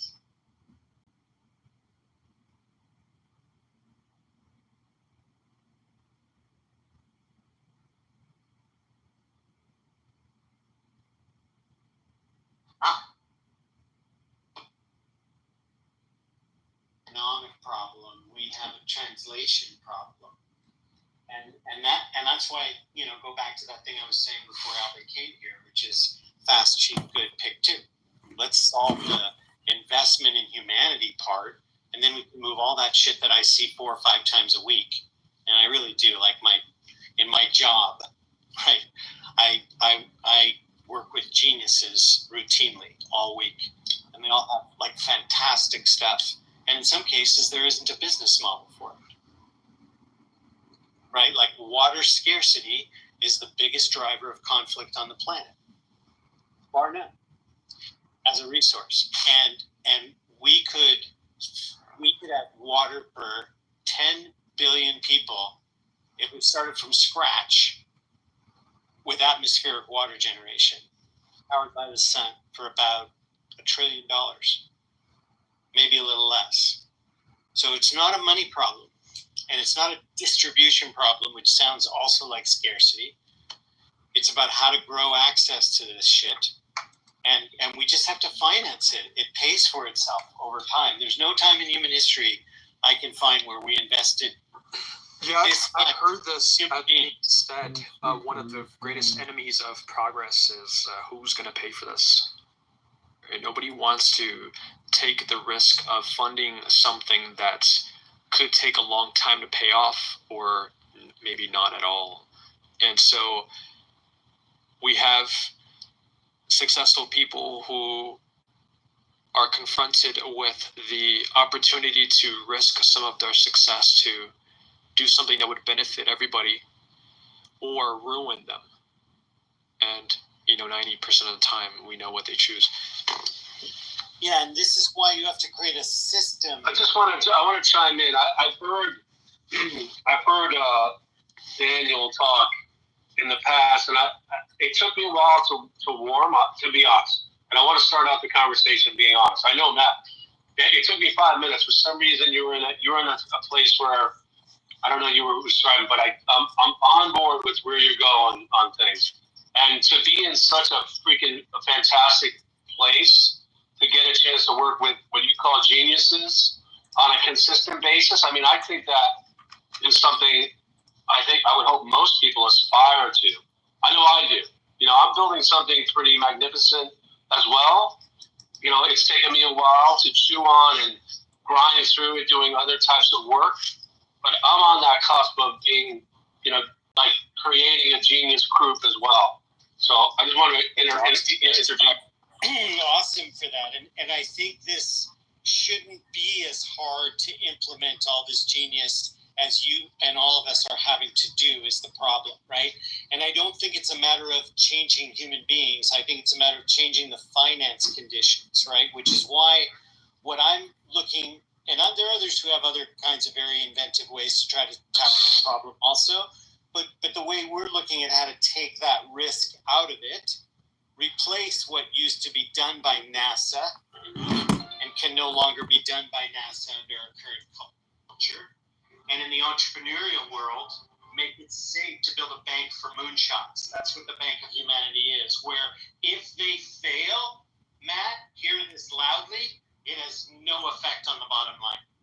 If we can't create that, then we're missing the point, because we're going to be dealing with the insurance impact from the calamities that are coming. So we can pay for the insurance now, is what I've sold those that are backing me so far. Hey, Daniel, hold on. I am totally following where you're going. If I may summarize that real quick, and then let me know how sure. What you're describing to me sounds like the creation of like a new type of governing body whose responsibility is like progress, like essential. Well, it would be a self-governing body. It wouldn't have any impact on anybody else. It couldn't make any laws or do anything. I would have to live within the laws. Right, it's like an independent entity. Yeah. An entrepreneurial focused entity and owned by all of humanity, not by any institution, NGO, government, nothing like that. Right, so it does become an organization. Yes. But it's going to have a level of like leveling up, or you can say. Can I say that that's kind of what I'm doing? That's great to hear. I mean, Yours better than mine. I agree with yours. No. I don't think this is a better or worse scenario. Then I think it's going to be a collaboration over time. Of course. Before we go on, real quick. Sorry, Albert. One thing, if it were a competition, I'd win. And two, just kidding. I want to welcome Congressman John. Hey, feel free to chime in at any time, Albert. Please. Yes, Congressman John, glad to have you here. What up, you guys? I think let's just go with the flow. We got the full group now flowing. How's that?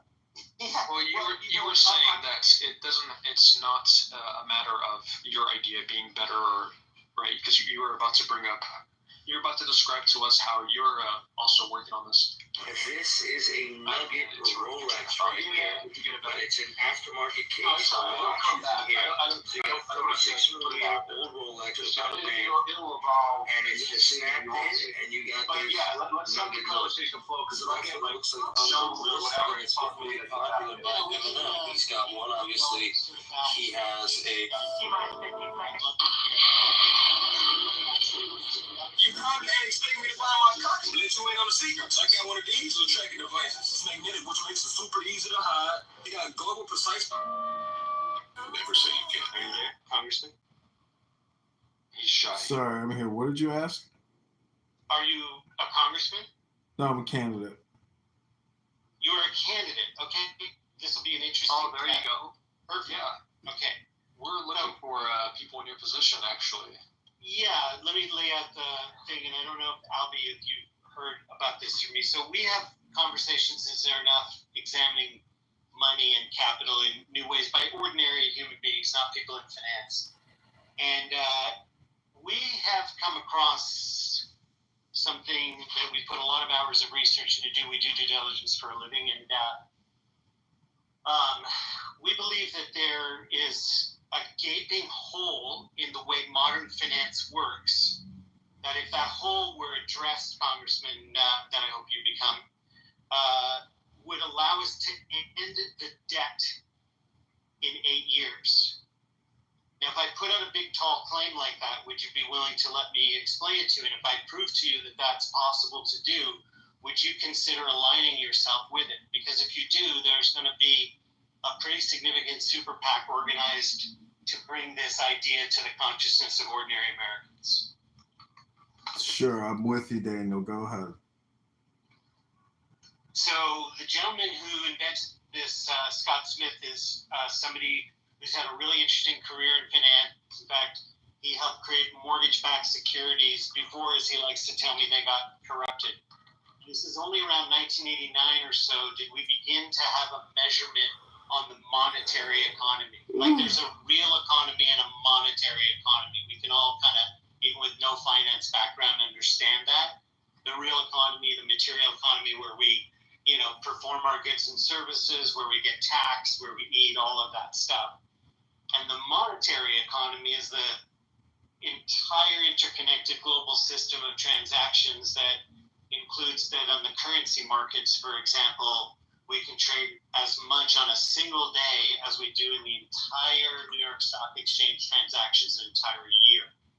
That's how big the world economy is. And he did some measurement of this with data from the Federal Reserve that's publicly available. And he basically came to a measurement that the monetary economy is much larger than the real economy. And the real economy is where we're taxed. And the monetary economy is taxed absolutely zero. And the gap is so large, the difference between the two is 270 times the monetary economy larger than the real one we all experience and live in. And he says if you tax the monetary economy 0.5%, that's not a tax anybody can really be hurt by. 0.5 of 1%, the numbers are so large, and he goes through it year by year, you can eliminate not